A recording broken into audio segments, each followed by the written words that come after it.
Y comenzamos frescos este lunes. Bienvenidos todos sean. Espero que hayan tenido un excelente fin de semana. Vamos a darle con todo al casino el día de hoy, pero por supuesto que antes, como siempre, tengo un momento para poder compartir ideas con ustedes, diferentes cosas que están ocurriendo. Número uno, ha sido muy divertido seguir todos los mercados, todos los índices de absolutamente todo a donde estamos. Y estamos, creo que todos los que estamos armando nuestro portafolio ahorita, después de estar en cash, estamos muy contentos y vamos a seguir dándole con todo. Vamos a seguir escupiendo la sopa por acá porque se siente un poco irreal que todo esto esté saliendo tan bien. Así que vamos a ver si nos tiran una bola curva o algo para sacarnos de la pista. Así que estamos encima de todo esto, no se me preocupen. Una de las cosas que sacaron hablando de que nos hagan pendejos, una de las cosas que sacaron fue la gran lista de Epstein, ¿no? La tan prometida lista de Epstein. En este canal, la forma en la que analizamos los mercados es un poco diferente a lo que todo el mundo hace. Nosotros no vemos las noticias e intentamos ver qué piezas tenemos que unir en las noticias. Nosotros lo que hacemos es, tenemos que ver qué es lo que las noticias está haciendo pensar a todo el mundo para nosotros poder actuar del otro lado, ¿ok? O del lado. Depende de cómo sea, pero normalmente va en contra. Creo que es muy importante poder entender esto. Si estás viendo esto y eres de la gente que lee las noticias y cree que eso te va a ayudar para algo, este canal no tiene mucho sentido para ti. Aquí lo que hacemos simplemente es, después de haber aprendido por años, seguir todas las historias, seguir todas las narrativas, entender cómo funciona la bolsa, etcétera, los mercados, las economías, los negocios, hemos encontrado una forma que nos funciona bastante bien en este canal y creo que los que lo han seguido por un rato entienden perfectamente de lo que estoy hablando. Y aquí lo que estoy buscando no es como, ¡ja, vean! Quiero que aprendas a hacer esto. Número uno, para poder hacer este tipo de análisis, tienes que entender que todo lo que te diga el gobierno y las noticias es porque quieren que lo sepas. No hay nada en el 2026 que salga como, ¿se acuerdan cuando Snowden y todos estos, que de repente salía un güey que hablaba y sacaba archivos en el pasado y se volvía un caos y al güey lo metían instantáneamente a la cárcel y le decían traidor en Estados Unidos? Eso es lo que pasa normalmente cuando de verdad sacas algo que no deberías de sacar. Cuando las noticias vienen y te dicen, güey, no lo vas a creer, pero Epstein, güey, no lo vas a creer, pero esto, lo único que es eso es cosas para confundirte, porque todo eso es lo que ellos quieren que salga para que tú no tengas ni puta idea de lo que está pasando. Uno de los mejores ejemplos que les puedo dar en este momento es el dólar, el DXY, que es el índice del dólar, ¿no? Y no voy a hablar de él mucho, solamente no se me preocupen que todo el puto día, todos los días es del único que hablamos. Así que no lo voy a hacer mucho. Pero esto es una noticia fácil de entender para aquellos que tienen los ojos abiertos. Le dicen a todo el mundo que el dólar se está yendo a cero. Los políticos en Estados Unidos empiezan a dar speeches, incluyendo el presidente, hablando de cómo nos vamos a volver la capital de cripto. De repente sacan cuotas, ¿no? ¿Cómo se dicen? Que cachan a alguien diciendo, como a presidente Trump, Bitcoin va a quitarle mucha presión a nuestro dólar, es muy bueno para nosotros. Y cuando las cosas no tienen sentido, es cuando tienes que entender que hay algo raro detrás de esto. Y si todo el mundo está, sobre todo, convencido de que eso es verdad, entendiendo los fundamentales tan básicos y pendejos que no son, ahí tienes un trade grande para ti, ¿ok? El trade grande, por ejemplo, en eso es, le dicen a todo el mundo, güey, el dólar se va a ir a cero, va a desaparecer. La razón por la que el dólar está yéndose a la mierda en todo el mundo es porque la gente no confía en el dólar y el dólar se está devaluando. Es lo que le dicen a todos. Bien, sale la narrativa, todo el mundo lo entiende. Volteas a ver la tabla, el dólar va para abajo, pero si te echas para atrás, el dólar continúa una tendencia alcista. Lo único que está haciendo es tomando un descanso. Entonces dices, en lo que está en una posible caída, me están espantando para decirme el dólar se va a ir a cero.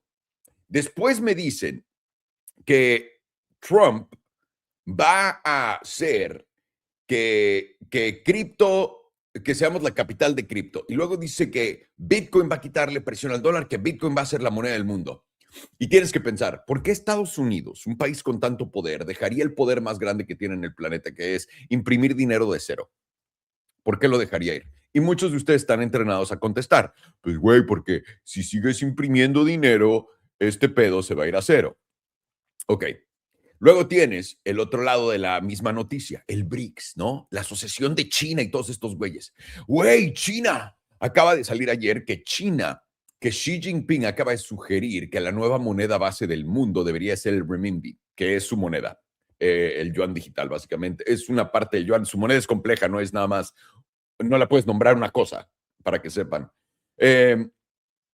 Y cuando sale esta noticia, porque Xi Jinping probablemente jamás dijo esto, estos son noticias solamente que nos dan, porque recuerda, las noticias son irrelevantes. A nadie le importa ya quién dice la verdad o no. Y si algo han podido hacer es poder entrenar a todo el mundo para poder perder qué voz tiene valor y qué voz no tiene valor. Todos ustedes, ya lo único que se dejan llevar por es qué tan bonito es el background que tienen todos, ¿no? En su parte de atrás y cuánta gente lo sigue. Es todo, da absolutamente igual quién sea, qué haya hecho, cuál sea su experiencia en el pasado. Todos estamos entrenados para que todos los que veas en línea valemos lo mismo. Todos, todos. Y este es el problema de las noticias, lo que están creando también con esto, porque todo lo que te dicen es falso para abrir, ¿no? Entonces, tú te imaginas que de verdad Xi Jinping tuvo una conferencia de prensa y le dijo a todo el mundo, oigan, vamos a ser la nueva moneda del mundo. Vamos a pretender que ese fue el caso. ¿Ok?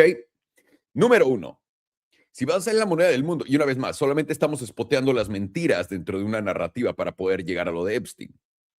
Cuando nos dice Xi Jinping que quiere ser la moneda del mundo y nosotros sabemos que el dólar se va a ir a cero porque siguen imprimiéndolo y siguen devaluándolo, ¿cuál es el conflicto de interés en esta historia?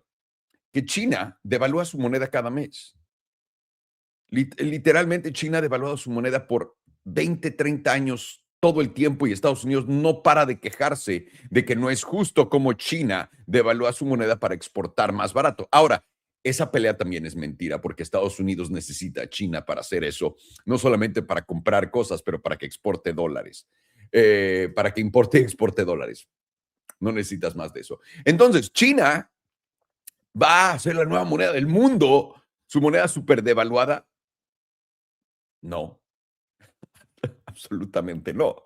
En medio de todo esto, estás viendo el oro colapsar, estás viendo la plata colapsar, la plata cayó hasta 40% hoy en la mañana y después se recuperó un poco, no sé dónde está, el gas natural también se echó una para atrás gigante.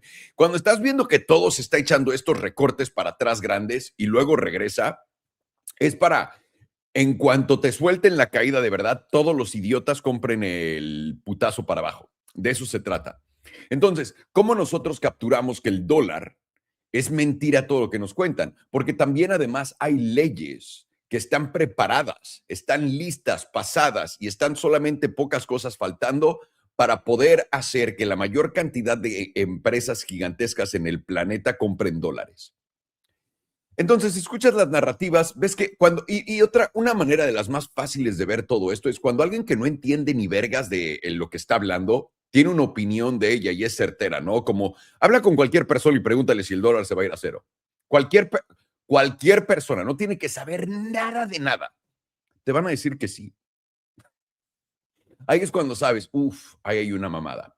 Ok, con todo eso en mente, con todo esto en mente, vamos a hablar de Jeffrey Epstein y de lo que estaba todo el mundo. Ahorita hay una gran, les digo esto de todo corazón y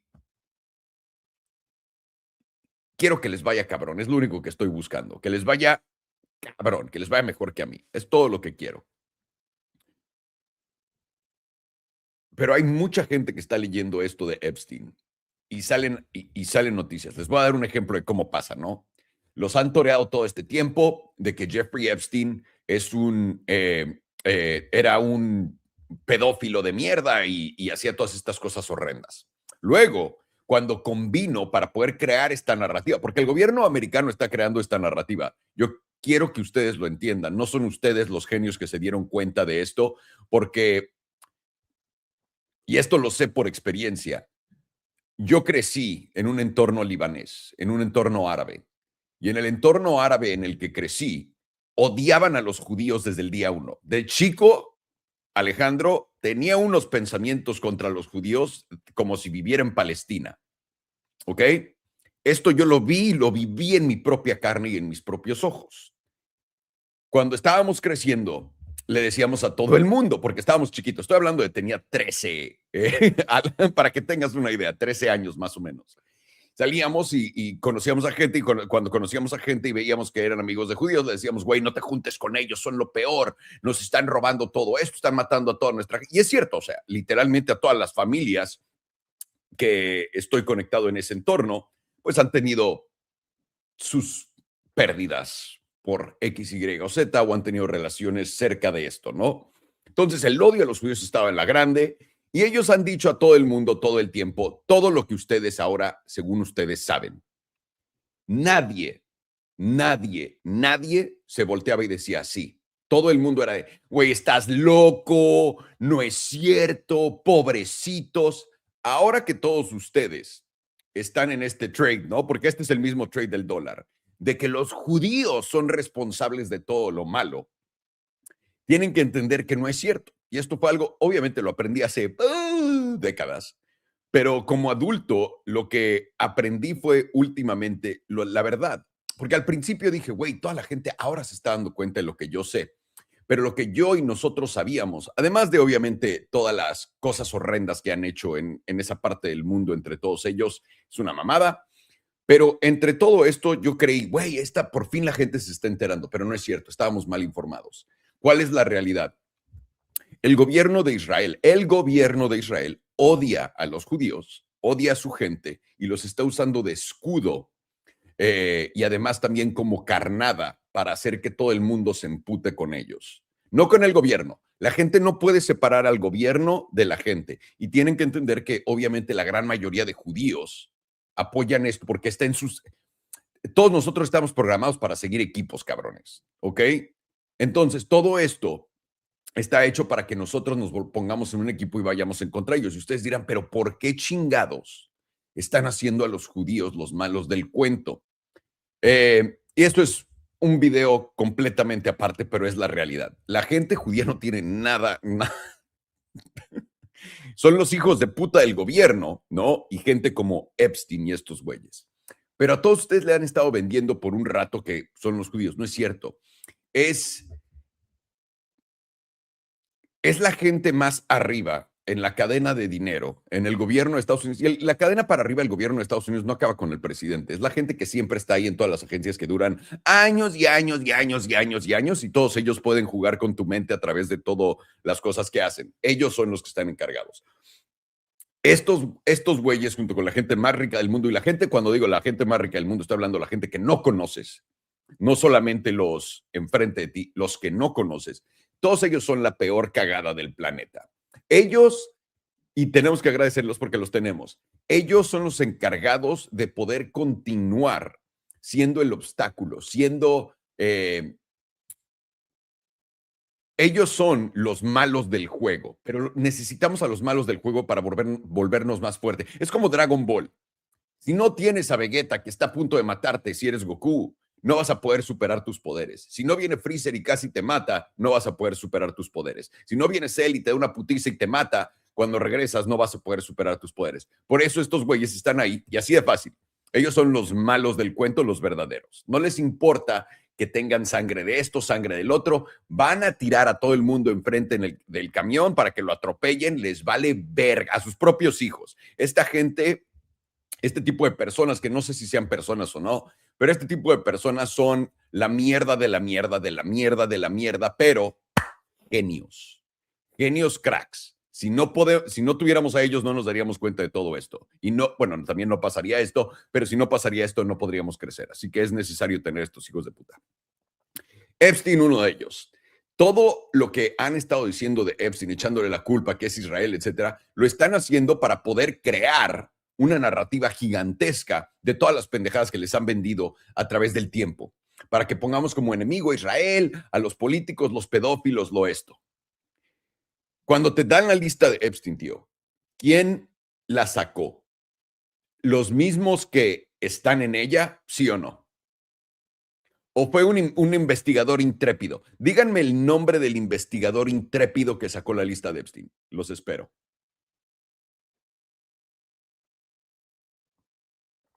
¿Cómo no hay un investigador intrépido? ¿Es simplemente el mismo gobierno dándote todos los datos de Epstein? A nadie más se le hace raro eso, ¿no? Es cuando dices, cuando volteas a ver las cosas y tienen algo que no tiene sentido alguno, es así de fácil, entiendes esto. Una de las cosas que están usando ahorita contra todos ustedes, a la gente que ama Bitcoin, es, hago eso porque no mamen ya a este punto, ¿no? Está bien que invertamos en él y todo ese pedo, pero tienes que entender lo que es. A toda la gente que ama Bitcoin le están tirando la idea de que Bitcoin va a caer más o porque es una operación de Jeffrey Epstein y de Israel y no sé qué pedo. Dios, Dios, da igual si Epstein tuvo algo que ver o si no. Y no es cierto. No se van a mandar un correo. Espérame. Entonces, Satoshi hace el trabajo más cabrón del planeta para poder mantenerse anónimo. Pero Epstein lo tenía en un correo que cualquiera pudo haber encontrado. ¿Me entienden? O sea, por el puto amor de Dios. Los están pendejeando. Y si vas a usar la información del caso de Jeffrey Epstein para algo financiero en tu vida, para creer que te están dando algo a entender, tengo que decirte, estás muy perdido, tío. Vas a perder todo tu dinero si juegas eso. Todos los archivos del caso Epstein son literal, y tienen que pensar esto, ¿quién se los dio? La gente que está en ellos. La gente que está en los archivos de Epstein te están dando los archivos de Epstein. Y lo que no se han dado cuenta la gran mayoría de personas es todas las teorías de conspiración, porque la gran narrativa ahorita entre toda la gente es todo lo que pensábamos es cierto, todas las teorías de conspiración son ciertas. Uno, correcto. Dos, no tiene nada que ver con esto. Lo que están haciendo es estructurando todo para echar todas las cosas malas que hacen, tirarle la culpa a alguien que ya está muerto y decir que es él. Si de verdad ustedes creen que eso acabó con él y estamos perdidos, cabrones, perdidos, perdidos. Toda esta información que salió, te están diciendo en tu jeta, hacemos esto, pero mínimo te están haciendo, pero ese ya se murió, pero era él. Él era el malo del cuento. Desde que se murió Jeffrey Epstein, en realidad han salido arcoíris y ositos cariñositos en todas las montañas. ¿No? Es literalmente lo que están haciendo es cambiando los nombres. Ponte tú. Sí, Bitcoin lo creó la CIA, ¿no? Digamos que lo creó una agencia de gobierno en Estados Unidos, Bitcoin. Ahora lo que yo puedo hacer es, güey, sí lo creó, pero le puedo echar la culpa a Epstein y decir, ya está muerto, güey, ahí quedó. ¿Me entienden? Todo lo que están viendo es una gran cortina de humo. Y la razón por la que les están aventando esto, para los que no entiendan el por qué, es porque literalmente el dólar está a punto de absorber como un hoyo negro todo. Y es por eso que están viendo las movidas en el mercado tan grande. Güey, si nunca había... Esto es muy difícil de verdad de entender. Veo a mucha gente que me da lata con esto, diciéndoles que el oro en el retroceso y la plata de lo que hicieron no es normal y es un evento de una vez en tu vida. Solamente lo vas a ver una vez en tu vida, probablemente. Y entonces no es cierto, es un blow off top que no sabes cómo funciona la euforia en una tabla. Busca cuándo fue la última vez que desaparecieron 10 trillones de dólares del mercado. Así, en un día. Búscalo. Y entenderás que no es normal, que es un evento cataclísmico que ocurrió y por ende tuvieron que traer a Epstein de la muerte para contarte todas las estupideces más grandes del planeta que son irrelevantes y aparte distorsionadas para que no te fijes en eso. Vean cómo están escondiendo. El dólar empieza a rebotar con fuerza. Ahora, esto cada que rebota el dólar me emociono porque saben cuál es mi bias. Y sé qué es lo que va a pasar, nada más no sé cuándo. Es como cuando hacemos los trades, ¿no? De que estás esperando que Bitcoin caiga, y dices, puta, tiene que caer, güey. Y dices, bueno, tal vez no, te volteas y pito, cae. Es justamente igual, así que tienen que entenderme de dónde vengo. Pero en lo que todo esto está ocurriendo, que es clarísimo, esta es la idea. Cuando algo muy fácil en las tablas pasa, en todos los mercados, te tienen que tirar algo para que te distraigas y pienses otra cosa. Y es justamente lo que está pasando. No se pierdan, acá el dólar debería continuar volviéndose fuerte porque me preguntó Javib en X. Pero, güey, ¿cómo es que van a bajar los intereses si es que, y ahora una vez más, los intereses bajan a partir de este verano, es lo que yo he dicho. Naturalmente. La otra cosa, la otra narrativa es la de la Reserva Federal, el güey que está ahí, que ahora ese güey si va a bajar tipos o no, lo que sea. La idea y lo que están haciendo y lo que han intentado hacer desde el día uno es Trump decirte que van a bajar tipos y no los han bajado, ¿no? Se han quedado literalmente desde que Biden, ¿no? Los empezó a bajar, se han quedado ahí planos. Bien. Las razones te quieren frustrar, te quieren sacar, te están diciendo Bitcoin va a caer, pero Bitcoin no cae. Y el día que te volteas es cuando cae. Es lo que están haciendo con los intereses. ¿Por qué te traen un nuevo changuito y por qué te enseñan al nuevo güey y sacan a Jerome Powell y todo esto? Porque lo que quieres ahorita es que bajen tipos. Hay un nuevo tipo en la Reserva Federal y por ende todos ustedes tienen la noción de que van a bajar los tipos. No los van a bajar para continuar frustrándolos y eso va a hacer que cuando cuando más distraídos estén, caigan. Esto va a ocurrir en verano. La demanda por bonos va a ser gigantesca. Dos tipos de demanda por bonos enorme. Una, el Genius Act, todo lo que es demanda por bonos, no son bonos, pero son CDs y deuda a corto plazo, la va a absorber como loco el Genius Act, ¿ok? Ese efecto, para que lo entiendan, va a funcionar como un QE loquísimo, loquísimo, loquísimo. Y va a hacer que los intereses caigan cabrón en el corto plazo, en el bono de 6 meses, un año, etcétera. Y después, lo que estamos viendo ya es deflación. Cuando tienes un shock deflacionario, lo que ocurre es, estás entrando en una recesión. ¿Y qué es lo que hacen los fondos gigantes con su dinero? Compran los bonos de 10, 20, 30 años de Estados Unidos porque suben un chingo de precio y aparte pagan cabrón el mejor dinero que existe. Esta fue la jugada igualita a los 70s y 80s. Es idéntico. Lo que está ocurriendo es idéntico, idéntico. Y ahora, ¿cómo lo sé? Porque cabrón, hace un año te dije lo que iba a pasar ahorita y está pasando. A nadie se preocupa de cómo vergas este estúpido que nunca fue a la escuela, que ni siquiera sabe de coches y a eso se dedicaba. ¿Cómo ese pendejo sabe de esto? ¿Cómo le atinó? Ha de haber sido suerte. Pero es eso. Es el movimiento del dinero a través del sistema y lo que está ocurriendo ahorita es, va a haber una gran movida de todo el capital al dólar y es lo que están ocultando con todas estas estupideces que les están contando a todos.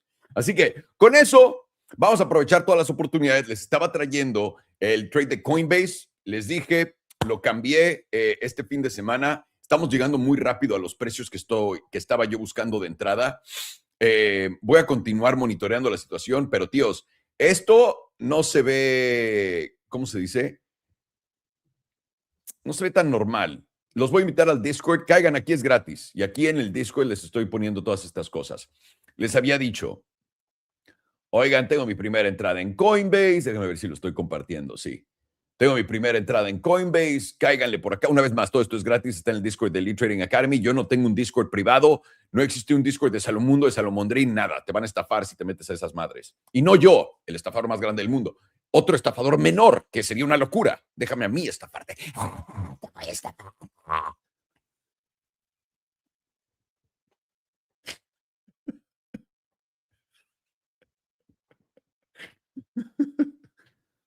Ok, les había dicho que Coinbase, mi primera entrada está en 122, 182 y luego 155. No he visto la tabla, pero me imagino que Coinbase está muy cerca de mi primera entrada en este momento. Después les dije, tíos, retiro lo dicho. Si ahora vamos a ver el dólar tener su momento y viene una rotación fuerte, todos mis objetivos van a tener que ser más bajos. Voy a estar al tanto, los voy a mantener al tanto aquí en este pedo. ¿Estoy en ello? Vale. También noté que la volatilidad de Bitcoin en las 2 semanas está levantando junto con el precio cayendo. Esto fue a los 78 y caímos hasta 75, 75 y cacho. No me acuerdo exactamente. No, 74 y cacho después de esto. Esto continúa, ¿eh? Si estamos volteando a ver la, la tabla de Bitcoin, esto continúa. Lo único que estamos encontrando es simplemente, ya, es justo lo que hablamos, el bajo más alto por unos dólares para poder atraer a todos los pendejos más grandes. Inmediatamente José Luis Cava, tenemos que hacer lo contrario. Después de que estaban incinerando a los osos. ¿Cómo va todo? O sea, güey, ¿cómo puede alguien estar tan perdido que se dedica a esto?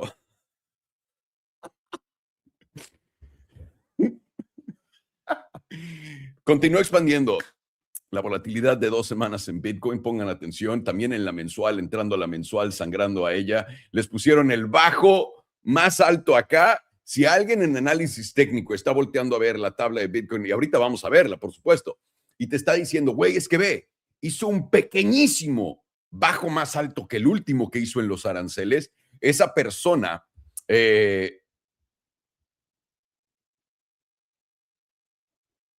yo diría que empieza a notar quién aprende y quién no. Por ti. Lo que yo no quiero es que les tenga que contar aquí en mi Discord qué vergas hacer. Ustedes deberían de poder hacer todo esto. Si un imbécil retrasado mental como yo lo puede hacer, ustedes también. Y es lo que quiero que hagan, que no nada más se caigan y se fíen en todas las pendejadas que yo digo, que dice cualquier pendejo. Quiero que lo vean con sus propios ojos, quiero que lo sientan. Y es lo que tenemos. Alex ha estado manobreando acá todos los longs, los shorts, de todo. Farhan también, aquí tienen su análisis del lado izquierdo. Y también tenemos el gran criptolingo. Si hay abreviaciones, algo que decimos que no entiendes, aquí está todo esto en criptolingo, en español y en inglés. Todo en el Trading Academy está en español y en inglés, para que lo sepan. Los cursos, los videos, todo. Y básicamente es lo que tenemos por acá en el Discord. Ahora, si, güey, quieres aprender trading y nunca en tu puta vida lo has hecho, cae en nuestro sitio web. En nuestro sitio web tenemos varios servicios. Te recomiendo mucho simplemente el curso de Cero a Trader. ¿Por qué? Este es un curso basado en mí, ¿no? Güey, yo no sabía un pito de cómo leer una tabla, qué chingados necesitaba para la tabla y todo esto. Esto te enseña, no sabes nada, a cómo poder entender todo lo que estamos hablando aquí. No te va a volver el mejor trader del mundo, no te va a volver una verga, pero esto con $29 vas a poder aprender todo lo que estamos diciéndote acá. Con esto, 3 veces a la semana nos vemos por 4 horas, gratis. Eso debería ser suficiente y con esto te deberías de poder ir a ver a cualquier otro güey que hable también de análisis y entender todo lo que dice. Para la gente que se quiere meter más a detalle, tenemos nuestras sesiones en trading en vivo y este paquete también tiene el curso. Con el curso te metes y lo que hacemos es, este jueves tenemos clase para todos los miembros que son parte de esto. Si eres parte de esto el jueves, ya estudiaste el curso, ¿no? Porque alguien me mandó un mensaje y me dice, güey, ya no quiero estar en las alertas, no entiendo nada. Lo que quiero es tener una sesión contigo para que me expliques, no quiero ver el curso. No sé qué decir. Me dejan sin palabras, cabrones. Necesitas entender las bases para poder usar alertas de quien sea, sean buenas o malas, porque el mercado no funciona con compra en $2 y vende en 8. No funciona así. Entonces, si puedes y quieres también tener un 1-a-1 conmigo, con Farhan y con Alex, cada 2 jueves acá, vete a las clases en vivo, $39.99 por mes. Y ahí, todo lo que no hayas entendido de ver el curso y lo que estamos hablando acá, pregúntalo. Así es como llenas los gaps de información y te vuelves una mega verga en todo lo que estás haciendo.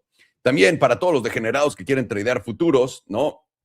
Quieren hacer una lana, tenemos aquí en Tutos, esto es completamente gratis. Cómo tradear en Bitunix es el más recomendado. ¿Por qué? Porque cómo tradear en Bitunix es un video de 11 minutitos completamente gratis, lo vas a encontrar en la descripción de este video. Si estás en X o en cualquier otra plataforma, ve a YouTube, busca Alejandro Salomón, y básicamente te va a aparecer el video, y en la parte de abajo vas a encontrar todos los enlaces. Este video en 11 minutos te enseña cómo abrir una cuenta en Bitunix, cómo mandar dinero a ella, cómo encontrar Bitcoin, futuros, Solana, todo eso, cómo poder abrir un long, cómo poder abrir un short, cómo poder operar dentro de los exchanges. Y esto funciona para todos los exchanges, son idénticos de cripto, para que lo tengan en mente. También tenemos BTCC, que lo usamos, está aquí abajo. BTCC es para tradear acciones tokenizadas. Puedes tradear Tesla, Coinbase y todas estas mamadas también ahí. Pero sin más ni más, vámonos a darle al casino, que tenemos que hacer una lana, damas y caballeros. Vamos a empezar con todo esto, a darle para adelante. Good morning, boys. How are you? Buenos días, muchachos. Doing pretty well. I actually I have no idea how, but I was watching Netflix yesterday and I fell asleep around 6 p.m. and I still overslept today and woke up at like 9. From 6 p.m. to 9 a.m.? It wasn't all the way through. I did wake up around like 6 once and then like 7:30, and then next time I woke up was at like 9:05. Holy I think I slept like shit. what is that, like 15 hours? I'm very jealous. Very jealous. I woke up today late at 4:30 a.m. Yeah. Of course. God. It's still dark for another 3 hours. I was like, I'm fucking running late. Had to get my breakfast ready, fucking coffee. I even have so much coffee still right now. I didn't have enough time for all my bullshit. Either way, what's going on with the markets? Pretty interesting. That, by the way, that higher low on the Bitcoin chart from the April lows, that is the most beautiful trap. If I've ever seen a trap, that is the most beautiful trap I've ever seen in my life. Because now every mega crypto idiot's going to be like, oh, dude, it's a higher low. We're going to go to the moon now. Alex, tell us what's going to happen now. Yeah, you are right. The low that we've had specifically at 74,660 is very interesting because when you identify that April low, you're only $200 basically from that. And so what you're saying is absolutely true. The only idea for bulls is this: you're just simply playing some little price divergence, and you're looking at kind of these lows to not get ran here like that. Now, this idea though is really not that good because, what have we been talking about the last few weeks on Bitcoin? Really nothing's changed, honestly. And so this move down that we've been having should not surprise anyone. And rather now we actually have some very developing things into February that are going to be very important to us, really going into the beginning of this month positioning wise. So let's talk about that. Let's go to the monthly and we'll move down. So really, honestly, you are right, Alejandro. This is the spot that would be perfect for a trap. And we talked about this last week. How beautiful would it be if into January, you don't actually lose the 34, but rather you go to it. You actually retest on the new month. And then from that point, you do get a little spring scenario, meaning you get a little bounce scenario. And really, this bounce could actually be quite big. Off the 34, you very easily have just an easy move to the 21. It's about 12.7%. It's pretty massive, honestly. But this is important because for the last few months, really since November, you've been holding that monthly 21. And really, since November, how has really markets been? Well, not the funnest, right? You've just been kind of in a chop zone for the last few weeks or even months now, honestly. But this is important because you've lost that freshly. Very important to understand. If you're under the 21, your objective was the 34. Hitting that now puts us in a monthly moving average range. You literally don't need to complicate things. This is the new range, the 34 in the monthly, the 21 here's the high. You have support off the 34 and resistance unknown will be off this 21 retest. Now, understand Bitcoin does like to retest levels when it gets lost. We saw this actually recently with the monthly 9. It took a little consolidation, a little over 30 days before we actually did reach that monthly 9. That then gave us a very impressive pullback of about 20% once it was retested. And if you were here last month, you'll remember when we actually got up to this region, the 95.5, even that 97K region, we really were just getting lots of FOMO here with bulls. This is why it was very important for bulls to keep that momentum above 95.5. Daily EMA 100 was really the easy gauge here on when we were going to start moving down. Let's keep going to the monthly though, because the monthly is very important. It's actually telling a story. You do see here monthly volatility is not firing off the setup, but it is in a volatility expansion, meaning you're just getting a little past that moving average on the monthly. Every time you get past that monthly BWP moving average, you do get some pretty impressive moves in terms of volatility. Now it's direction neutral. So in this case, right, this is where your levels on Bitcoin will be very important because us losing a monthly 21 signals weakness, right? And so with a monthly volatility setup, direction neutral, you have to be very cautious of this firing off down based on just the weakness of the chart.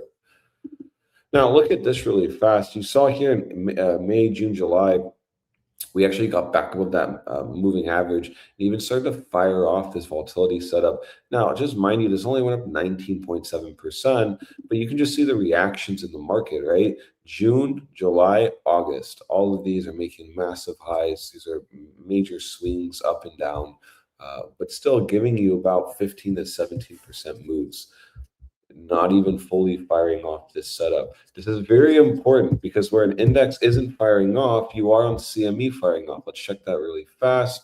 Yes, you are now firing off monthly BBWP for the first time ever on CME's chart. Whereas let's go back to the index, right? You've had some monthly volatility setups on the index before. This is just all the measurement, all of basically Bitcoin's entire time frame measured here on volatility versus like CME, just from like 2018. So this is the first volatility setup ever recorded on CMEs. Very easily go here and just look at kind of when it started to expand, right? We'll just make these red, get some correlation here. Professionals. There we go, right? We can see when these start to fire off. Boom, boom, boom. And then here.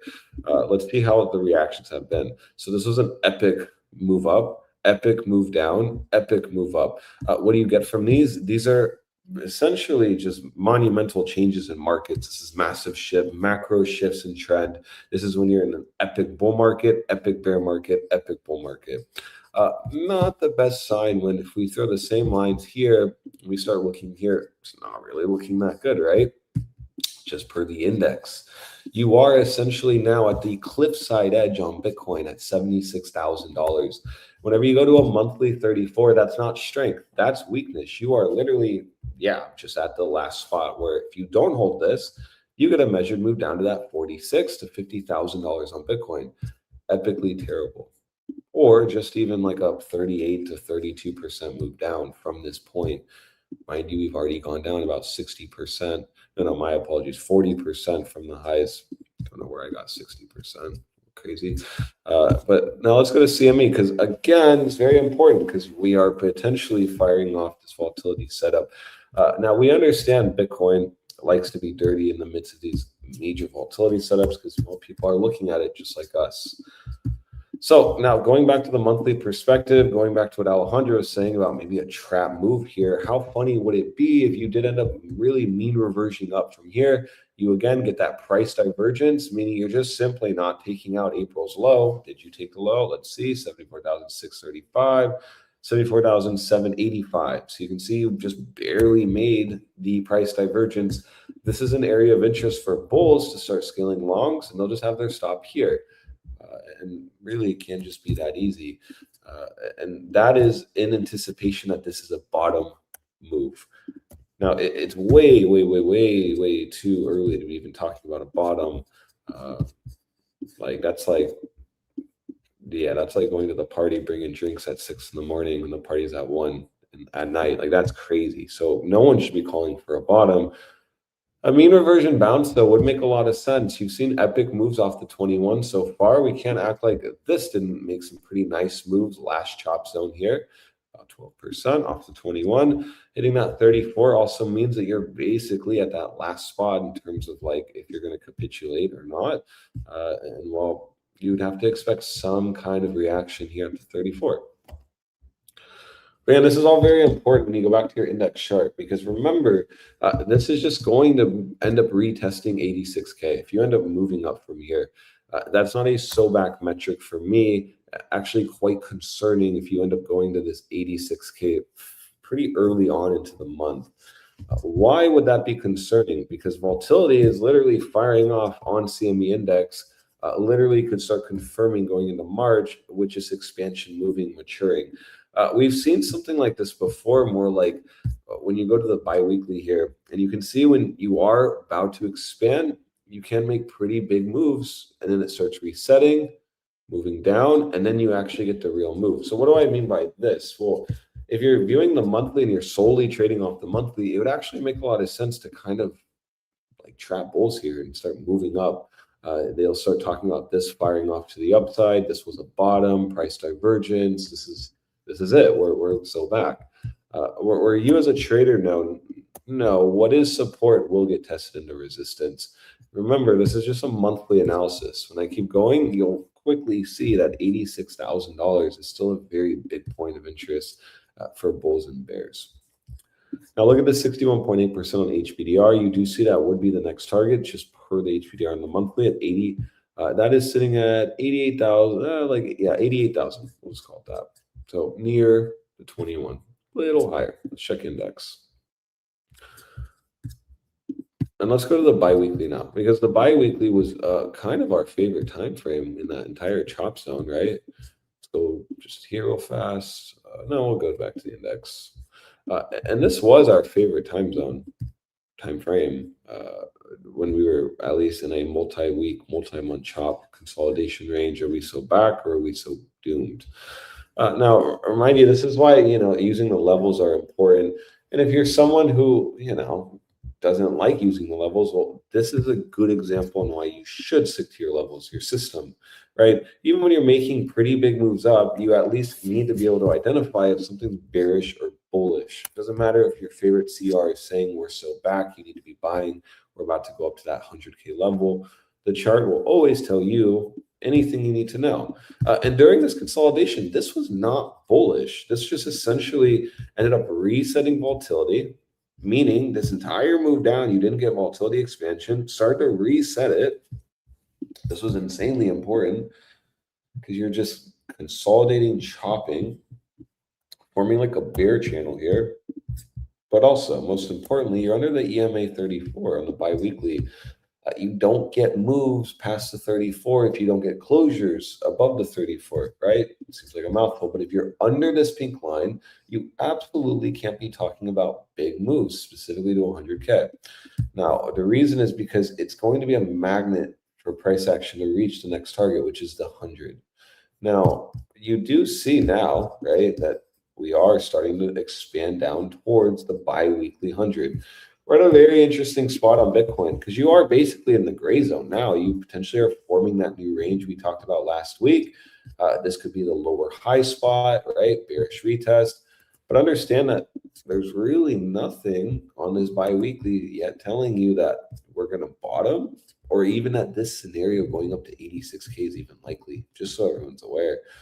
This is a gift, but not likely, because with volatility, bi-weekly volatility expanding, this says that we are finally breaking down. It's an idea we were talking about here.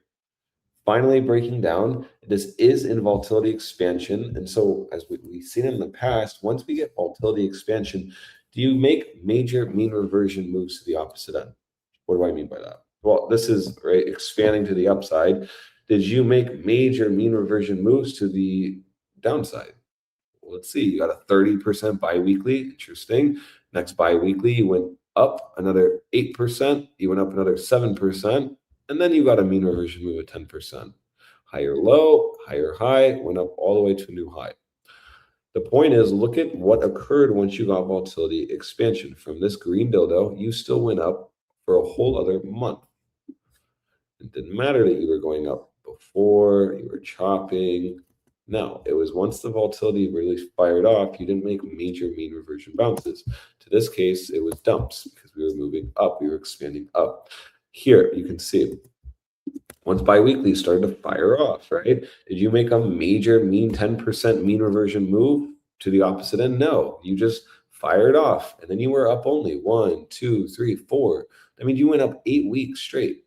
And then you got a pullback. Was this even a mean reversion? No, it was not. It closed where it opened, very near. Okay, and then you went up again. So the point is, when you get this bi-weekly volatility, look into the downside, right? You fire off on volatility. Let's see here. Right there. Is that to the down? Yeah, okay. Right here, we'll do this one. This is a better one. You fire off, and you still have 4 weeks of downside price action. Then, okay, you make a mean reversion bounce, fine. But the point is, pretty early on when you do confirm biweekly volatility, it's pretty hard to make an argument that you're not just going to keep continuing down, specifically when you have a really perspective like this. Nothing but air, and you're more close to the 100 than even the 9 at this point. You're just hoping that the meme lines hold and the price divergence holds. right? You can really see that this is a hard spot to trade because, well, if you didn't short into that extremity 86, 91s, you're just now in a hard spot. And you're waiting for a big move. Because mind you, if we go to the next level, it's a 7% bounce. So, right, my point is it would have to be pretty quick if you're going to quickly bounce 7-10% and then dump. It can't stay up here because then you're going to flip these volatility setups to the upside. And that's not something we want specifically on the monthly. So for me on Bitcoin, right, if we're viewing the monthly and biweekly only, well, it seems like we have targets now pointing to like a move to 86K. The question just will be, do we actually get that or do we just end up dumping before? Now for me, it's very easy to understand. If you are under this weekly EMA 100, the trade will be what was support, will get tested. But if you just continue to not really get it back above 82.2, that doesn't change, right? That was our big spot, 82.2. If you can't get back above 82.2, you can't be looking for a move past 82.2. Very simple, which would be 86. But again, you do have arguments on the monthly, biweekly, and even the weekly now that we're on this, right? What was holding the bottom the entire time we were chopping? And apparently we were so bullish and back and horny and we just all should have bought with Sigler. Well, that was the weekly 100 year. It actually continued to hold from November all the way until, well, January, the end of January, essentially. This is important because you have a level in crypto that's telling you this was very important to bulls to hold, and they've lost it. That instantly, 100% always will help you gauge positioning. If you're someone now who's, oh shit, I want to short, what's the setup? This is the point we're trying to bring home. Bitcoin can make a pretty epic mean reversion bounce. Is it likely? Most probably not. But if it does, you should be using this weekly 100 sitting at 85,932 as your extremity high. That can help you gauge that monthly 21 along with that biweekly, right? You go to the monthly, you have that retest there, go to your biweekly. Nothing actually, but you're probably just, right, retesting the 5. Oh, look at that. So you have 3 different time frames telling you 86 to 85K is very important if you reach it. Now, something that we did actually discover early on, like 2 weeks ago, a week ago, say a week and a half ago, was that weekly silver cross. This is very important because this was really just more, it was for sure going to cross. It just needed the closure. So we've gotten that cross now. This is very significant because the last bear market, or really last silver cross to the downside, was the start of the bear market. And you just ended up, what, not getting major moves up, right? You just started to reject the weekly 9. So silver cross, weekly 9 rejection. And then that gave you multiple weeks of just down. So let's see here. So, okay. So we opened up 4%, tested the weekly silver cross, and then we ended up dumping from that weekly silver cross, retest, 15% in 1 week. Wow. Went up 4%, dumped 15% down. Interesting. So, right. And you can see that was essentially just the start of the move down. This just at least gives you that idea that, well, yeah, biweekly volatility is firing off. You know, are we actually going to mean reversion bounce past 86K? Why are we using 86K? Because look at this. The weekly silver cross is literally telling you, it's like screaming at you, short here. If you're going to move up, short that, retest, and just let's get this done. Because not only do you have that 100, you also have the weekly 9 right there, which is this first silver cross retest. What we've seen in the past is you do want to kind of position on that silver cross because that is what just causes us to move down last bear market. Now, what would this give us potentially? Well, this would give us potentially a weekly volatility setup. So again, it kind of just plays into the idea that if you do want to move up, like I want, it has to be kind of quick and it has to be aggressive, and you really have to just go up to 86, maybe 86.7 and tap it and dump. Because if this ends up giving you a setup, when you get up to that 86K, you'll need to see it fire off down in confluence with biweekly. right? And what would that mean then if the weekly is contracting? Well, bi-weekly still can easily, move a little down here and be perfectly fine. As long as it stays above 15%, you are in a setup to the downside. So just be fully aware of that. But again, we know Bitcoin always likes to retest the levels. We need to just respect the analysis we had going into Friday and really look at this bounce as just that of a retest of a major level. Now for ETA, I'm really going to be gauging this kind of setup here because I really think it's a high probability rejection and continuation. You also see here until last week, we were gauging the weekly median. Now let me clean this up a bit. Right here, we'll delete that. Do this. Awesome. So this weekly chart is interesting because, well, you do have that bottom 38.2% sitting at 83,200. Now the difference is, okay, we're going to reject the 50%.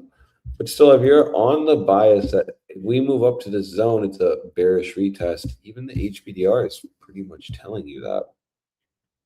In a breakdown, you haven't retested it. If you retest, you should be looking at that zone to reject. So that's interesting. We'll keep going here.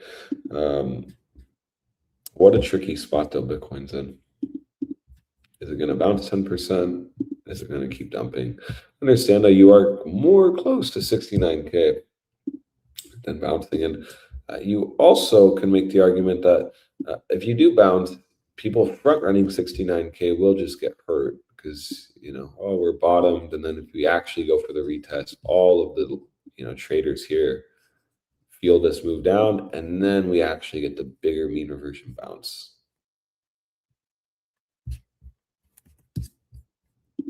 Because again, when you go to the biweekly and you've been looking at this for, well, multiple weeks now, it's very hard to just say, why aren't we going to test this 100? Like, what is stopping that idea from actually flourishing? Literally nothing. So then that means we're just kind of in a gray zone here. Now we'll go to the daily. Why not? And so right now the easy lower time frame perspective is 76K. Above 76K, you are going to get a move back up to around the daily 9. It's very easy to cap this bias because, well, this is just a new range, right? What was resistance on the daily should ideally be flipped, or what was support, my bad, on the daily should be flipped into resistance. And so even the daily here gives you that kind of idea that I'm laying out on the weekly, bi-weekly, and monthly. If any kind of move up, you still should be gauging 85.5, 82.2. Levels never change with time or even volatility. A level that was actively showing us support needs to be actively shown as resistance. We lost 82.5, 84,200. You rejected, you came down. Okay, but you never retested 82.2, and that was an important spot during this entire chop phase. And you also have here the daily 9 sitting at essentially 83,000. So it's not the most insane thing to be looking for a bounce here, honestly. Have that 12-hour EMA 9 setup sitting at 80,600. And that's interesting to me because I believe the hourly had it set up to 80,600. Let's see. Oh, yes. All right. And so even lower time frames are agreeing a bounce here is more likely. Lower time frame, you have an hourly sell buy trigger here. And you have a setup taking you up to 80,600. That would just be your hourly EMA 100 test. Let's go back to the 12-hour, right? And it seems like very likely you're going to retest 80,600 at minimum, very near 82.2. So to me, Bitcoin holding 76,000 really does seem like it wants to start moving up to the 80s again, or then that's going to be a very interesting point for Bitcoin. Are you going to lower high on the macro in this zone, retest those major zones that were support, flipped into resistance? But at least this perspective can help us understand above 76K, you shouldn't be shorting. Should be looking at the daily 9, the 21, and even the 34 to guide you, all lining up with our higher time frame views. And even here, look at if you massively squeeze up to 86K, what are you testing? A 34. What was the last thing tested before we dumped? The 34. The 34. That's at $86,000. So even there, it kind of gives you confluence that right in this 86K region should just kind of be the high. And if you start breaking past 86K, reclaiming this zone, then yeah, this will start looking more like a bottom. But until then, right, it's still too early to be calling for even a bottom at all. Your best bet as a bull right now is just mean reversion trading, new range trading. That's it. But you should not be looking for any kind of bottom calling at all, just so you're aware, like at all. Zero, glitch, none, nada. Because that just wouldn't make sense when you're just in the midst of a fresh bi-weekly breakdown. That's the trap. You don't always be looking for bottoms. You're always touching the bottom, you get shit on your fingers. So you don't want to do that. Not fun. But a legitimate concern or a legitimate thing here with the range. We've seen moves to 74, 75. We've seen moves to the 84s again. So we just can't act like that can't occur. It's just more, it's just harder to be betting on that if you're trying to long. Because there's just a lot of things that you may reject before.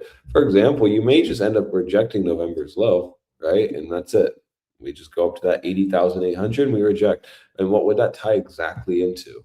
Us retesting our 12-hour EMA 9 setup, right? That would just be it. You're just rejecting the 12-hour 9. Or we went higher and it's just like, nope. And then even the hourly just rejects the 100 right there. A level we have not tested since when? 89,000 when you got this is the start of the breakdown, losing this hourly 100. So, it's a little difficult if you're trying to long here. But nevertheless, you still have some kind of target to 80K. And for me, above 76K, you should just simply look for 86,000. That's the spot. For me, though, I'm just kind of sitting on my hands. I'm not really looking to long into the zone. I'll be more into longing if we get back above 86K. This trade to me seems more aggressive, and the easier trade will be just looking for weakness into 80s rather than trying to long and short. I like longing and shorting, but here it just seems too hard to gauge. Because bi-weekly could just start rejecting us before even 80,000. So that's what I have on Bitcoin. Looks like it's breaking down. Definitely doesn't look like November was a bottom. And I guess they'll keep that hopium alive. The April lows will hold, but understand once you take this April low out, you're not going to have really anything but air until 69K. Once you lose 69K, that's just the decimation of crypto. I would expect a massive move all the way down to the 50s and 40s. So then at that point, you'd have to really be gauging the 69s or the 2021 cycle high as the spot, right? Visually, if you come all the way down, let's just go here and do this, right? If you come all the way down, I'll even go to CME, it'll be better. Come all the way down to here and do this. Is this a bearish or bullish chart? Well, that's a bullish chart. You're flipping a previous all-time high into support, opening a massive range of 120K to 69K. It plays into like here, just like in a massive range. So, right, this is when you reach 69K on Bitcoin, I would be very inclined to kind of cover all shorts and wait. Because, I would expect a massive battle at 69K IMO because it's a big level. And this doesn't look bearish if it holds 69K. But notice, it could just take many months, years just consolidating. So that's what I have on Bitcoin. Let's go to Tether Dominance and let's actually see what's good with it. Because remember, last month, we were gauging that higher low to be formed. We were looking for that monthly 5 to be a spring. And a spring it did. So here we got the big move up. Very nice. What's the easy perspective here? Right? Like very easy. You just wait for the monthly throwback. You just wait for this. Oh gosh. Something like this, right? you know that if you get those closures above that 64, what is it, 6.495%, you do like to move down and retest it. It's just if it holds it, that's where you get your expansion. So here, yes, you've gotten your monthly first time ever in this entire bull market. You're back above that 6.49%. That's very significant. Very, very significant. Because, well, right here is your bear market. So you're now in that bear market range, and you really were cautious at the idea that 55.93, this blue line, was kind of holding, because that was also the last spot that held before you entered this range. You retested it. Like, look at, actually, this is a good example. You move down, you retest the blue right here. Okay, you break out. Now notice this is close here. You just have the bias that you're going to retest this level. It would have helped you because you did retest it. And then on that retest, you ended up going up pretty nicely, like 28%. Okay.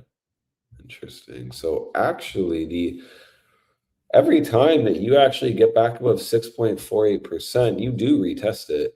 And if it holds, you expand up to the eights. It's interesting. Here, it held, went up to the eights. Here, it held, you went up to the eights. Here, it did not hold, so you went down. Here, it did not hold, so you went down. So that's a pretty easy perspective too. That kind of just gives us the idea that you may get some positioning into February, but that this should be like an opportunity zone for shorts.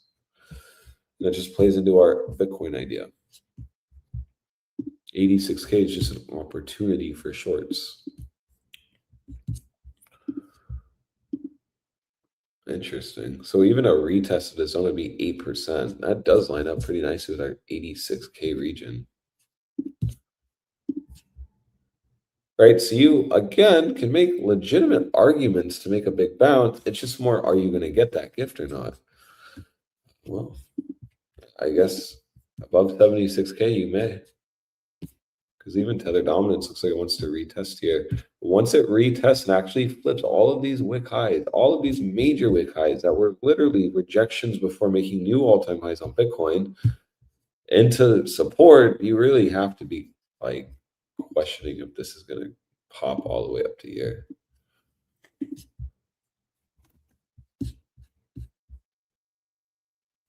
Yeah, it's a pretty easy perspective to keep, honestly. You just wait on your hands, wait for the weekly 9 retest, and once you get that, you just start shorting Bitcoin. Weekly's in a silver cross as well.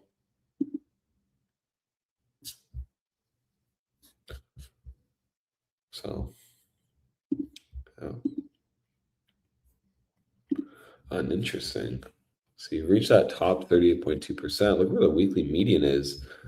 Interesting, actually. 6.56%. So actually, maybe you will get a pretty nice bounce on Bitcoin. Actually, it does look more likely now that I see tether dominance. You may actually reach the 80s fairly fast, as long as you hold above 76K. And again, that's not any changes to what we were saying on Friday, right? You hold above the monthly 34 on Bitcoin, you are going to move to the monthly 21. So let's just keep that perspective. It may take a few days or weeks, and in that time, people change their ideas. But that's why, as long as we're above that 76K on Bitcoin, as long as you're above now 6.45% on tether dominance, you really cannot be looking for anything more than short opportunities at this point. Look at this. So we've had a pretty impressive breakout. Monthly did make that high. You're in higher high. Higher low could easily be formed into February. You could just retest it on the weekly and then start moving up in this month. It's very hard to gauge that. But what we do have is a monthly volatility setup still firing off, right? Still firing off, looking good. You just have now a major area. Once you do retest this zone, very much like here, it should just be very quick. You retest, you move up. So for me, still watch for this kind of move. And if you do hold above the 6.59%, 6.49%, you will move up to the 7.82, or right, basically just opening a 20% range. So pretty disastrous stuff. Daily higher high, higher low anywhere into here is good, honestly. Yeah. Look at that 2-day. Look at the shift, honestly. Got the 2-day above, and then you got your follow through. But notice the 2-day hasn't retested the zone. And really, I mean, you've tried to retest it here, it failed. You got expansion, but all this does is just make it harder for us to just wait for this, because it always does retest, always. And then maybe you're just max shorting Bitcoin here when you're in the midst of, well, you need a bullish retest here. There's your aggressive shorts getting taken out on Bitcoin, where it's just logically playing into a bullish setup. But the ranges are pretty big now, so just be aware of that. Pretty epic.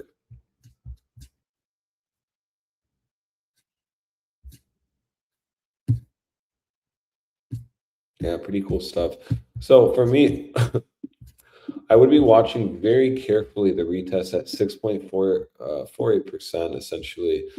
This is a very important, and well, it does seem like we could retest that, get an 8% move down. But then at that point, this will be a short opportunity on Bitcoin. So for me going into February, my trading plan will just be very easy. I'm not shorting Bitcoin up here. This is a gray zone. Visually, you can see you're not anywhere. You're just in the middle of a chart. It can go either way, right? You're not allowed to position until you either reach, and I'll just kind of do what Alejandro does here, like this extremity low or this extremity high. You either then start maybe longing Bitcoin here for a move down, or you start shorting Bitcoin here for a move up. But until then, here's just a very hard place to position. Understand that the monthly closed massively bullish for Tether dominance, bearish for Bitcoin. And really, you could just easily get a move down that quickly gets bought up going into February, meaning this monthly could dramatically turn red. CRs are going to be quite happy about that. That just gets the retest done on the monthly, and then you start moving up. It's going to be very important to be watching now. In my opinion, if you're trading this month, 6.485% on Tether dominance. Now, let's go here to circle dominance, and let's see what is good. So remember, this 2.31% is a big zone here. You did see in the last bear market, you were holding above 2.31%. You were above the monthly median. That's the important part. Above the monthly median, you made a move up to the top side, 38.2%, and actually got a breakout. Here you got 2.31%. You got the retest in January. So again, just playing into the idea that January was not bullish for Bitcoin. It just played into bear's hands. And so you got the spring. You're still above the monthly median. Even have the monthly 9 going back to around at 2.32%. Interesting, because notice once the monthly 9 here started to break around at 2.32%, what started to really occur? You just started to move up. So you're literally getting the same exact environments as you are here, like in May of 2022, as here.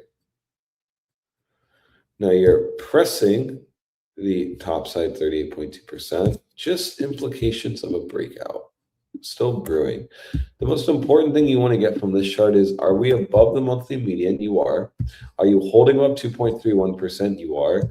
And really then you're gauging this 38.2% at 2.91%, or about 9% away from current market price. So again, just plays into, could go either way, but still massively bearish on Bitcoin. You're just in the same setup as you were last bear market. And mind you, if this monthly on Bitcoin flips green, and if it does, and we do reach 86K, you mentally should really watch how everyone will become. If this monthly flips green early on, like let's say 20 days, you have 20 days until the close, maybe in 6 days in a week, flips green, you're going to see a lot of people flip very bullish. It's very similar to what occurred here when this just started to go green and move up to the 9. So please understand that once you reach 86K, this will kind of just be the spot. the trap will be set, and you will just potentially be brewing a lower high on the weekly. So again, just really understand that if you do start pumping on Bitcoin, that's not a surprise at all. It would be actually more surprising to me if it just continued to dump at this point. Would not surprise me if it moved up, but please don't get trapped if you reach 86K. Even if you go past 86K, 86.7, right? There's that weekly 9, the silver cross retest, 86.7 right there. But yeah, you just really can't get bullish here under 86K. You need to be very cautious on Bitcoin because, well, it looks terrible and it looks really bad. You haven't seen Bitcoin look this bad in years, just so you know, years. Just like you haven't had bearish consolidation in years, right? And that was very fundamentally now the first bearish consolidation the entire bull market. Different than here, different than here, right? It's like what we're doing here in May. So yeah, just be aware of that. And let's go to the D of Bitcoin. Let's see if something's changed.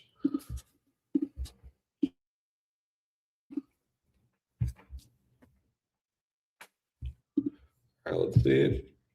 1 second, let me get water. Yeah, it's not fun being sick. Still sick with the Mongolian flu, the bear flu. Not fun.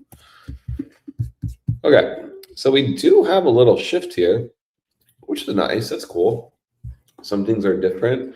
So you are above the 34. Now, is this the block zone where we start longing? No. You need another weekly close above the 34. Now, that could easily mean you move down to the 21, you test 59.7%, you move back above the 34, and then next week, that'll really gear up for a move to like 62%, in my opinion. Until then, though, you are just in a tight range, 34 and 21. You as a bull just need to see daily closures above 59.7%. That way you're not in a breakdown. If you start losing 59.7%, be very cautious of that breaking you down. That's been the last big breakdown spot on this chart. But above it is a boost of confidence for me. Getting that weekly above the 34 is a good sign. But it's just not a lit cigar yet, as the saying goes. You need one more weekly close above the 34 that will really brew confidence to me, specifically in the midst of the biggest weekly volatility setup you've ever had. My goodness. Oh, geez. There we go. In the chart's history. So something major is coming on Bitcoin dominance. We don't need to have FOMO, front-running levels with volatility this contracted. We know really is going to just be easy. Either get back above the 34, which you are back above, but you need to hold it. You will get a breakout. If you start losing 59.69% for the culture, you will get a breakdown. Makes it very easy on the weekly to just have this perspective. Weekly 9, weekly 34, it's all very near. Bollinger Bands are pinching. You are going to get a move here soon.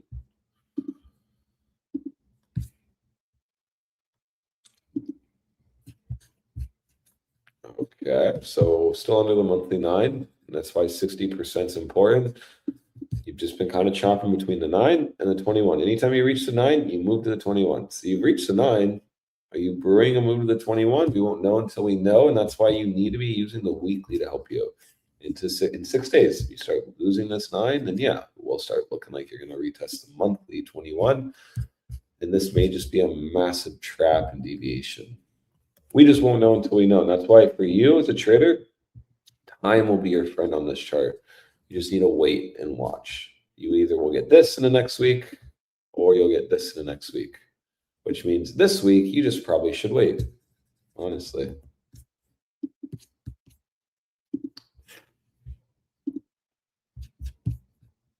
Okay, HPR is looking a little better here, back with the median. But even you have that median at 59.65%, very near the retest zone that we talked about. So, I mean, HPR just kind of tells me to wait and watch too. We hold above the median. If we continue to do that, you'll move up to the 60.8%. If you lose the median, which is that, essentially 59.69% for the culture, you will start breaking down towards 58.7%, or just the monthly 21 at 58.84%. It's funny how that works. So in summary, crypto looks absolutely terrible to me. This should surprise absolutely no one. And really, honestly, I hope we all can just observe the daily EMA 100 was your friend. I remember when we lost it on stream, we talked about the short setup. We even gave shorts here. We talked about as long as you're under the daily EMA 100, that's it. Like, you should ideally be holding that if you're going to be in a bull market, super cycle. We're so back, horny and happy. Losing it makes no sense to me. It by 95.5 was just like, wow, must just be that easy. And it was that easy. That was the big spot. This was the spot that told you we're going to break down. Daily EMA 100 always is my favorite one to play. Can I be aggressive shorting above a daily EMA 100? No, I can't be aggressive shorting Bitcoin. Under it, I absolutely can be aggressive shorting Bitcoin, and we talked about it. And well, now you can see you get nice moves off of it. But right, you've had a pretty impressive move down. I mean, Bitcoin's gone down 21%. You very easily, minimally contest the daily nines. You can see that is at 83,000. We just start going down, right? You have that 8 hour, even the 9 here is at essentially 79,500. Reclaim that, boom, 21's at 82.7. And you can see you did go to the 34 here before dumping. And that's at where? 84,600. Go to the 12 hour, you can see the 9's at 80,600. So regardless, no matter where you see Bitcoin, you do see it go higher. I mean, even though it's hourly, you do have a setup to 80,600. You literally have that setup. But, it's just going to be very important to be watching the levels here. Bitcoin looks very weak to me, and it looks like February is going to be a fun month that could easily mean you move up massively and then you move down massively. Regardless, my criteria on a bounce is bi-weekly EMA 100. Once we reach 69K, I'm going to stop shorting Bitcoin completely. This is when I change my narrative. This is when I start looking for a massive mean reversion bounce all the way up to maybe that 90,000 region again. But until then, you just have to be waiting for this to finally fulfill the bear prophecy, something we've been talking about since October, when we were all the way up to here, move all the way down to 69K. And well, we're very close to that now. I don't need to be shorting 69K because I simply know if you start losing 69K on like a weekly, bi-weekly, you're going to get confluence of move down to 50K. And well, do we need FOMO if there's potentially a major range opening up? 28%? No. So if you do feel FOMO here, just kind of keep that in check. I would not be shorting in the $76,000 region. First short zone for me will be 82.2. Second one, 84.3. Last one, 86K. That gives you a 3, kind of scale and range.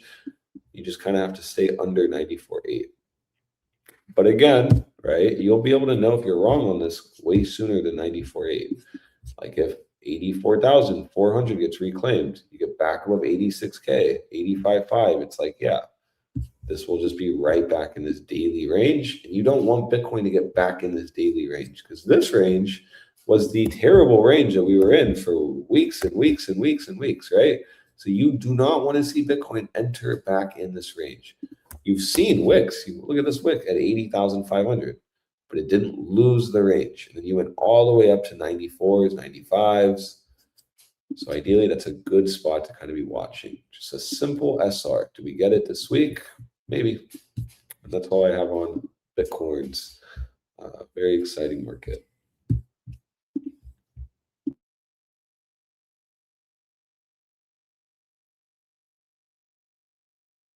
Oh, my bad. There you go. Switch to HPDR. And we got Bitcoin with our good old friend Bluffin. Just making sure that you guys can hear me. I am heard. You are heard, sir. All right, beautiful. Now we'll start on the day. So if you see, momentum is pointing very heavily to the downside, basically getting topped out, where volatility is almost basically topped out as well. It came to somewhere around 97 to 98%. And it's very extreme to the downside on momentum right now. It's more of a zone of mean reversion rather than continuation. And if you look at in terms of the HPDR, we came all the way down to the 97.5%. We went well below the 97.5%. And came pretty a little close to the 100%, not quite, and then the ranges did step down. But right now, we're still within that 97.5% range on the HPDR, more likely to see a mean reversion bounce from here rather than continuation, because we only have 5% chance of continuation to the downside from this zone. What's more likely is we're going to continue upwards and tap at least somewhere around this 5 EMA, which is around $80,700 as of this moment. And let's look at the Joule. Joule is also giving us a continuation on the sell signal, and it's approaching the critical zone.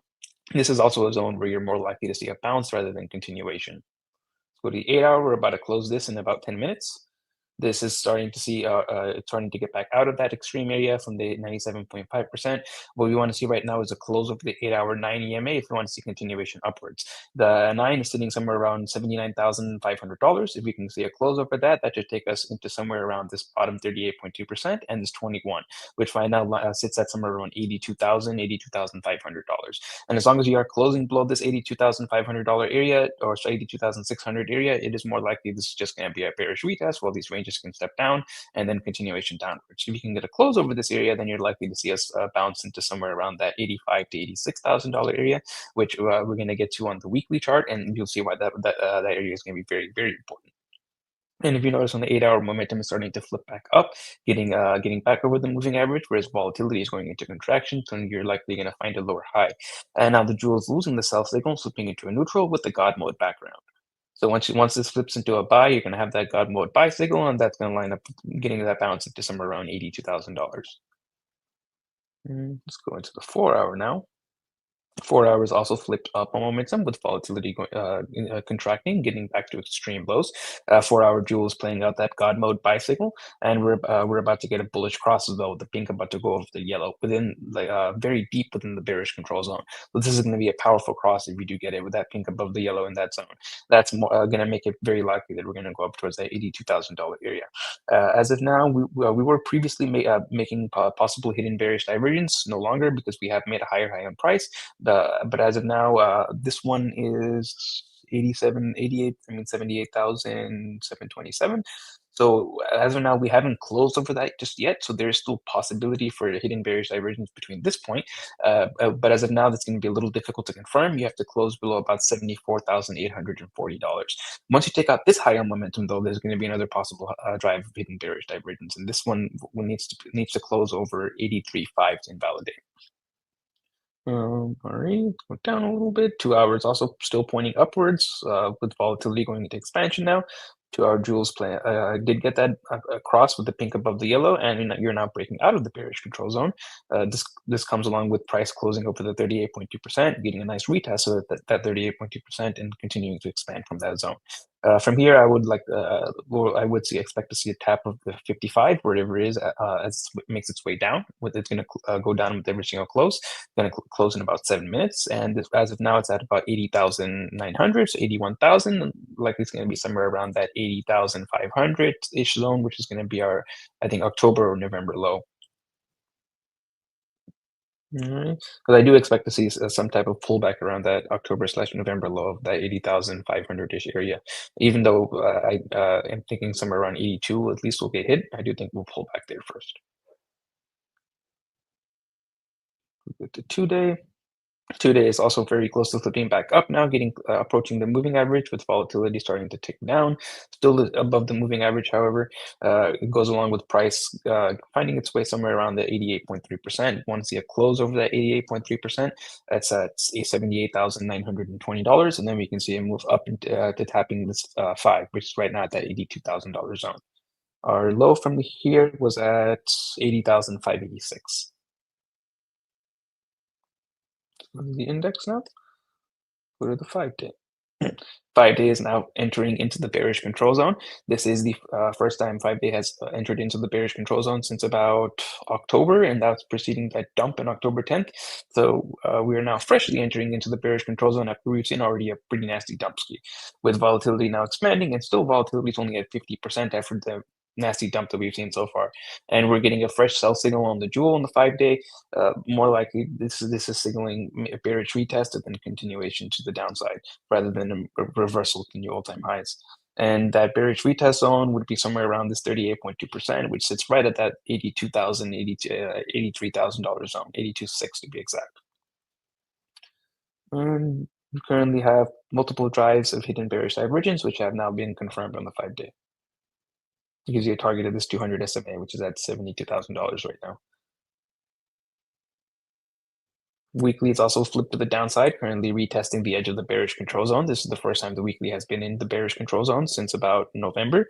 And right now we are seeing with the retest of the edge of the bearish control zone, like we're going to see a little bit of a bounce, which we are playing out right now. And the weekly jewel, let me zoom in, is starting to lose the buy signal right at the edge of the bearish control zone, rejecting, getting out of the bearish control zone and rejecting that pink. And this is the curvature is very downwards, and this is likely going to flash a sell signal on this next open. And if you notice, we have now that fresh, beautiful silver cross at the downside, and our 9 EMA is lining up almost exactly with our 100, and that puts us at, and with my meme line as well. So we have 3 different layers of resistance right over here. You got the 100 EMA, you got 9 on the weekly, and you got my meme line right around. All of them sit around that $86,000 region.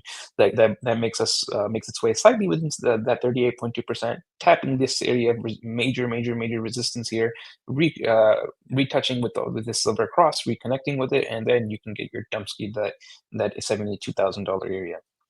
Like, you're going to go a lot lower, though, to be honest. Probably going to go towards $66,000, and we're going to get to why in a bit. 2-week. 2-week is now also getting a little bit of a bounce from that 78.6% region, with momentum retesting the moving average, and that put us at a minimum to somewhere around this 55 and 5 EMA, around that $85,000 region. Lines closer to up with 86,000, and at that point you likely will see the rejection and continuation downwards. Monthly is also still positioned to the downside, with the volatility still expanding. Monthly is giving you that continuation of the sell signal, with the pink crossing below the yellow. You've now lost the bullish control zone, making your way towards the bearish control zone, and there's also multiple drives of bearish divergence here as well. And you've completely skipped the neutral phase and went into the sell phase. The only time this has ever happened previously was in the 2018 bear market. And on the Luna collapse, we had the pink crossing below the yellow, but it was happening around the 65 point on the RSI. Now we're having it around the 75 point on the RSI, which is theoretically more powerful than that one back there.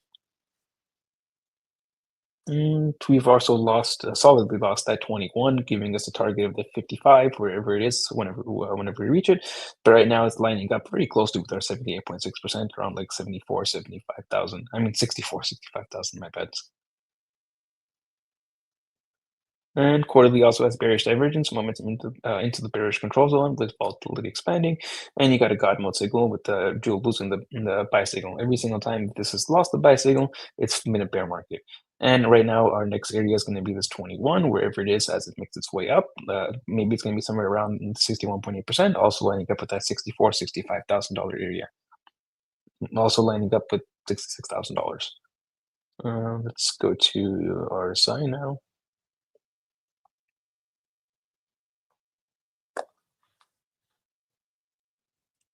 Start with Tether.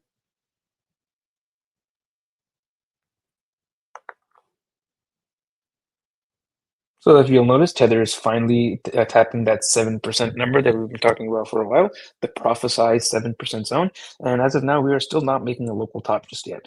To get a local top, we will have to close below 6.965%. Nice number, and that'll bring us down towards somewhere around the edge of the bullish control zone, which is at about 6.61. And this will just be a nice zone for a higher low and some hidden bullish divergence, and then you'll send it back up. The 8-hour about to get a close here in 2 minutes. 8 hours now putting in a local top. This will confirm as a local top if you can close below 7.12%. And then that'll give you a target down toward the edge of the bullish control zone, which sits currently at about 6.6%, also lining up at a 6.6% zone. And volatility is now going into contraction from many periods of 100%, now giving you your mean reversion. 4 hours also putting confirmed a local top, giving your target towards the edge of the bullish control zone at about 6.95%. Likely going to find yourself around the neutral zone though on this 4-hour setup, which is at that same 6.65%. Go into the jewel. 4-hour jewel is now about to give us a very bearish cross as well. Pink is about to cross below the yellow, dark blue sell signal, and this is happening very high in the bullish control zone.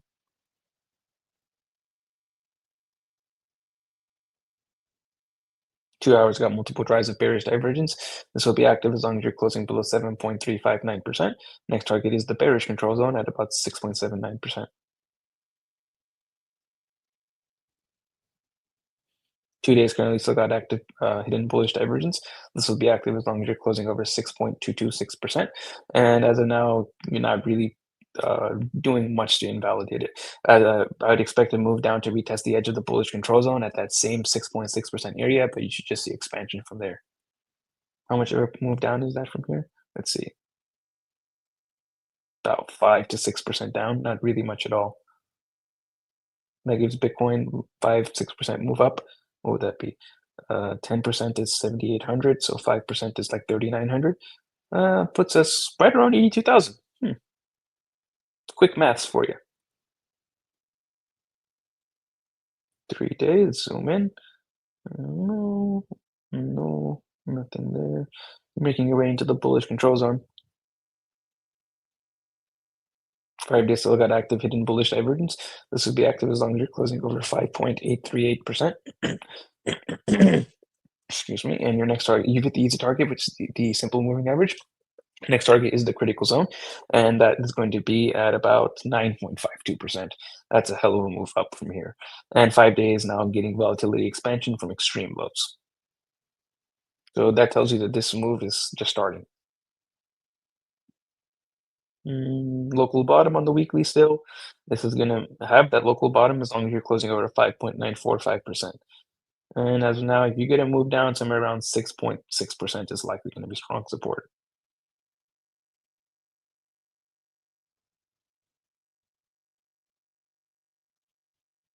Two weeks has that fresh silver cross. You got the pump ski along with it, and you made a local bottom here too, and it's going to remain as long as you're closing over 5.954%. Monthly volatility now expanding from extreme lows. Let's switch to Bitcoin.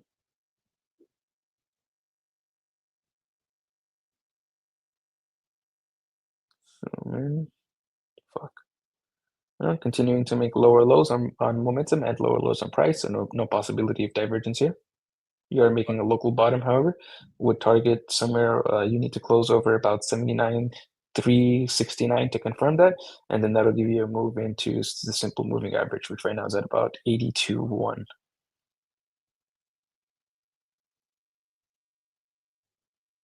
Local bottom also on the 8-hour gives you a target of the edge of the bearish control zone, which sits currently at about 83,200.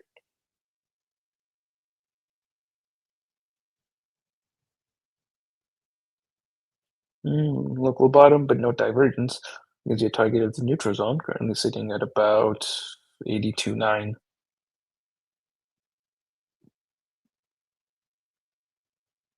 2 hours got multiple drives of bullish divergence. This will be active as long as you're closing over 75,500, and your next target is going to be somewhere around between the bullish control zone and the critical zone. It puts you at a range between 81,000 and 90,000, and somewhere around 83 to 86. It's right in between there.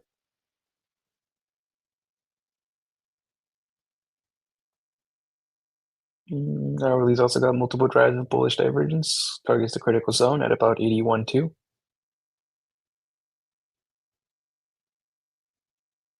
Nothing. If we were to retest the edge of the bearish control zone, that'd put us right below 84 at 83.9.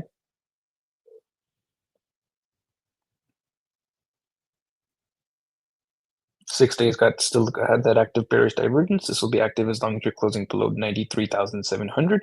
And your next, if you were to get a retest of the bearish control zone, that puts you at about 85,250. And your next target would be somewhere around what's going to update, but currently it's at 53.5. Local top on the weekly also. If you were to get a retest of the simple moving average, puts you at about 85.8, right along the 86K number. And if you notice now with that silver cross to the downside and your 9 EMA and your 100 lining up beautifully with that $86,000 region. And this move up would take out everybody who's late to the party here and shorting. With volatility now back at extreme lows. You can make it a local top. It's gonna remain as long as you're closing below 93.7, and your next target, if you were to see a bounce towards the edge of the bearish control zone, this is gonna update. But right now it's at about 91, 91.4. Pretty unlikely you see that area. More likely you're gonna just continue to the bearish, the critical zone, which as of now is at about 48.9, about 49,000 roughly. Volatility is expanding as well from 2 periods of 0%. There, monthly volatility is also expanding. Quarterly still has that fresh drive bearish divergence. This will be active as long as you're closing below $114,000, and your target off of that is going to be somewhere between the simple moving average and the edge of the bullish control zone, and that puts you at a range between 70,700 and the edge of the bullish control zone is at about 66,000. So this is where that 66,000 number comes from. And 6 month also now has possible 3 drives of bearish divergence. As you see now, it's populating. This is why it's important to know how to identify the divergences without relying on this, because we knew that this was possible for a while now. And this will confirm as long as you close below about 80,000, I believe 80,600. Where's the close? This candle.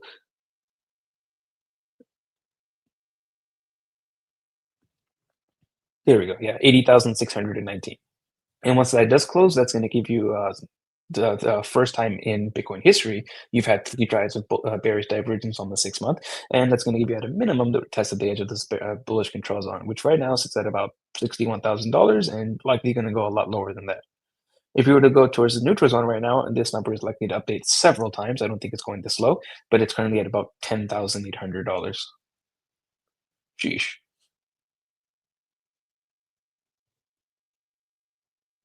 Now we'll go into momentum.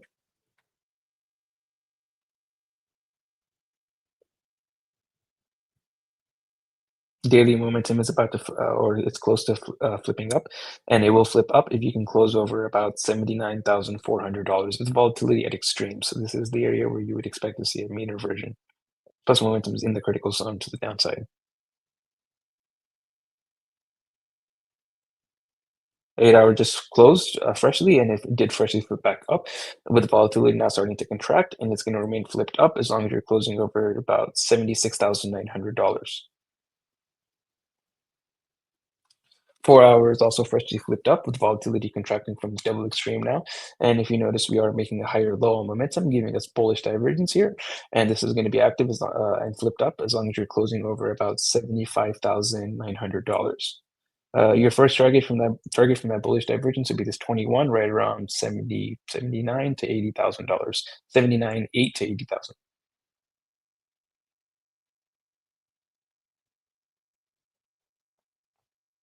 Two hours also still flipped up with volatility starting to expand, and this is going to remain flipped up as long as you're closing over $76,300. Hourly is also still flipped up with volatility expanding, and it's going to remain flipped up as long as you're closing over 78,750. 2 days going to remain flipped down as long as you're closing below $79,900 with volatility still expanding.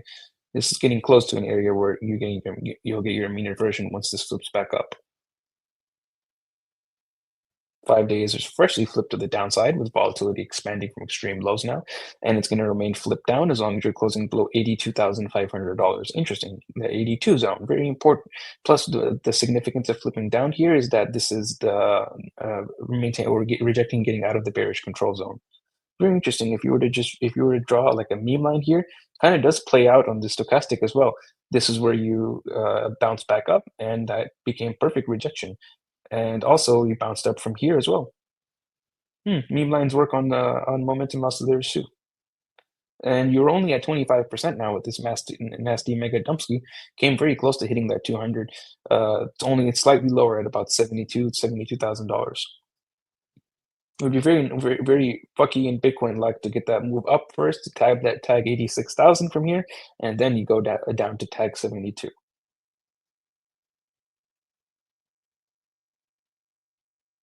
Weekly is also freshly flipped down with volatility back at extremes, and it's going to remain flipped down as long as you're closing below 81,900, just below $82,000. So if you were to tag 82s, all you would do is tag this momentum pivot. 2-week is also still flipped down with volatility still expanding, with that downside setup playing out, and it's still going to be flipped down as long as you're closing below $84,400. And you are no longer have that possibility of hitting bullish divergence because you have now officially made a lower low. And if you were to come back up and retest this 55, that puts you around 84,000. Monthly is also taking out that possibility of hitting bullish divergence because now we're making a lower low on a closing basis, which we did close at about $78,700. Took out that previous higher low by a lot, and no longer possible to have monthly hitting bullish divergence. And monthly volatility is now very close to firing off the setup. It's getting over the moving average, very close to getting over 15%, with momentum currently to the downside. And the last time we had this monthly volatility setup firing off to the downside was Luna right over here. We had volatility expanding from about 47,500, and then the next couple of candles took us to $17,500. Not bad. We have basically the same exact setup playing out now, with momentum getting a rejection of the critical zone and flipping down. Here you got a little bit of a bounce. However, this was when you went to ever so slightly new all-time highs, and then you got the bear market move on board of the bear market volatility setup on the monthly, which took us to about $17,000, which we are getting as of now. We are just waiting to see volatility start ticking above 15%. And as of now, this will be a downside setup as long as you're closing below $117,900, which is significantly higher than where we are right now. And the monthly setup currently has a 100% hit rate on going in terms of the direction of momentum. It has not failed a single time on the monthly setup. So more likely this is going to play out to the downside as long as you're closing below $118,000, give or take. Quarterly is also positioned to the downside and losing the critical zone for the first time ever. Plus, every single time the quarterly has flipped down, we've been in a bear market, and we're going to remain flipped down as long as you're closing below $107,900, say about $108,000. So the high time frames are very, very solidly now in bearish control. You have the quarterly giving you a bearish divergence. The 6-month is now populating the bearish divergence on the RSI, and that will confirm as long as you're closing below $80,600. Plus, you're getting quarterly momentum flipping to the downside. You have monthly momentum still flipped down. Monthly is giving you a volatility setup now, very close to firing off that volatility setup, and that would take you into somewhere around 66,000 to around 54,000 to the downside, which is one of your RSI targets. And then right now on your low time frames, it is your momentum is flipping back up. You aren't putting in really any bullish divergence except for like on the 2-hour, but the 4-hour is not really putting any bullish divergence, but it is making a local bottom. And right now on the medium term time frames as well, like the weekly is giving you a fresh silver cross to the downside. If you get a retest of the 9, which currently lines up with the 100, it will put you around that $86,000 region. And if you just get simply a retest of the 5, that puts you around somewhere around 82,000. So right now we're looking at regions to the upside somewhere around 82,000, or first that November or October low of somewhere around, I don't remember if it was November or October, but somewhere around $80,500. I do think you'll get a little bit of a rejection there, but I do think it's going to eventually go through that into somewhere around 82,000 for a little bit of a rejection, and then eventually somewhere around 86,000 to reconnect with that 5 and 100 EMA. And then at that zone, likely we'll have our bear moon too, because if you know, yesterday we had a bull moon. Yesterday was the full moon, and usually we see somewhere around like a 10% move from the full moons. So that would put us into, let's say, somewhere around $85,000 to $86,000. And in about 2 weeks we'll get a bear moon. So if this move up if we see it within these play out over this next 2 weeks, and then we see it go into the bear moon, the local top moon, line up with somewhere around 86,000, then you can go max short around the 86,000 region, and you can target at least 66,000 from there. Likely going to be lower though, but if you want to be conservative, somewhere around 66,000. And right now the invalidation will be, let's see, getting a weekly close back over $97,900. Good luck. If you see that, then you're probably going to go to new all-time highs, but don't think that's going to happen.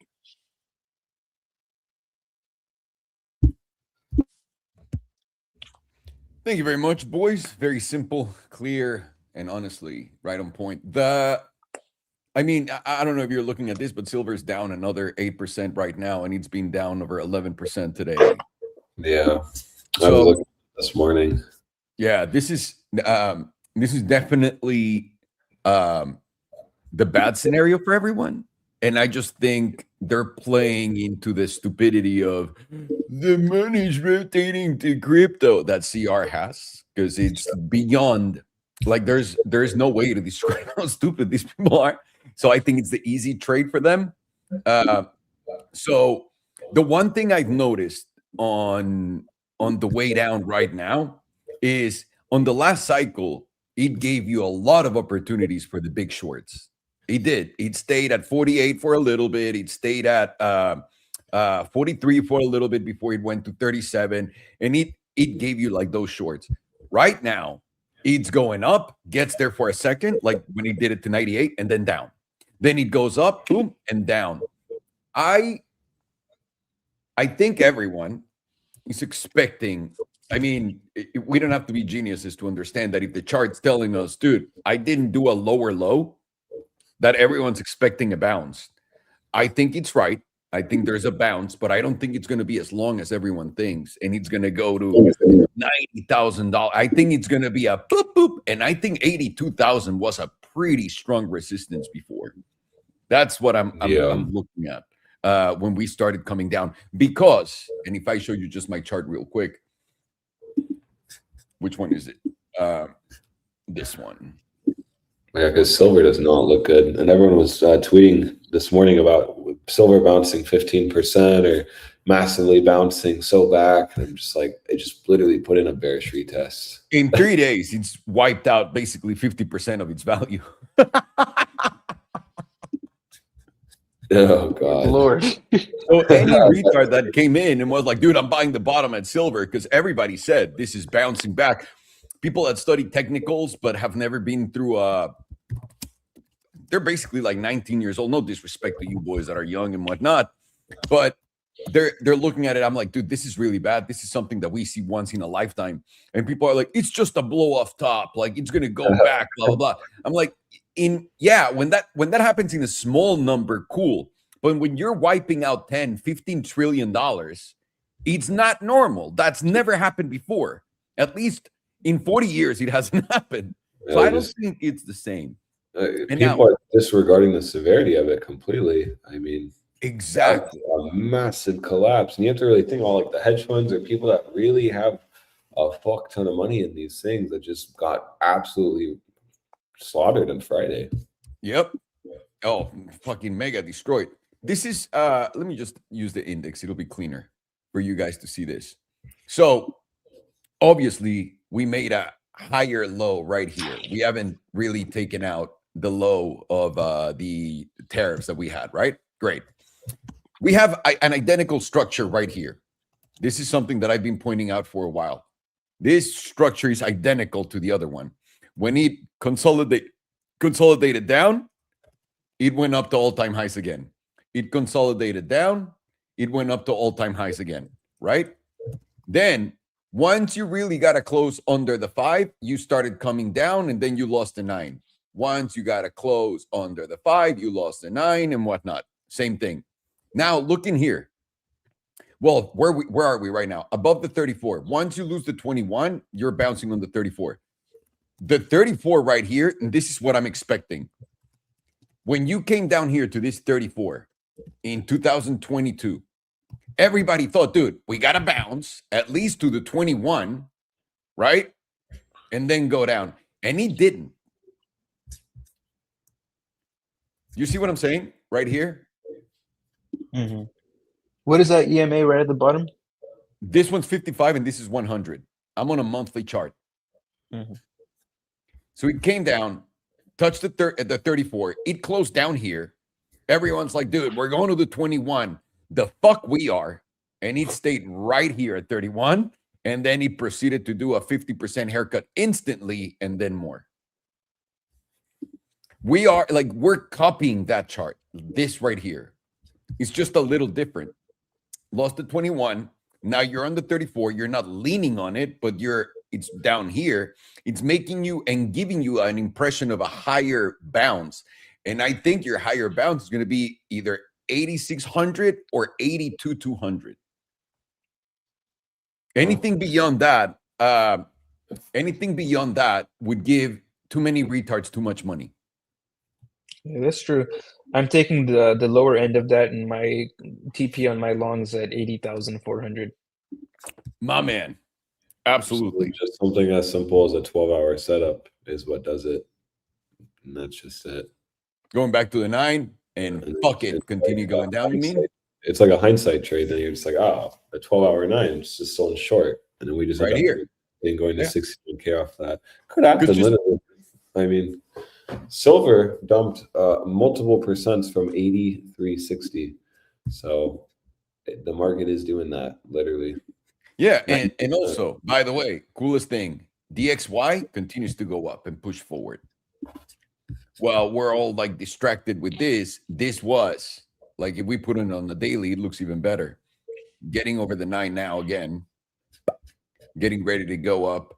And honestly, the Bitcoin chart that just fucking takes it home for me is the 2-week. I don't need anything else. This volatility is contracting right now while this is correcting. Like, that means that going up is correcting. This started at 17% on Friday. We're at 25%. It got to 27, 28% when it super dumped to 74. This is what I've been following. You have officially 2-week volatility expansion to the downside. And then that's going to give the monthly right here. The monthly is now at 13.43%. Like, the dump is coming now, I think. And that's why even when I was showing the bi-weekly, it's whenever you get those volatility setups, you rarely do just end up making a 9% mean reversion move up or down. You usually just actually all the times we saw, it was like a month of just up only after the setup fired off. So it's like the equivalent of what we're seeing now, where you're just not going to actually make that move up to, let's say 86K. Maybe it's just, 80,000. And then you just roll over. Because these volatility setups are just so primed. You really, once they fire off, you just should not really move. Well, let me show you the equivalent on this to why I think we're not going to like 89,000 right now, for example. Because I would think in my chart, if you're looking at this on the last, and I'm going to do it on the 2-week because he's the one that shows it the best. Yeah. Right here, every time we came down, we went up to this, right? To the $89,000 mark. When we came down here, we're coming down. Who doesn't think this is going to go up here, right? Like, why wouldn't we go to $89,000? We never came to retest this. Once we dumped it right here, we came down and we never went back to the breakdown zone. It's true. This is, I mean, like I said, it's just a tremendous coincidence that the market is not manipulated and they can only manipulate it once a month. Crazy. And he does these type of moves so that you can't short it and you can't, you know what I mean? Well, and that's why even if you go back to 2022 in that 40K region, that deviation, that to me was, that 49K to me on Bitcoin was that 101K. I don't think that's going to be hit. The silver, once the weekly silver crossed in that region, you just went down only, and we already got that this week. So we're in that just down only environment. It's like a good way to think about it is when the bull market started, you kind of just started going up and not really getting much pullbacks at all. So just do that to the downside. Exactly. Exactly. Because he doesn't let you get in, right? That's why. He Yeah. doesn't want you to fucking take the long at the bottom and then go all the way up. And then, you know what? You want to add more? Let's go back down again and you add more. Like, it doesn't work like that. If it's No. going to go up, it won't let anybody else in. If it's not going to come down, it won't let anybody else in. And like I said, the most amazing part of this is that it's playing the same stupid game that he played in here, where once you consolidate it upwards, bear market. Consolidate it upwards, bear market. That's it. It's identical. But if I'm not mistaken, we're in a super cycle. Yeah, super. Oh no, the super cycle is canceled actually. CZ said it was canceled. That's crazy. He canceled it afterwards after he told everyone to buy the dip at 80 something. Now he canceled it. Yeah, because people started blaming him for October 10th, so now he says it's canceled. Oh man, what a bummer. It's fucking people, dude. All right. So we got a good one. Natural gas fucking dropped like a rock. And then natural gas is first. And then Eli LLY. Eli Lilly. I'll do Eli Lilly. Excellent. Ok, mis estimados, estamos viendo los Bitcoin en este momento. Justamente habíamos platicado de lo que estamos viendo en estas tablas. ¿Qué es lo que estamos viendo en esta tabla, damas y caballeros? Bastante sencillo. Esta es mi tabla de 2 semanas, es donde tengo todo. Estamos viendo básicamente lo que vimos en el 2021. Es idéntico, cabrones. Los voy a llevar al índice porque tengo esa tabla limpia. No sé por qué me metí en indicadores, para que vean al grado de pendejo. Ahí les va. Aquí lo tenemos. Voy a borrar esto. Es más, usaría yo este wick como la resistencia de aquí a acá. Ok. En lo que todo el mundo está esperando ¿cómo se llama? Un rebote. Voy a empezar con la plata. ¿Ok? Bienvenidos a todos los miembros del E-Trading Academy, Canito, Ramón, ya los vi a todos, ¿cómo están? Elías, por supuesto. Les mando un fuerte abrazo a todos. Mario, ¿cómo andan, perros? El buen Zulu, Santiago, Leonel, Juaco, todos. Qué gusto tenerlos por acá. Vamos a darle con todo este pedo. 1, no puede bajar más. Eso me dijeron de la plata, ¿no? No podía bajar más, Alejandro, después de que cayó la primera vez, la segunda vez y la tercera vez. Y esto son trillones de dólares. Esto es todo el crypto carpet, el market cap de cripto que existe, perdido. El oro, lo mismito. No puede bajar tanto. Llegó a 4,400. Perdió $1,000. La caída más grande reportada en 40 y tantos años, ¿no? Igual que la plata. Gas natural, una caída de 23%. ¿Y ustedes creen que sus moneditas digitales de mierda, tíos, van a rebotar hasta el cielo y compraron el fondo? Por favor, piénsenlo. Y además volteo a ver al DXY, al dólar, haciendo lo que tiene que hacer. Cuando me están contando las peores noticias del planeta del dólar. ¿Soy el único que la huele?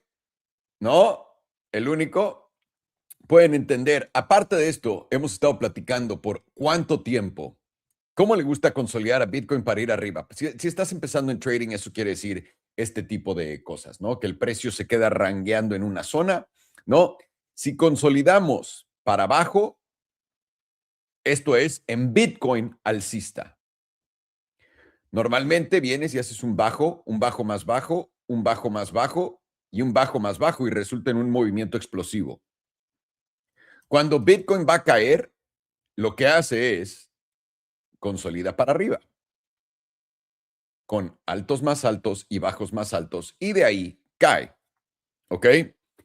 Alejandro, ¿tienes prueba? No, o sea, no.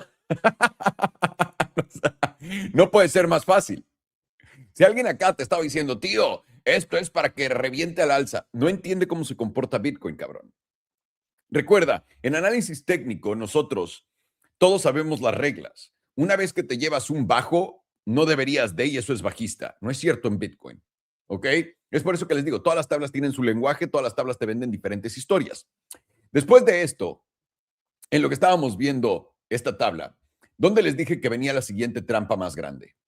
Esto son nuestros rallies del 2022, ¿no? En Bitcoin, perdón, voy a poner el índice otra vez. Estos son nuestros rallies de ahorita. Estos son los del 2022. Estos se los enseñé hace no sé cuánto tiempo. Tope, tope más alto, bajo más alto, caída. La M de McDonald's. ¿Ok? Tope, bajo, alto más alto, bajo más alto, caída. Es o sea, es idéntico. Idéntico. Ahora, ¿qué es lo que hace y que nos dice, nos da la pista de toda esta estructura? Por ejemplo, en esta subida, consolidaste para abajo y te dio un putazo a la alza. En esta subida, consolidaste para abajo y te dio un putazo a la alza. En esta, ya no te fuiste más a la alza y empezaste a caer. Una vez que caes y te llevas la estructura alcista de acá, tienes que ver cómo se ve esto. Cuando cayó en el 2021 entre la primera subida y la segunda, la M de McDonald's, entre las dos, esto que hizo acá, ¿cómo fue? Consolidó para abajo y eso te llevó para arriba. Ahora, ¿qué pasó cuando en el 2022 consolidaste para arriba? Mercado bajista, hijo de puta. ¿Qué pasa en el 2026 cuando consolidas para arriba? Mercado bajista, hijo de puta. O sea, puta madre, ¿no? Espero que todos estén aquí haciendo un chingo de dinero, cabrones. Porque honestamente ha sido el mercado más sencillo que hemos podido ver en muchísimo tiempo. Les dije, ¿cuál sería la hijaputez más grande que Bitcoin le puede hacer a todo el mundo y que sea la trampa más grande de todas? Que el mínimo de los aranceles sea el mínimo que no nos llevamos cuando caigamos otra vez, para que salga José Luis Cava y le diga a todo el mundo, vengan a comprar de una vez. Y se los lleve todos a la mierda, otra vez. De eso se trata este pedo. De que me siento tan listo, porque puedo ver que aquí mi rango, ¿no? Mi bajo, acá, un segundo. Ah, cabrón, deja de pintar, tío. Mi bajo acá, lo pueden ver, ¿no? Aranceles, para la gente que tenga problemillas. Pinche círculo culero. Aranceles, ahora. Este es un bajo más alto. En una tabla normal, esto es muy alcista. Les voy a preguntar una vez más. En esta tabla de Bitcoin, ¿esto es alcista o bajista? Es bajista. ¿Ok? Otra cosa que notamos nosotros antes que los demás, una vez más, no es esto porque vean qué verga soy. No, es porque quiero que ustedes se enfoquen en estas partes porque son las importantes, ¿ok? Cuando tuvimos este rally a los 98, tocamos los 98, etcétera. Nosotros hicimos cortos acá. ¡Pum! Cayó. En lo que todo el mundo estaba esperando, ¿qué? $100,000. Fuimos los primeros en darnos cuenta que el rally de los $100,000 se había acabado. ¿Por qué? Tocamos los 98, caímos con fuerza y todos los traders grandes que todos ustedes aman, que son anónimos como Capo y todos estos güeyes, dijeron que estaban esperando ya por fin el rebote a los 100. Una vez que ves a toda la gente que literal, una vez más, no me gusta usar a la gente como referencia para que lo vean como negativo, pero quiero que usen a la gente como referencia para que vean como nadie aprende nada. ¿Ok? Eso es lo más importante de esto. Se trata de nosotros no dejamos de aprender, no dejamos de analizar y no dejamos de ver qué es lo que está cambiando. No lo dejamos. Se puede analizar una tabla con todo lo que ya sabes sin nunca en tu puta vida aprender más y analizar las tablas mediocremente, sí. Pero te puedes volver el güey más verga del mundo si continúas adaptándote a lo que hacen con lo básico. Y es lo que estamos viviendo en este momento. Todo el mundo acá, vean el gráfico de 2 semanas en Bitcoin. A ver, tíos, si venimos, por favor díganme qué le están vendiendo a la gente. Si caes de esta línea, como en los aranceles, los grandes aranceles de Bitcoin, todo rebote regresa acá. ¿Ok? Si caes de la misma línea, tocas, una vez más, esto no lo tocaste en realidad, pero estás muy cerca. ¿Qué es lo que está esperando todo el mundo? Han notado acá, en lo que todo el mundo esperaba los 100, nosotros vimos los 98 y dijimos, ¿saben qué? Ese fue el rally. Han notado lo rápido que está cayendo Bitcoin cuando hace esto. Han notado lo rápido que llegamos aquí a los 80 y estábamos aguantando los 83 y pito para abajo. Aquí en la diaria se los pongo para que lo vean. Tienes todo este rally para arriba, llegas a los 97, caes. En cuanto caímos acá y no pudimos superar los 91, aquí fue donde dijimos nosotros, ¿sabes qué? Esto es corto. Hicimos nuestro corto acá en los 90. A quien no lo crea, vaya a ver las sesiones pasadas. Hicimos nuestro corto acá y nos llevó a este mínimo.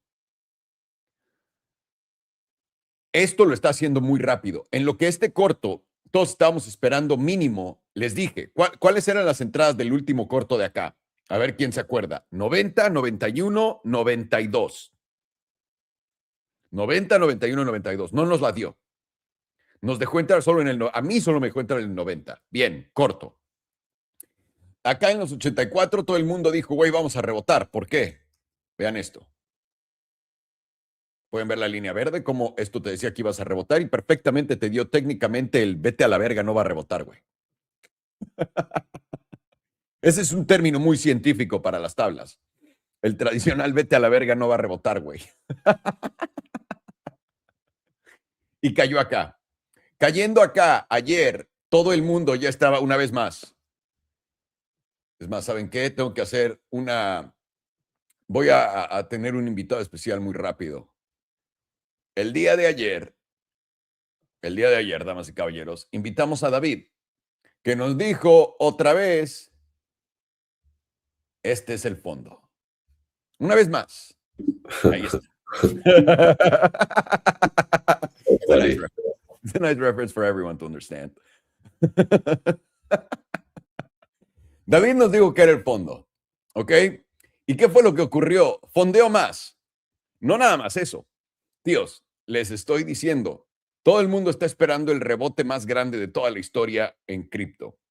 El chiste más grande, ¿ves tu promedio del 5 acá en los 80? En la de 12 horas, ¿ves el EMA 9 después de tener un cruce plateado a la baja en los 80-600? Adivinen qué va a ocurrir cuando Bitcoin llegue a los 80-600. Adivinen. No, pues ya va a superar el promedio del 9 y se va para arriba y vamos a comprar todos. Y la transición de plata y el oro que se fue a cripto. Quiero que entiendan que, solamente para que comprendamos esto, si la plata y el oro hubieran transicionado a cripto, cripto se hubiera vuelto 4 veces más grande ese día. A la verga, 4 veces.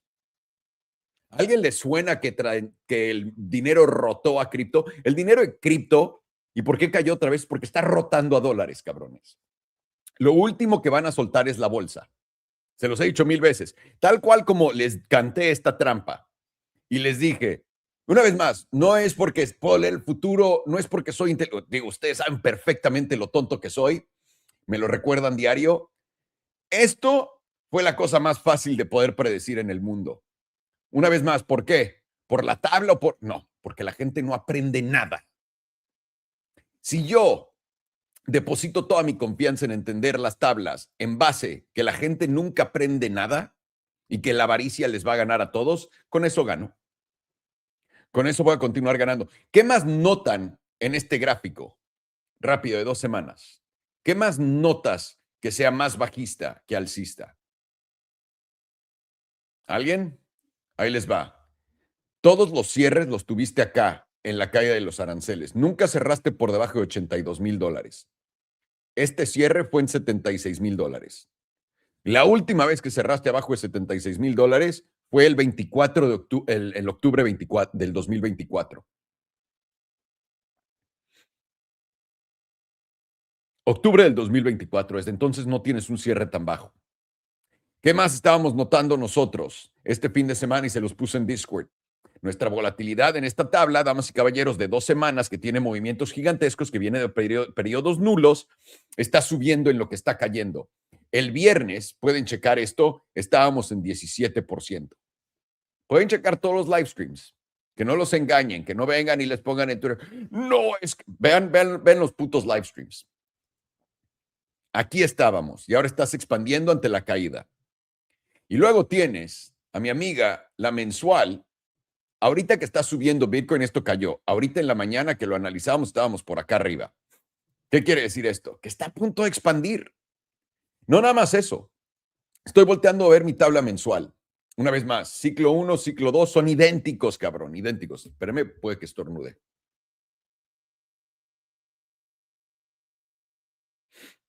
Tal vez no. Ok. ¿Qué es lo que notas en la primera parte del ciclo del 2021? Digo, en la segunda parte del ciclo del 2021, 22. Vienes, caes. Una vez que caes al promedio del 21, que es el amarillo, acá te imaginas, ¿no? Güey, perdón, caes del 21, llegas al 34. Aquí es donde estamos ahorita nosotros. ¿Ok? Y esto ocurrió en mayo del 2022. Nosotros estamos aquí en enero. No, en febrero en realidad aquí, en esta vela. Pero cuando estamos hablando de zonas en cuanto a EMA se refiere, porque no lo puedes poner en los mismos precios, no es relativo más bien a sus promedios y es por eso que estamos usando los promedios. Pierdes el 21 y caes, ¿no? Cierras, olvídate de todo esto, quítalo de tu punto de vista. Solamente quiero que veas esta vela. Caes y te aguanta el promedio del 34.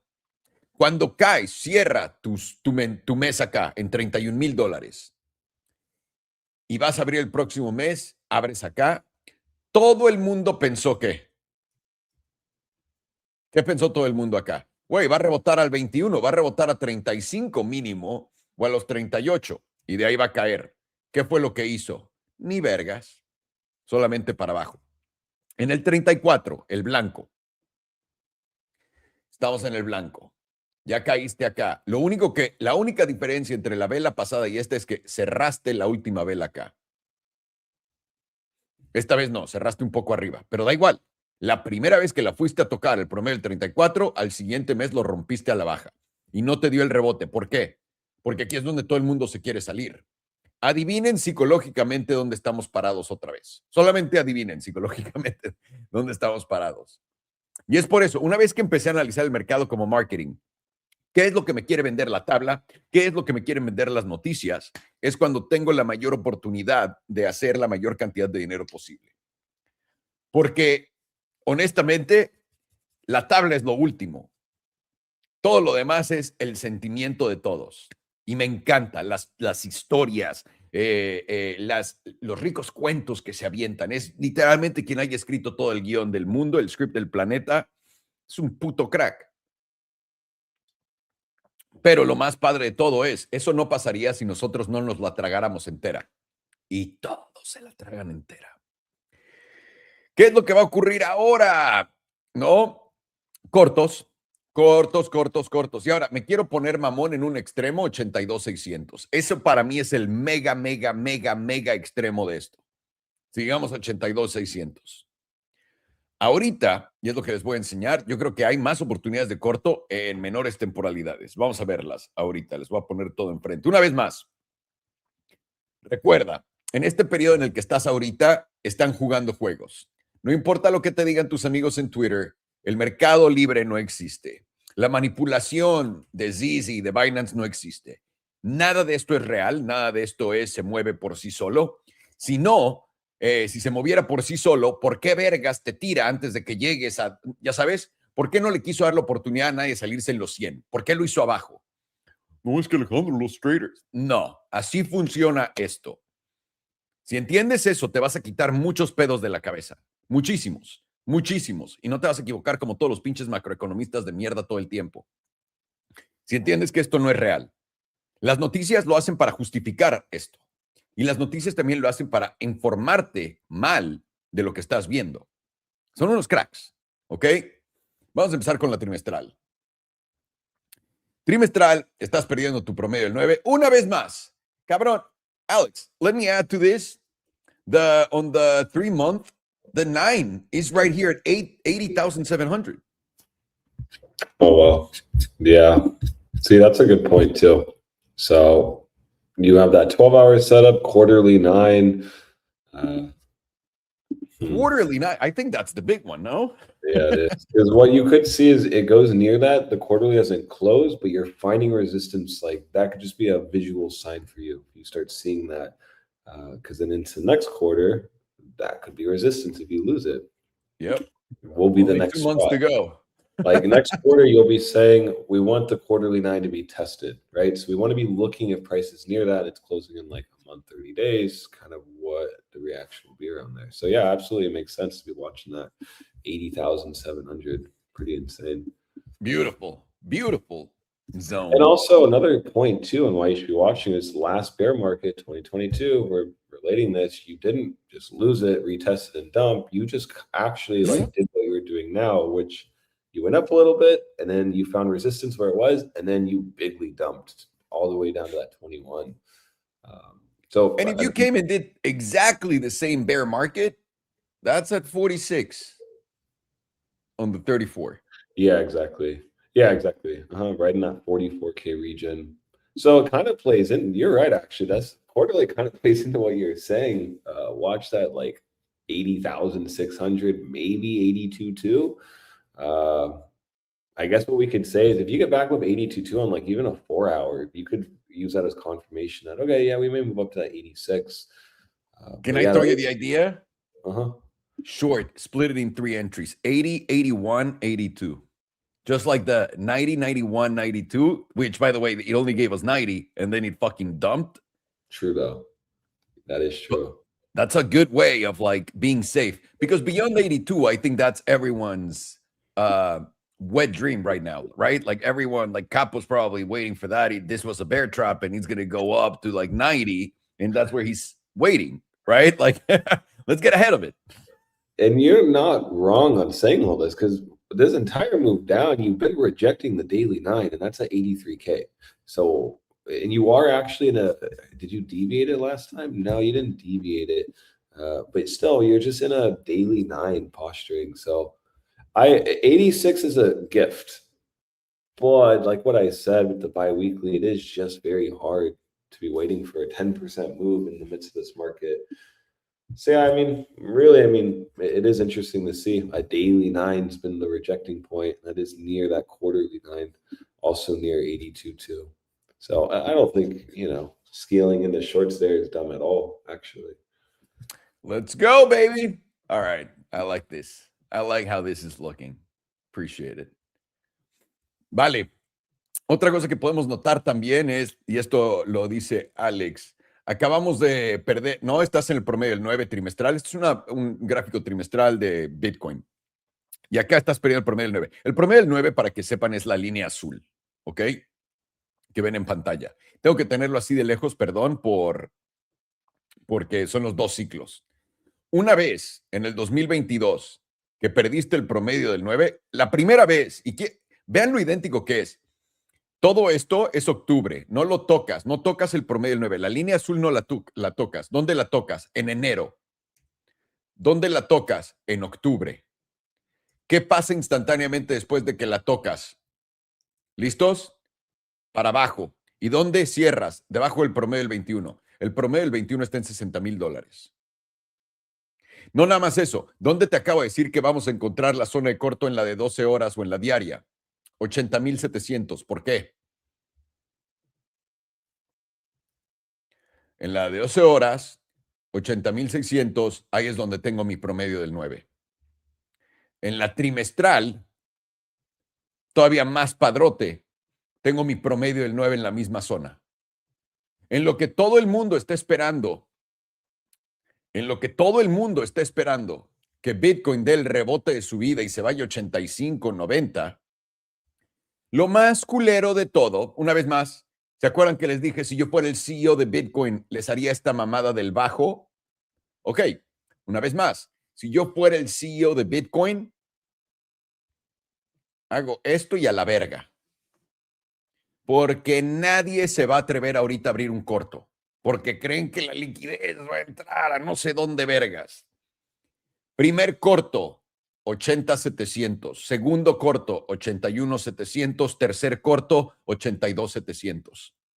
¿Se acuerdan el de 90, 91, 92? Solamente nos tomó el 90. Esto es idéntico, en mi opinión. Esto es lo que estamos jugando. ¿Ok?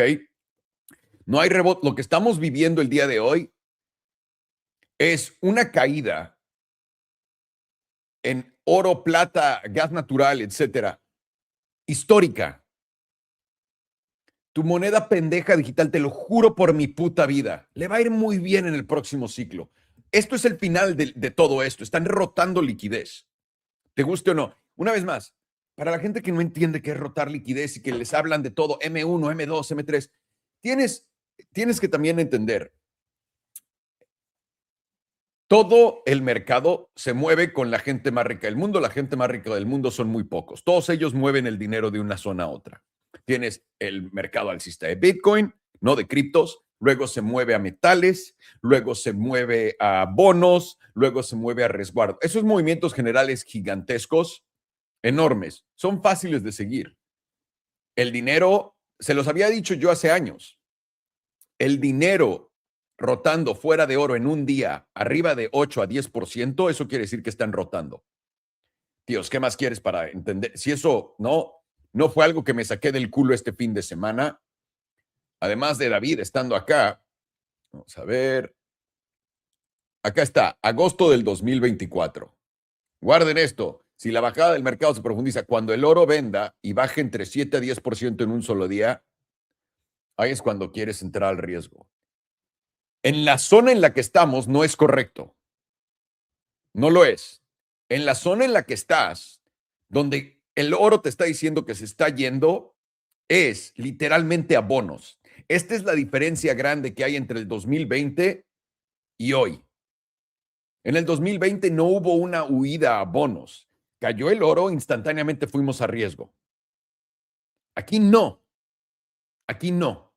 Aquí va todo el dinero a bonos. Y lo que la gente no comprende es que el bono tiene dos propiedades muy interesantes para el inversor. Una, sube un chingo de valor. Ponte tú que compro un bono de 10 años con 10 millones de dólares. ¿No? Hoy vale mi bono 10 millones de dólares. Fue lo que lo compré y me paga 5%. Bajan los intereses, cabrón. Eso quiere decir que mi bono de 10 millones de dólares alguien me lo va a comprar por 14 millones de dólares. Y además me llevé toda la utilidad desde que lo compré, todos los retornos mensuales.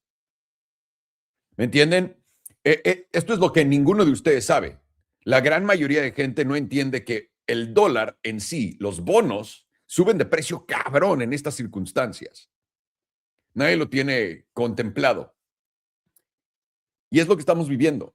Les había dicho, ¿cuál era mi punto de entrar en Coinbase? Ve dónde estoy.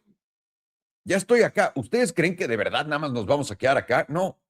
Con los setups más grandes de volatilidad en toda la historia, en todo cripto, en todas las tablas, en el dólar, en los yen, en todo. ¿Creen que nos vamos a quedar acá y ya? Todo el mundo se la pasó de huevos. Güey, ¿no están viendo lo jodida que está toda la gente y la mentalidad de todos cuando Bitcoin simplemente está? Sería un sueño mojado para quien sea, que estamos en $80,000. Hace 2 años eso, ustedes hubieran estado mojando las pantaletas toda la noche. Y ahorita todo... ¿Cómo es eso? ¿Que no todo el mundo en X que está mamando todo el tiempo compró en 14,000? Se burlan porque yo no. Me imagino que todos ustedes sí. ¿Por qué están llorando todos? Porque no es cierto. La ilusión es esta. La gente más pendeja del planeta cae en la misma cosa una y otra y otra y otra y otra y otra y otra puta vez. Esto es la trampa más pendeja que he visto en mi vida. Que te digan que Bitcoin va a sustituir al dólar, que el dólar quiere, que el presidente de Estados Unidos quiere destruir esto. Esto se va a llevar a todo el mundo entre las patas. Esto es Coinbase. Vámonos de vuelta entonces a Bitcoin para cerrar este pedo.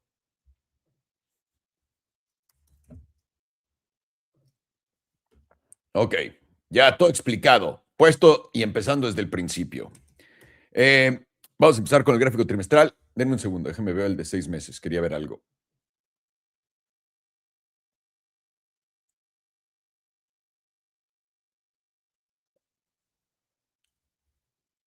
esto. Si tenemos otra pierna para abajo, voy a esperar el rebote en los 66,800. ¿Ok? Yo sé, todos van a decir, no, se va a ir a los 40. Aquí es donde voy a esperar un buen rebote que me lleve de vuelta a los 74. Pueden apuntarlo, 66,800. ¿Por qué? Tengo mi promedio del 9 aquí. Normalmente esto aguanta junto al promedio del 9 y luego tienes un rebote. Estás buscando el rebote. No creo que simplemente el promedio del 9 lo vaya a aguantar por el resto de su vida. Pero va a esperar un rebote acá en los 66,800, ¿ok? Bien, con eso dicho, tenemos nuestra tabla trimestral. Esta vela va a cerrar en 2 meses, básicamente. La última cerró aquí arriba en los 87, pero tocó el promedio del 9. En el último ciclo, en la primera M de McDonald's, no tocaste el promedio del 9. En la segunda lo veniste y lo tocaste, y después cerraste abajo entre el 21 y el 34. Si fuéramos a hacer lo mismo, todo nuestro rally de antes de en el primer rally no tocamos el promedio del 9. El segundo lo tocamos acá con una vela envolvente bajista. Y una vez más, lo único que tienes que hacer para cerrar por debajo y que te confirme que vas a caer cabrón es esto. Cerrar por debajo de 80, 500, 589. Una vez más, otra razón por qué quieres hacer corto en esta zona. En lo que todo el mundo está corriendo, no, es que va a subir, ¿cómo va a hacer un corto aquí? Es aquí. Es aquí. Estás cayendo. Tienes una vela envolvente bajista. Una vela envolvente bajista, para los que están empezando, es esta vela roja de acá, que es más grande de tope a fin que la vela pasada. Esta es una vela de tope. La confirmación existía en los $105,000. Te la dio instantáneamente. Caíste. Esta es una vela que te dice reversión de tendencia, la envolvente bajista. Y ahora es lo que estás viendo en este momento. Más allá de eso, nuestro indicador de volatilidad, el BBWP, fue lo que nos ayudó a darnos cuenta de que habíamos tocado fondo el 6 de octubre, una vez que contraímos abajo de la volatilidad. Recuerden, volatilidad es la línea de colores, el promedio de la volatilidad es la línea blanca, aquí arriba es 100%, aquí abajo 0% y yo puse la línea amarilla. Has visto, está haciendo altos más bajos todo este camino de la volatilidad, está formando, nos están dando divergencias bajistas en la trimestral, en la mensual, en todo lo que te imagines, hasta en la de 6 meses por primera vez en la historia. Y cada que hemos llegado a esta zona de fondos, cuando ves a la volatilidad en esta tabla revertir a la alza, encuentras un fondo grande. Este fue el fondo de Hamas el 6 de octubre, el 20 de octubre, perdón, o en octubre del 2023, que fue cuando Bitcoin se fue de $25,000 hasta el tope de acá. Y ahorita les voy a contar por qué el tope no está acá, de 126. Este fue julio del 2020, que se fue hasta los $69,000. Este fue el de julio del 2016, donde se fue hasta $20,000. ¿Recuerdan? Ok. Cada que Bitcoin contrae por debajo del promedio en su primera sesión, perdón, siempre me sale mal la última. Cada que Bitcoin hace eso, está el tope en esta línea. Sin fallo. Cuando nos dio este tope a nosotros, yo estaba cagando de risa en X, como siempre, de todos los pacos. No ha habido ninguna señal de tope, brother. Hay 49 diferentes señales de tope y ninguna ha tocado. Aquí estaba. Enfrente de todos ustedes, el casino del tío Salo, que es completamente gratis, lo cantó antes que todos. Una vez más, no porque somos mejores ni nada, solamente porque no somos tan pendejos. Somos muy pendejos, pero no tan pendejos. Sobre todo, ¿no? La gente que dijo que el ciclo de 4 años de Bitcoin se había acabado. Güey, eso pasa cada año. Porque si no ocurriera, ¿cómo vergas la gente se saldría? Si te garantizo que Bitcoin cada 4 años va a subir, ¿venderías? No. Pero si no te lo garantizo y tienes un pendejo que sale a decirte que el ciclo cambió, ahí está. Ahí es donde aplican las mamadas, ¿ok? Dentro de la tendencia alcista, y ahora no te llevaste este mínimo, el de los aranceles, que fue muy inteligente de Bitcoin, preparando a todo el mundo para un rebote. Esto es una trampa, damas y caballeros. Estamos aquí, en nuestro ciclo, estamos en esta zona. Es cuando va a perder eso. Así que atentos. Mensual. Mensual tenemos la volatilidad del punto más bajo en toda la tabla. Lo puedes ver acá. ¿Esto qué quiere decir para la gente que está entrando por primera vez? Cuando tienes el movimiento de volatilidad del punto más bajo de la tabla empujando a la alza, tiene más camino. Solamente tienes que pensar en esto. De aquí abajo para arriba es mucho más camino que de aquí para arriba. Por eso cuando volatilidad está tan abajo nos emociona, porque nos dice que nos va a dar el movimiento o tenemos la probabilidad más grande de ver el movimiento más grande de Bitcoin en toda la historia, de acuerdo a esta tabla. Y ya está empujando a la alza. Hoy en la mañana, cuando estábamos cayendo, estábamos por aquí, cabrón. ¿Qué quiere decir eso? Volatilidad está empujando para abajo. Cada que tienes movimientos importantes en la tabla mensual, trimestral, donde haya volatilidad empujándote en altas temporalidades, son movimientos potentes y no mamadas. ¿Ok? Para que lo tengamos en mente. ¿Esto qué nos quiere decir? Que muy probablemente vamos a ver esta deliciosa caída. Una vez más, a mi gusto, si llegáramos al promedio del 21 sería el regalo de toda la historia. A mi gusto, lo que vimos fue esto. Estás acá, perdiste el promedio del 21, no lo vas a venir a retestear. Ya lo perdiste. Esta vela de acá no lo vino a retestear. Es literalmente lo que estás viendo. Y eso fue cuando pasó el... Ah, no, fue acá, el verde por debajo de este. Ok. Pero esto yo creo que ya lo viste y tienes menos probabilidad de regresar a esa zona del promedio del 21. Eso sería un gran regalo, te lo digo de nuevo. Si te llegan a dar los 86, puta madre, pa'l corto. Pero me cuesta trabajo pensar que nos lo van a regalar. 2 semanas, habíamos comentado esto. Bitcoin tiene ya la volatilidad expandiendo. Esta expansión viene ante esta caída y va a continuar. La continuación de la expansión de volatilidad, y lo pueden ver acá con el precio. Empezamos el viernes, cuando cerramos, estábamos aquí en 17%. Hoy estamos en 26% ante la caída. Eso quiere decir que hay expansión oficial. Cuando tienes expansión oficial, una expansión validada, no oficial, ¿no? No es como que te da un holograma que dices es oficial. Cuando ya tienes esa expansión validada, simplemente es cosa de paciencia porque estás en un gráfico de 2 semanas. Recuerda, el gráfico de 2 semanas va a sangrar al mensual, que es lo que estás viendo, que es donde estás viendo esta volatilidad de expandir. Y ya con eso, ¿qué más necesitas para entender el tamaño del movimiento que estás a punto de ver? Siguiente objetivo, acá a la baja van a ser los 68,800, una vez más, los 69. La misma zona que les dije en la trimestral, en la de 6 meses. Justamente aquí está el promedio del 9 en la de 6 meses. Y acá tiene también sentido. ¿Por qué? Para toda la gente que está aprendiendo análisis técnico, cuando ves que no puedes pasar una línea, no puedes y no puedes y no puedes. Y cuando la rompes, tienes este tipo de movimientos. Esto es un soporte muy cabrón. Esto debería de ser mínimo esto. Tal vez no así. Tal vez menos mamón, ¿no? Aquí, algo así. Pero la zona de los 68 debería de aguantar cabrón. Cabrón. Semanal. Semanal ya tienes volatilidad una vez más por debajo del 15%, lo que nos dice que está preparando igual un movimiento gigantesco que probablemente vaya a empezar el frenesí bajista.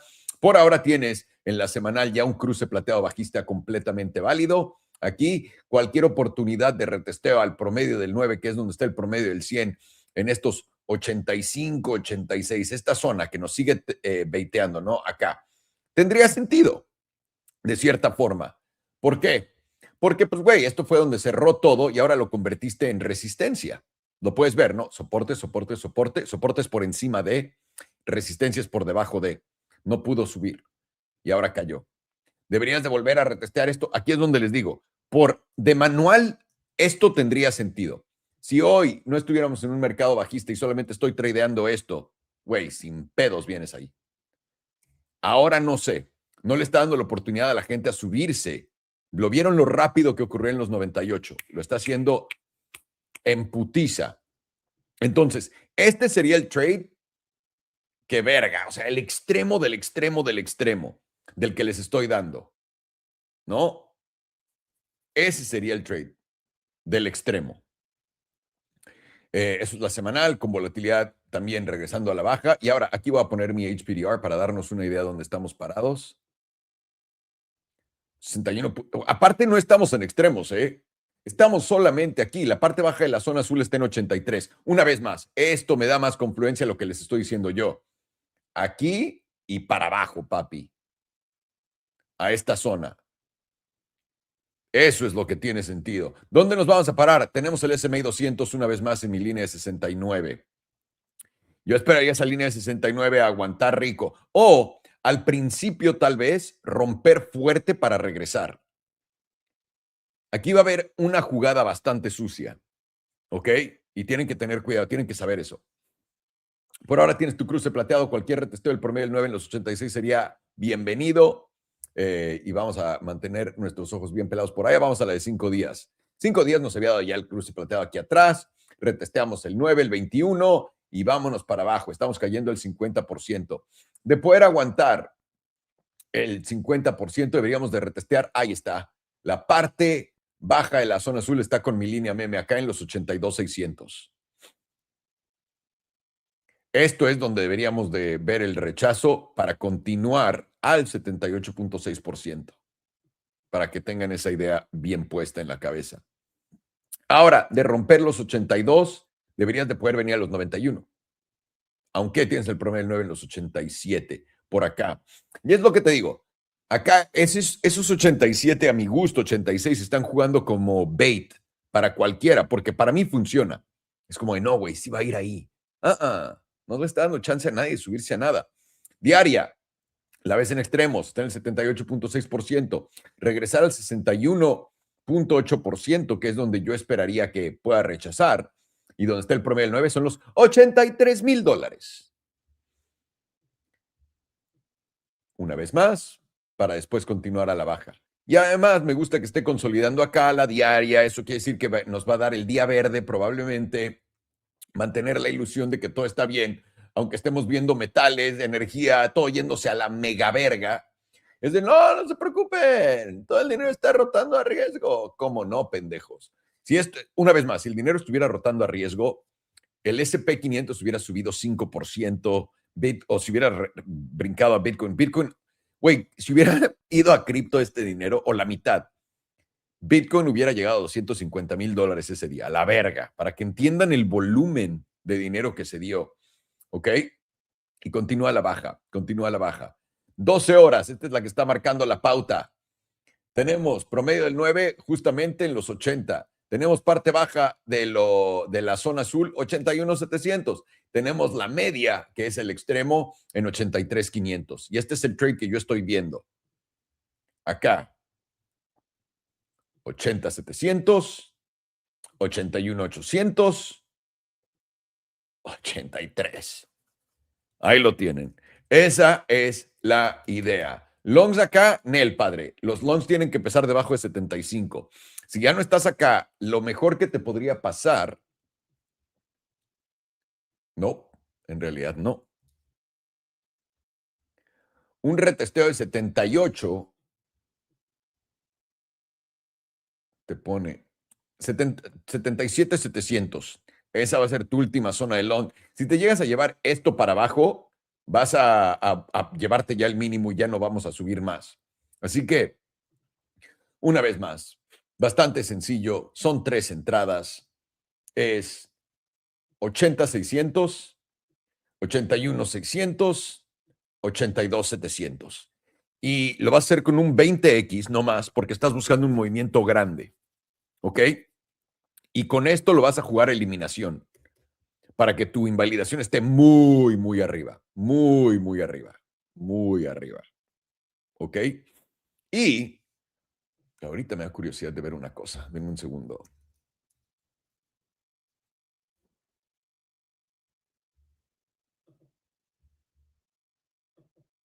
Un segundito. No me va a enseñar acá. ¡Ah! Qué pendejo soy. Lo tengo en mi aplicación. Perdón, un segundo.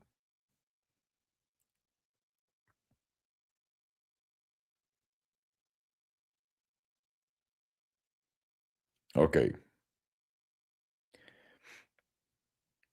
Para que me eliminen en un short ahorita a 20X. ¿Listos? ¿Listos? 82,400.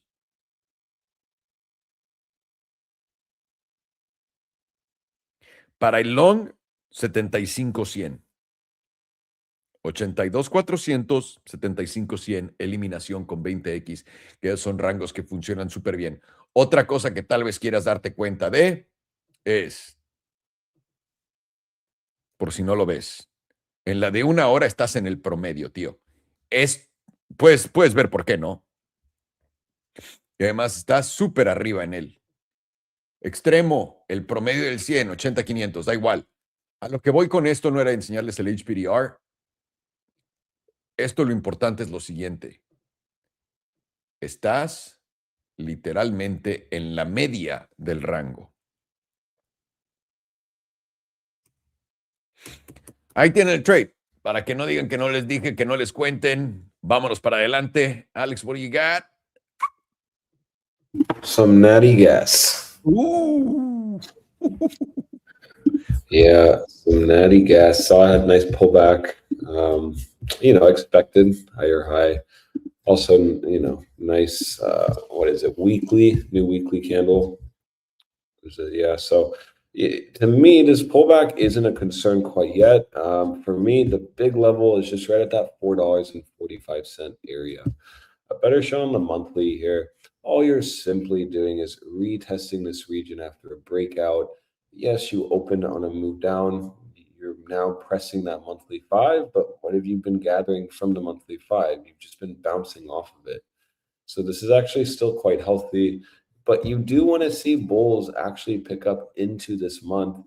Ideally, this monthly 5 is the spot that is the bounce zone. Again, sitting really near that $4.45. If you end up retesting, you should be looking for bulls to actually excel up and try to get a reclaim of $5. It's a big spot. You can get monthly closures above $5. That's when you can really start moving up aggressively, as if it's not already been moving up aggressively. But you do see a nice range opening up where $5 connect as support, and it can launch you all the way to that $6.25 region. So yeah, I mean, natty gas is down 20%, but is it a major cause of concern? No.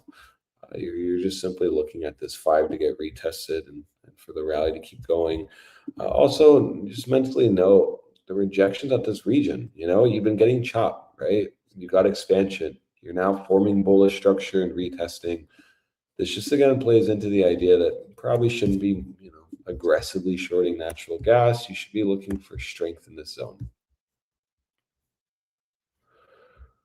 Look at the big rejection down from this, just stayed under that $4.45 region.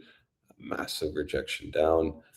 And quite the opposite here. You're just still above it and retesting it. Good perspective there. Why it's not extremely weak. And even here, you big move up, retested the zone, held it, and then you started to continue to leg up. Actually, and you can just see it broke $5. This is when you really started to move up. Even past $6, retesting that led you all the way to $9.50. So I mean, natural gas just looks like what it's doing in an uptrend on the macro. Higher high, higher low before a breakout.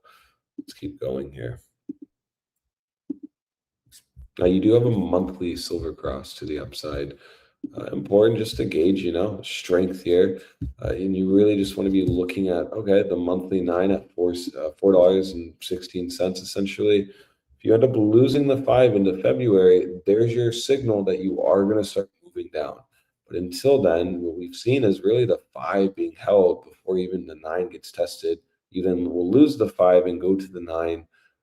Or then if that doesn't hold, you start moving down again to the next levels. But with the silver cross now on the monthly, you should be gauging this monthly 9 with strength. Area of interest, essentially. Excuse me.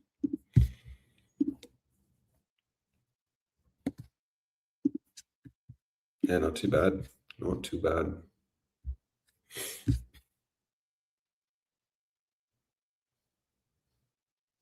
Okay, even at the bi-weekly. And I'm just observing here the crosses on the bi-weekly on natural gas. They're pretty nice. Once you cross, you just start getting volatility. Look at this. Once you cross, you really just start getting volatility. I'm saying that because you do have a cross here as well. Right here. So ideally, $4.45 is the spot. You just need to see that hold as a bull. Really can't say much more than that. You even have your daily 34 sitting there. Once you actually start losing that zone, that's when you can start becoming concerned of a deeper pullback, maybe closer to $4. But until then, this just looks like it's retesting things on the higher time frame. Wow, right, still staying within the moving average and moving average zones on the daily. Look at this. You lose the 9, you go to the 21. Okay, you held the 21, you moved up back to the 9. So what do you have today? Well, you're at the 21. Today, you should be watching to see if you're going to hold that or not. If you end up holding that, you could be in a situation like this. You end up moving all the way back up to that $5 region, where then that should, like I said, you should get ideally a reclaim. If you end up rejecting this, that could have implications to move back down to $4.40.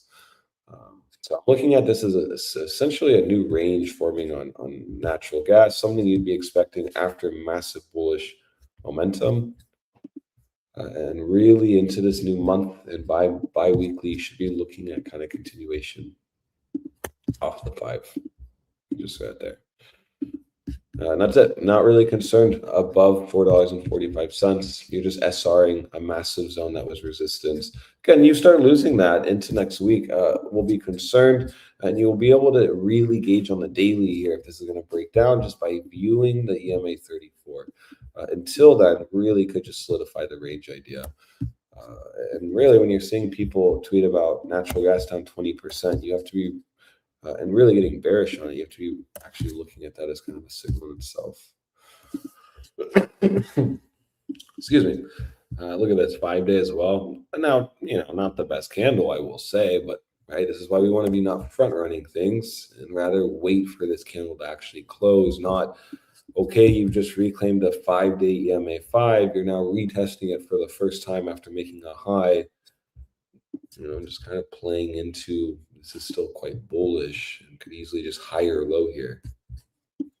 So $4.45 is the big spot for me. As long as you're above it, you should be looking for $5 to get retested again. The monthly's in the silver cross to the upside. And you really should be watching this monthly EMA 5. It's been the easy gauge this entire move up, even back in 2021. You just started to bounce bigly off of the 5. So no need to complicate things in this range. It is a tight range though. 445 is support ideally. $5 is resistance, specifically because I keep saying it's $5, but it's $4.966 essentially, 96 cents. That's the spot you want to see. Get a reclaim before going into March. Look at this, right? It's not looking the worst above 445, right? You're clearing these wick high rejections. You can really see the buys above $5, taking you to 620. I like the higher time frame views. Unfortunately, though, you're just not getting these closings quite yet. So it just means, as a bull, you just kind of have to keep this energy. So it'll start on the monthly, right? And that'll bleed into the good 2-month, maybe. We get the reclaim. So not a bad chart, really, honestly. And it's really, as long as you hold this monthly 5, you have to be more bullish and look for a bounce up to $5 and possibly higher. I'm pretty bullish on natural gas. It does not look bad. It looks like you massively trend shifted in a higher high, forming a higher low. And for me, if this is going to be a higher low at 445, it has implications that this high here is going to get taken out. Rather, you should be looking at that $6, 620 region. Let's see here. And look at that. Monthly HPDR is even in a breakout. So, and it's kind of funny. You're just actually solidifying what I'm saying just via HPDR on the monthly. You're between the 61.8 at $4.46 or the 78.6 at $4.93. But you can just see, as long as you're on that 61.8%, you should be more on the camp of this bouncing from that point. So that's all I have on natty gas. Very easy kind of perspective here. Just viewing it as a range. 445 is a line in the sand, and as long as you hold above the monthly 5, you should get continuation up. Not really looking at this as topping or anything. All right. Let me switch to Eli Lilly. That's I believe they make Monjuro. What? Monjuro, the fat loss one. No Eli Lilly. No appetite. I didn't hear that part. I thought you said like something weird. Eli Lilly. Nice Is it two words? Eli Lilly, or just put LLY? That's easier. Yeah. Alrighty. Let's start with, let's do the quarterly. So we'll start with on the quarterly, we got momentum currently pointing to the downside, right at the reset zone, and we have volatility at basically 0%. And we have the jewel giving us a pretty powerful sell signal here. You're now firstly getting the pink crossing below the yellow, and you're getting a God mode background. And this is happening within the critical zone. Very powerful to have that happen within the critical zone. Although you're seeing prices trading at all-time highs. Very crazy to say, or kind of conflicting to see that. But also you see that price is making momentum is making a lower high, whereas price is closing at all-time highs, giving you a very significant bearish divergence here as well. But this is going to be one of those bearish divergences that are going to be possible, but very, very difficult to confirm, because as of now, to make a local bottom, you need to close below about $623, and then that confirms the bearish divergence. Very unlikely that's going to happen as of now. What's more likely is this is just going to continue on to where it becomes more and more easy to confirm a local top, and then at that point, getting confirmed, and then from there, your easy target of the bearish divergence is going to be your 9 EMA. For now, to confirm it, you need to close below $623. But on this next quarterly candle, your close is the confirmation is going to be somewhere around $1,000.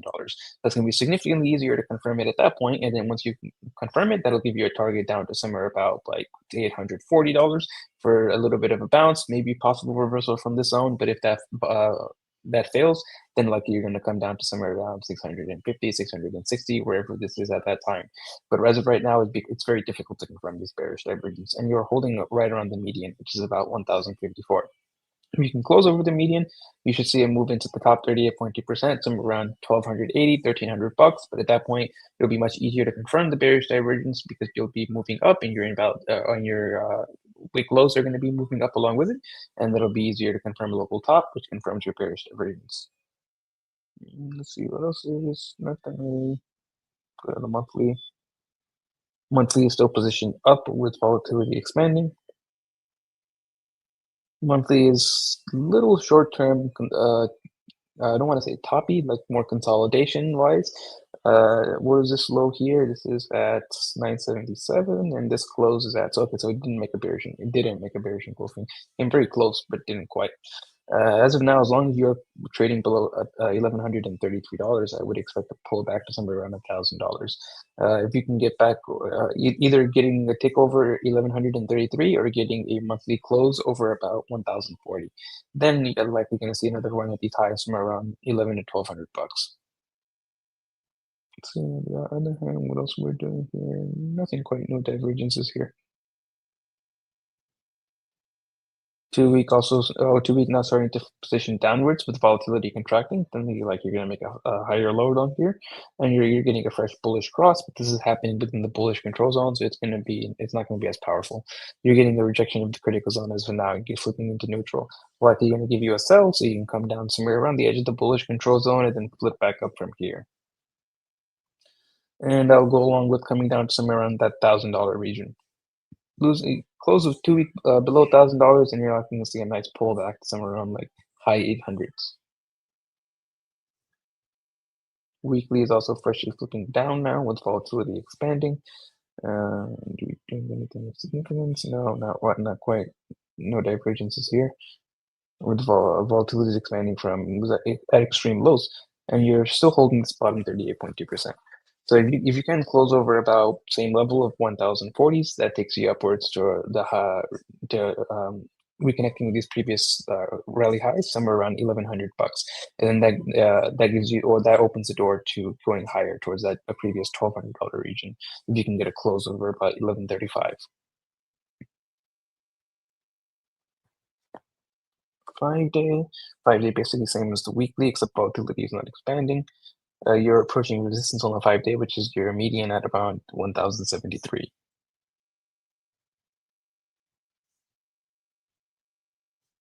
Sometime today. There we go. 2 day is now starting to tick back up, getting out of the bearish control zone. It's still below the moving average, however, which is going to be resistance.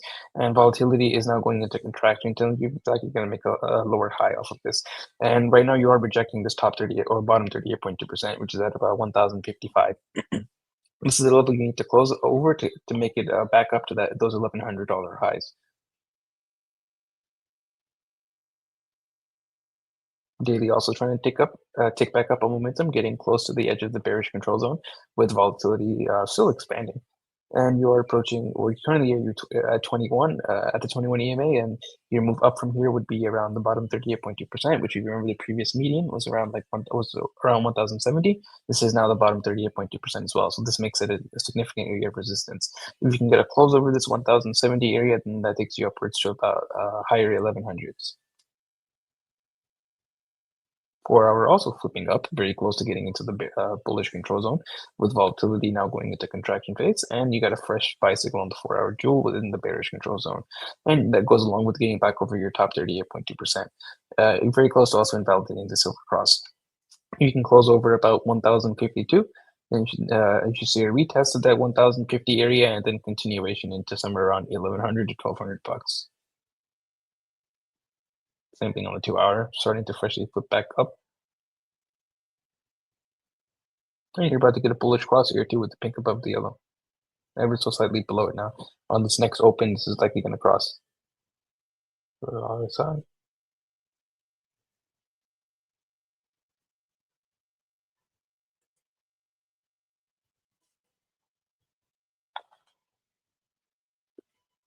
See, nothing on the cool movie. Nothing there.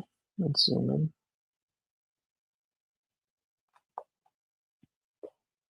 No, so you didn't quite tick out the previous low. But you are forming bearish divergence here because you made a lower high on momentum, whereas price made a higher high. Although this is going to be very difficult to confirm. You need to close below about 600 and same number, $623. They'll give you a move down to the edge of the bullish control zone, about 535 if you can confirm it. Not really that much lower. That's around your 6-month 21 EMA.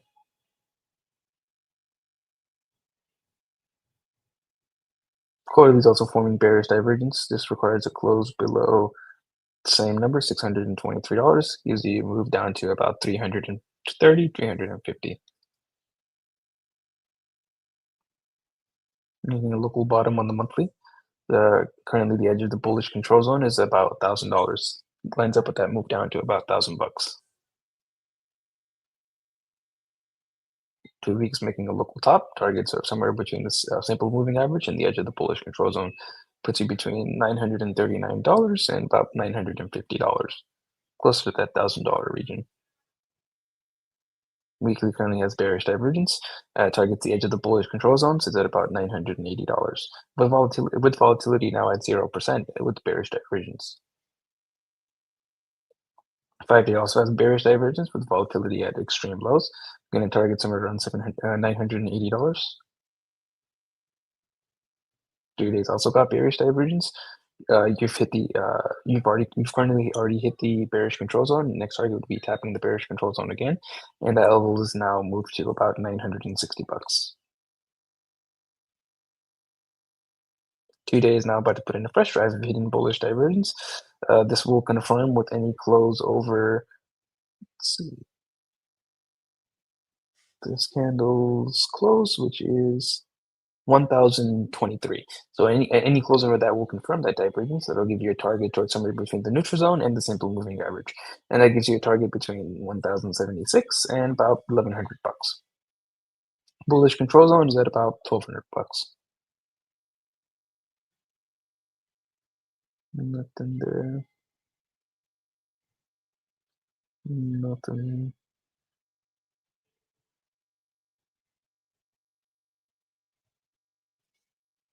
Making a local bottom here would target the critical zone. Not really much higher, just tapping that median of 1,070s.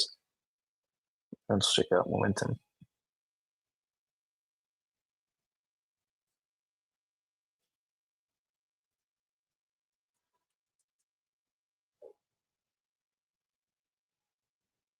Six-month momentum is freshly flipped down, and it's going to remain flipped down as long as you're closing below $1,075. And let's zoom in a little bit here. And there's also bearish divergence because you have a lower high in momentum with a higher high in price. Volatility is now contracting for many periods of 100%. And you have seen a pretty unabated massive move to the upside. Not too crazy. You see a little bit of a pullback here. 6 month, very close to flipping back up. 3 month, quarterly, very close to flipping back up, but it is currently flipped down. It will flip up if you can close over about $957, which you are currently above by about $100. Monthly is currently also flipped up, rejecting the bearish control zone with volatility expanding, and it's going to remain flipped up as long as you're closing over $812.50. 2-week is currently freshly flipped down with volatility now contracting, and it's going to remain flipped down as long as you're closing below 1,066.50. Weekly is also flipped down with volatility at 0%, and it's going to remain flipped down as long as you're closing below 1116. 5 days also flipped down as long as you're closing below 1108 with volatility at extreme lows. 2 days also flipped down, but very close to flipping back up with volatility expanding. And it will flip back up if you can close it for 1,055, which you're like 50 cents below. Daily is also very close to flipping back up with volatility contracting, and it will flip back up if you can close over 1,042.27.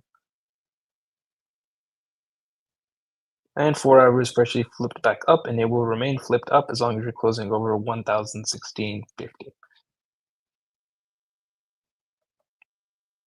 So on the very high time frames, it's not exactly bearish, more so corrective, because you have seen a very massive move to the upside, several X's, and you have yet to see a real pullback. Now you're starting to see momentum starting to flip down on the high time frames, like the 6-month momentum is flipping down, although I wouldn't look at that as anywhere really bearish at all, especially since you're so deep within the critical zone. You're likely going to approach somewhere around the edge of the critical zone, and that likely lines up with the move down on price somewhere around this 5 EMA at a minimum. That puts you around like $920 to $950.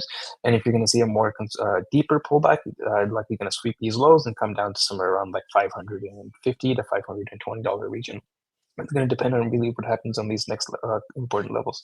But if you see, based off that, the high time frames flipping down makes it that you're going to get that higher low. And then if you go down from there, monthly it's now starting to flip back up, and you have seen a nice move up and reclaiming all of your major monthly EMAs. I am looking in the more long term to get that pullback, but in more short term to see a little bit of an attempt upwards to tap somewhere around that median, which was at 1,060 to 1,070 region. And that area, I'm expecting to see a projection, possible move up to somewhere around $1,100. But I don't really see it getting higher than like $1,100-$1,200. I don't think it's going to go to new all-time highs. I think it's likely just going to get it. If you do get a move up, a test of that $1,100, maybe $1,200 region, but I'm more confident about $1,100. And then from there, I do expect to see a little pullback, this tap somewhere around that low 900s at minimum. And if you can get a reversal at that low 900s, put in some bullish divergence on the daily, minimum daily time frame, and then I can see that being the bottom and going towards somewhere around 12 to $1,300 from there. If you don't put in that local bottom, no bullish divergence, likely you're going to drop towards that $500 region. And then very high probability there where you're going to find your next high low, put in your bullish divergence, and then take it up to new all-time highs from there. But it's not very crazy to see a little pullback here after seeing several X's up in price. Thank you, senor. We got right after for you both Palantir and one second.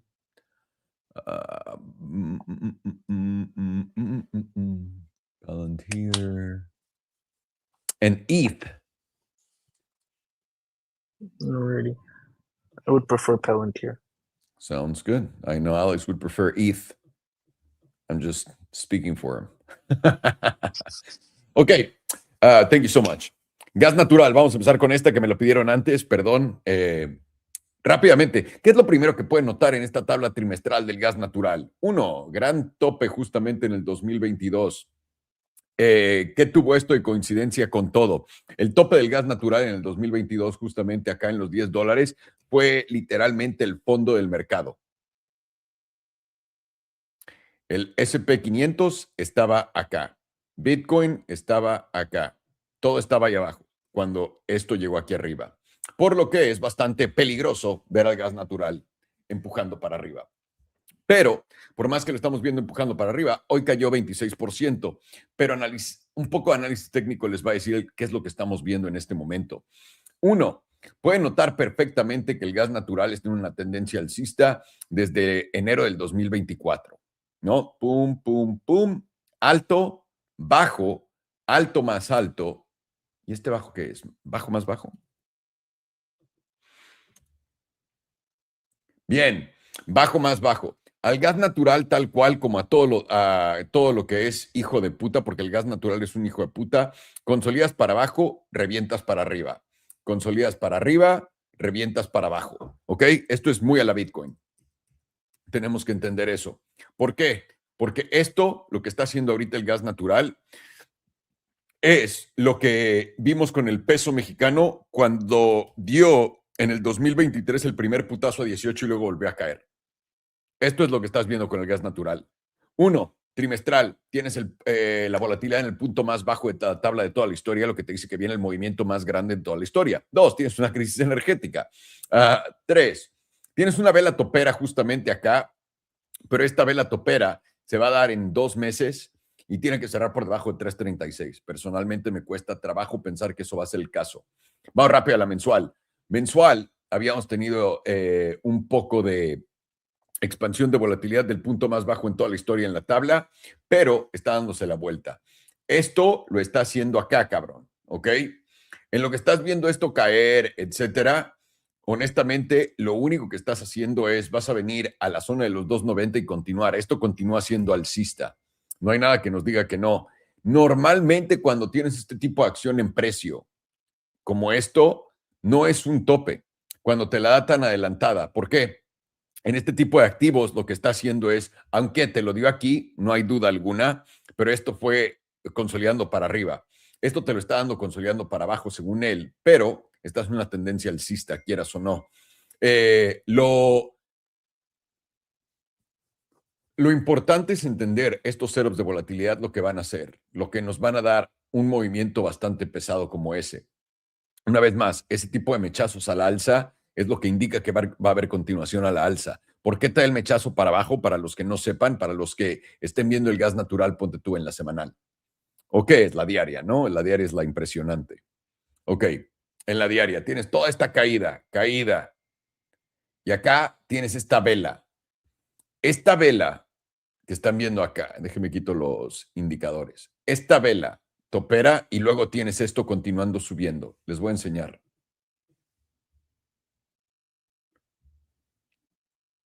2022, aquí está. Fue el 2024. El peso vino contra el dólar acá a los 16. De la nada, dio un putazo hasta los 18. Instantáneamente volvió a caer a los 17 y se volvió a los 16. Este tipo de cosas lo hacen porque hay mucha gente que había estado ya compre y compre y compre esperando a subir. ¿Ok? Porque, una vez más, si yo les puedo decir antes de que subieran todas estas cosas que esto iba a subir, imagínate la gente que de verdad sabe, ¿no?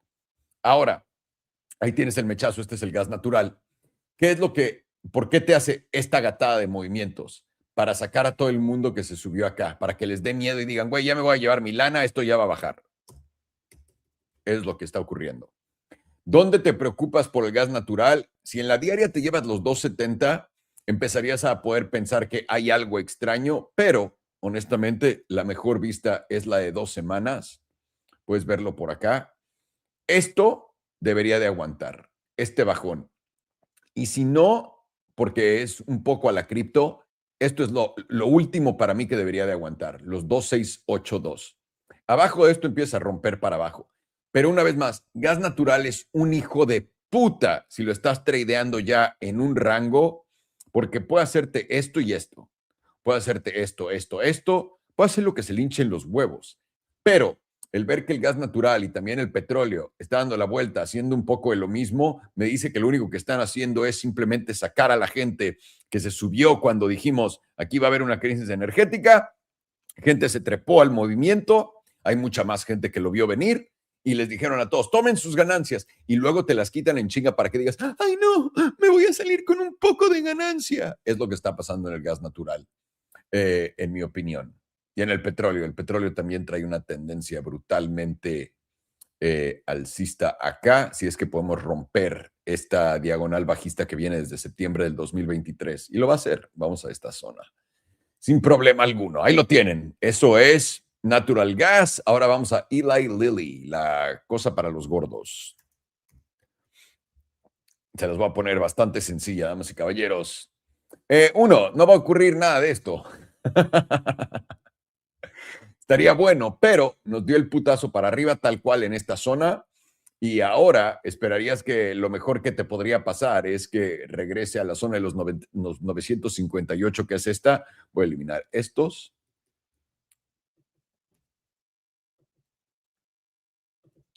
De los 950. ¿Por qué? Tienes este alto, ¿no? Habías tenido este alto, bajo, alto, y ahora tienes que hacer un bajo. Y la cosa es, ¿dónde te lo va a dar? Nos imaginaríamos que te lo va a dar abajo de este, pero tal vez no más bajo que este. Por lo que, más o menos estas son entre los 990. Acá lo pondría yo así. Exactamente. Y el HPDR.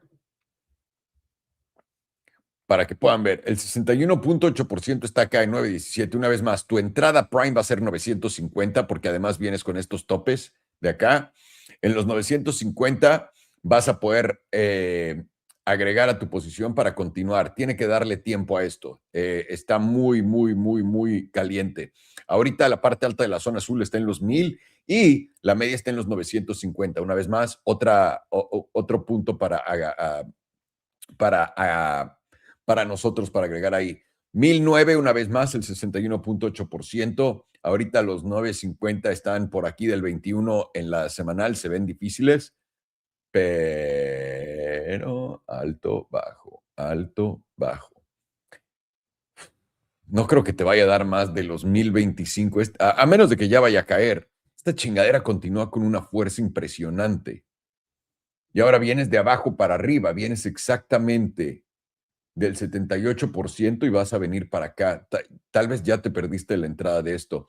Si en los 1070 no te rechaza para ir a buscar básicamente tu EMA 100, esto tiene toda la pinta de que va a continuar subiendo, tío.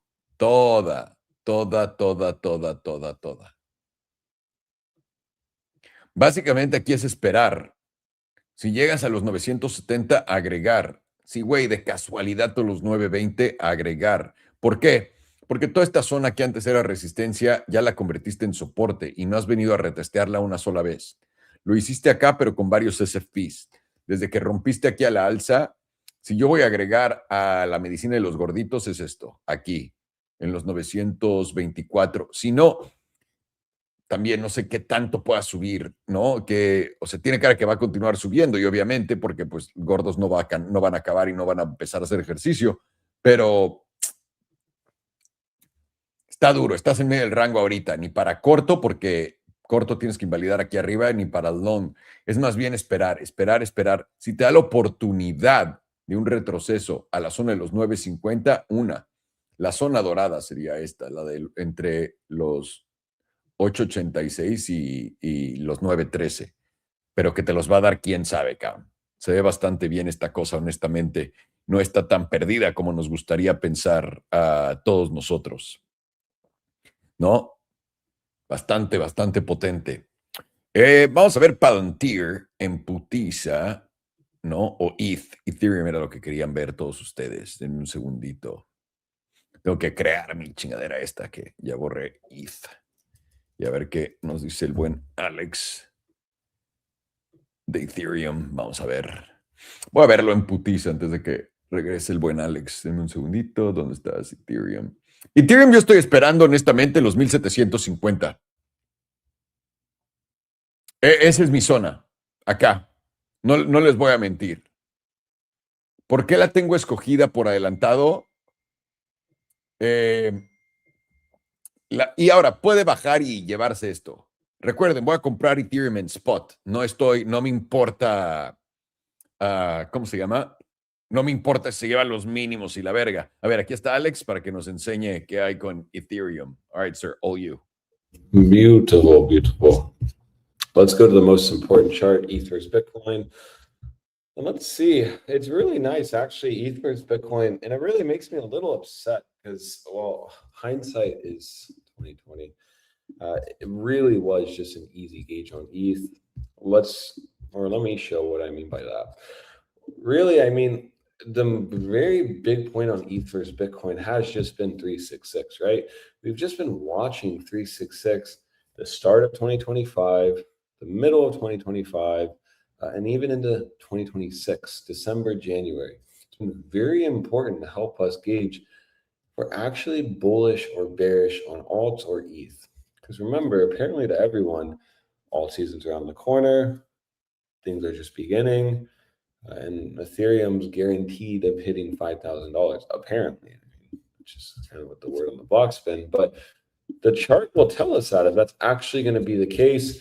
We've been talking about, past markets, right? And so what was a past market characteristic of bullish momentum for ETH? It was above 366 and holding 366. That led to upside continuation, epic move on Ethereum versus the dollar.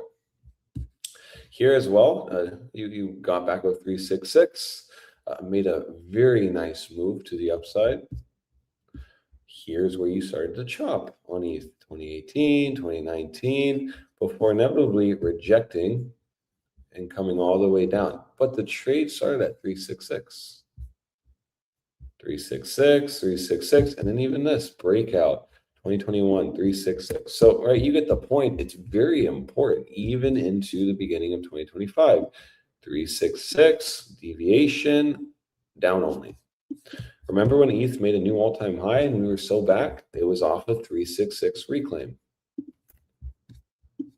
So this is very important because what do we have so far? We have a 366 perfect rejection before bearish continuation down. This is a very damning, in my opinion, view for the ETH chart.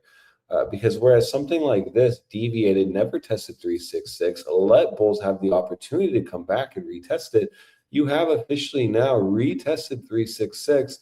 And mind you, this move was pretty impressive. It went up 18, 19%. Let's go back here from this November low. Boom. Okay, cool. And really fast, we'll go to the dollar because I just want to see what this move really did, right? This move is what took us from 2,600 all the way to 3,400. Also very interesting. You're testing basically the end of this channel that we've been watching and talking about for a long time. Let's go back. So this is a pretty damning view of ETH. ETH looks absolutely cooked. Looks very cooked. You have a weekly volatility setup as well, firing off, playing into the idea that what we've seen so far on ETH is just the beginning of the move down, and it's supported by weekly volatility. We can keep going because we also had a monthly, right? And so the monthly as well, really damning. I mean, you just solidified 366, the bull market like criteria here for big moves on ETH, flip now into major resistance. Not a good sign at all. You've lost all major moving averages on Ethereum. And what you have now on ETH versus Bitcoin is, well, you just simply could reject the 5. Some characteristic we identified in 2025 was you just easily rejected the 5. Okay, cool. We're in a deviation setup. Let me change this to that. We're in a deviation setup here. Okay. So off the bat, you're just looking at these to be tested, the monthly 5 at 3184. So the objective down is 231 to 25.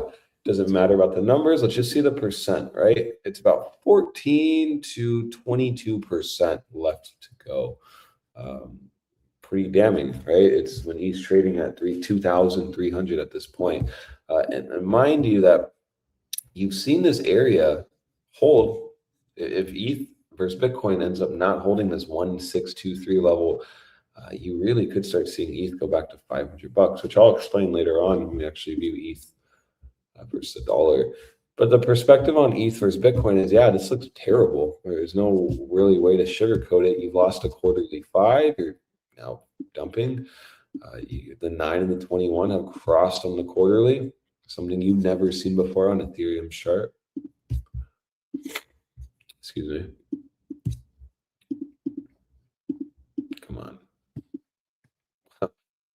bi-monthly is about to silver cross to the downside. Actually, it's basically just guaranteed to do it. Just need the next close in 26 days. This will be the first silver cross to the downside on ETH versus Bitcoin. And again, just playing into the idea that it's a very damning perspective on ETH, what we have so far, being under 366 and even rejecting it. So, right, you have that monthly silver cross, you're back under that monthly 9. You're really now just watching the monthly 5. Any move up to 3.2 is going to be a rejection zone, and you're still gauging a move down to 2.5. It's very important. 14 to 20% left to go on ETH minimum, and that's assuming this zone will actually hold. If it ends up not holding these lows that were formed back in 2019, 2020, you'd be very concerned of this actually coming down to prices you've not seen in a long time, like over here at 0.007. That would be terrible. But a real possibility on ETH versus Bitcoin. Now, higher time frames look terrible. Let's keep going on the daily and see anything. Nothing. You've lost the daily SMA 200, and very easy perspective here is you make big moves down once you trend away from SMA 200. No difference here.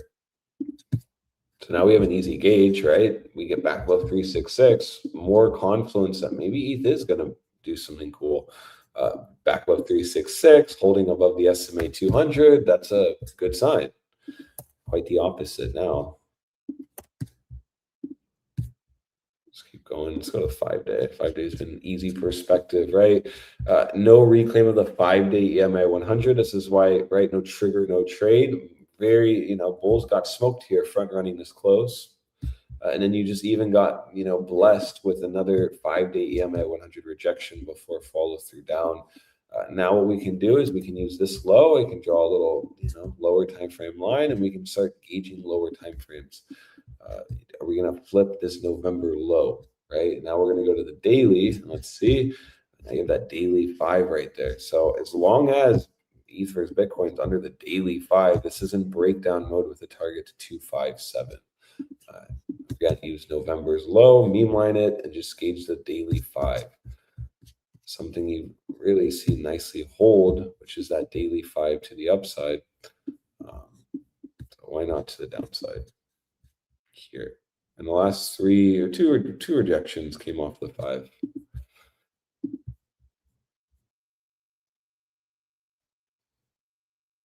Okay, not really anything we didn't talk about with that volatility setup. And you're just getting a bi-weekly bearish retest potentially. Now, mind you, on this bi-weekly, you didn't put in a massive deviation. So, you have an area here. It could retest easily the cluster moving averages. Regardless, though, it's still very bearish and in breakdown. And again, you lose control as a bull under 366. And I've always said this, you lose control under 366, which is no difference. You're losing control. And this retest is really damning because it's just, you've solidified it. There's no reason why ETH versus Bitcoin should go back up to December's high. So ETH versus Bitcoin looks terrible. Looks absolutely like it's in a breakdown. Looks like the monthly has nothing but air until 2572, or about 14% pullback. Quarterly is about to break down fully, while also bi-monthly is about to confirm a silver cross to the downside for the first time ever, kind of just showing you that this environment we're in is a little different than what we've seen. Now, ETH versus dollar is a fun chart, a little more crazy on the higher time frames. When you start going to like the weekly, really does make sense at how bad this chart looks. You've now really closed under that weekly SMA 200. It's a big spot here. You've seen the weekly SMA 200 hold pretty nicely. You get this like that, right? So we've seen it hold. You also got really nice expansion off of it. Actually, this is the spot that held before you went up to that high here. So really not the best sign that we're under it. Actually, this is triggering a short as long as you're under the weekly SMA 200. Now, that doesn't mean you're going to simply go up to it, reject perfectly, and move down, because you do notice here that 5 is down, and you also have fresh weekly silver cross. So again, playing into ETH BTC, which is you for sure could come in and retest this zone, get a little rally, the cluster moving averages, lower high. But that most likely just plays into a weekly silver cross retest on ETH. Now that's about, 2,831. So if it does go in for the retest, let's say Bitcoin does end up pumping to 80s, 82, ETH does move up, you're essentially looking for a move past the SMA 200 on the weekly, a retest of that silver cross, and then before in 6 days this candle closes, you need to be back under the weekly SMA 200. And at this point, you should not see any closures back above the weekly SMA 200 if you're truly going to be bearish on ETH, right? You're under it, you reclaim it, you hold it, you expand. We don't want that. We just want, we've lost it, we're rejecting it, we're moving down, away from it. Something really we have not seen since, I guess, here, beginning of the year. Because all of these are, like, in my opinion, failures are just chop, chop. Then it populates here, right? Any retest of its resistance, moving down. So you can make pretty big moves, but honestly, really, you haven't actually tested the weekly SMA 200, like, not tested it, because you've tested it a lot, but you haven't expanded down from it really since like the beginning of the year. These are just more chop. So it's actually a pretty big level. You've mainly just pumped from it. So this is actually very significant, losing that weekly SMA 200, very significant. And it's off of a weekly silver cross to the downside. It's very not good.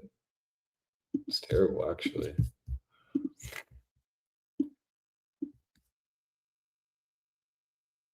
So next objective here is simply 1,700, just per the moving averages. I can throw my meme lines on, right? We can start looking at this chart. Say, okay, yeah, 1,800 to 1,900 seems like the target as long as you're under 2,300. Now, again, you're going a little past that, but notice this on ETH, it's been so sold down. You're just not even near, honestly, the daily 5. It's pretty terrible. With volatility at extremes.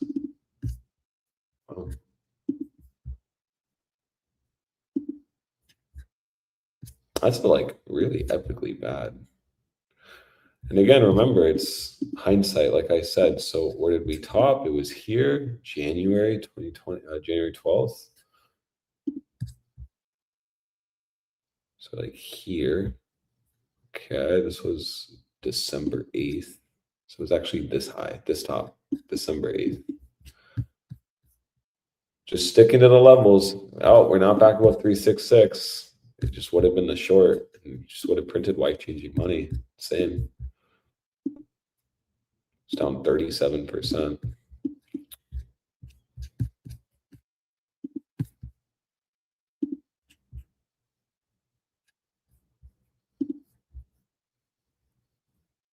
Okay, let's see here.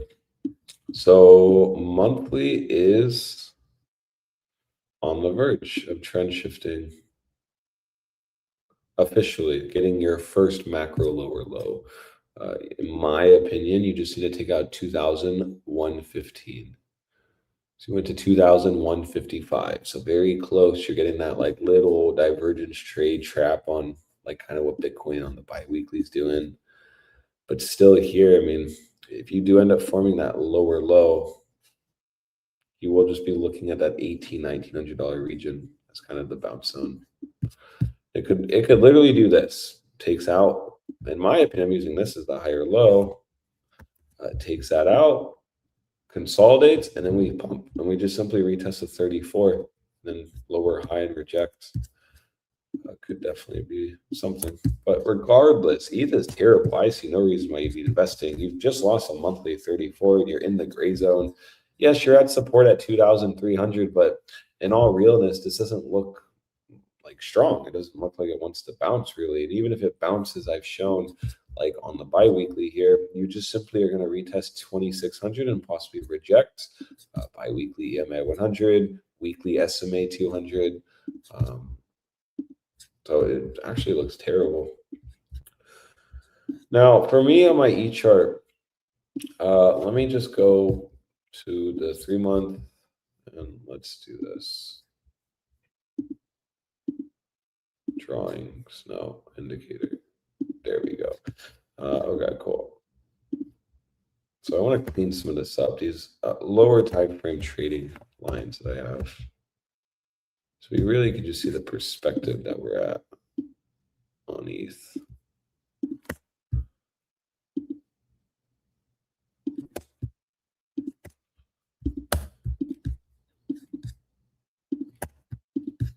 So if you end up losing 2,300, you're going to have an epic dump down to 14, 1,500.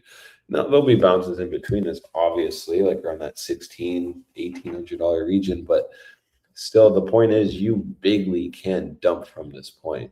So you have to be very cautious. If you end up reaching 1,400, all eyes on April low, right? It's very easy. Lose April low, then yeah, you're going to end up going to 6,500 on ETH. Where I am convinced that will be some kind of bottoming zone. We talked about this a long time ago, but whenever we, reach these regions here, you have to be really watching, right? If you at all come into here, you have to be watching for that $1,400 to be the last stand, and it was in April. If it doesn't hold this time, you're going to run the risk of filling all of this out that hasn't been filled out. You got very close to it in 2022. In my opinion, it should have gone all the way down. And well, no, it actually bounced where you wanted it to, this high.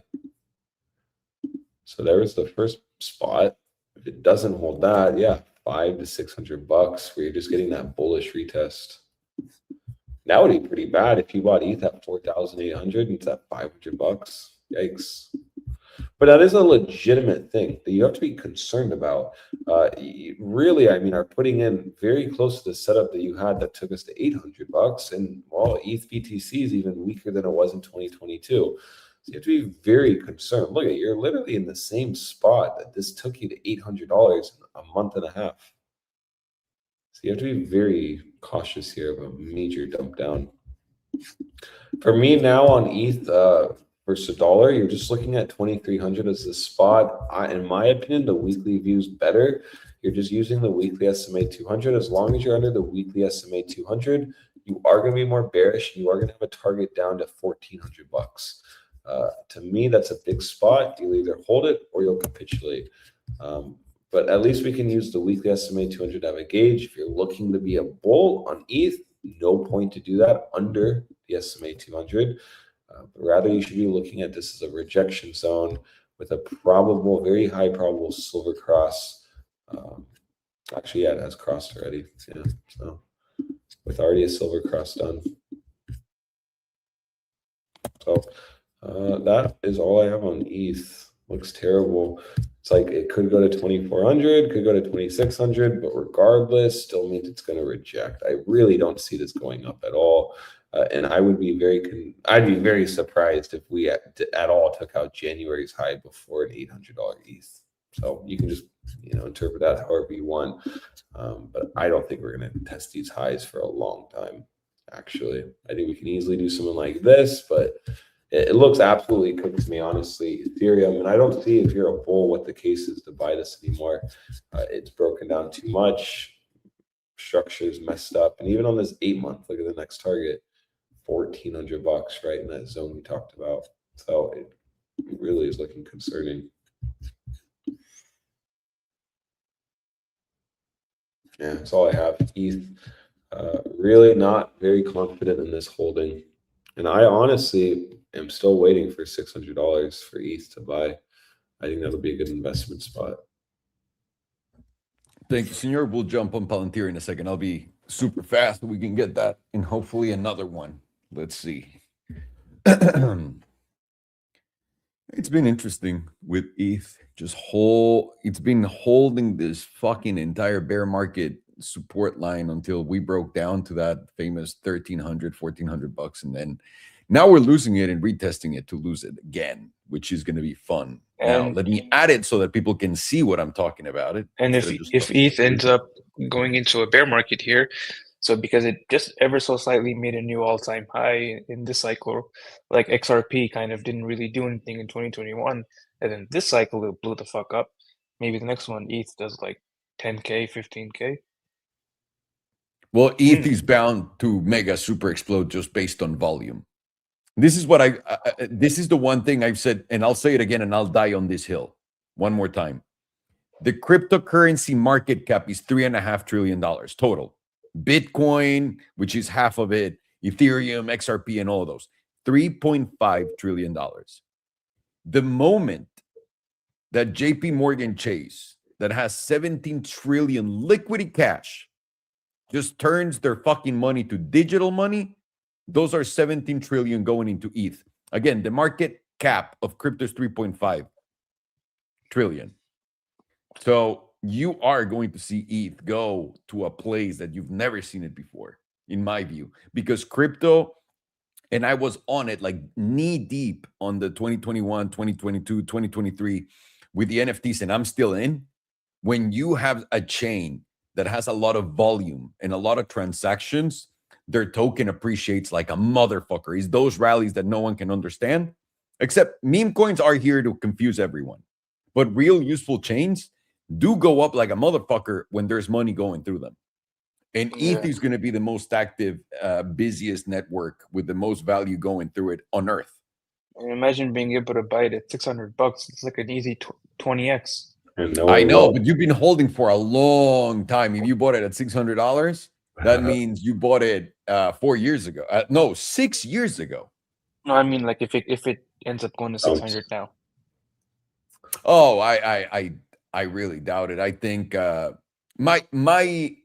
see, ETH is a piece of shit and all, but it's also not very volatile right now. So while it wasn't very volatile here either, although you had like this swing, right? And it's not really doing anything outside of this big range that it's in, really. Just this to this, basically. To me, ETH is going to bottom down at 1750. That was like the one spot where it was like hitting over and over again as resistance when they were doing the upgrade on the network. Once they did it, it tried again and it couldn't. Once it broke 1750, it fucking took off. It was literally right here. This is what I'm talking about. This is the area. Because you've had all this resistance right here. Right here. And it continues to go. That to me is going to be, and again, because ETH will pay like a motherfucker. The worst thing that can happen in my eyes is you get to take this out with a very small lower low. Like the opposite of what Bitcoin did right now, which Bitcoin did a super tiny higher low. This can do a lower low. But because I'm going to be buying spot, this is the only crypto I'm going to own this cycle. I already have my hedge position built on Solana through my NFTs. But on ETH is the only thing I'm going to hold spot. 1750.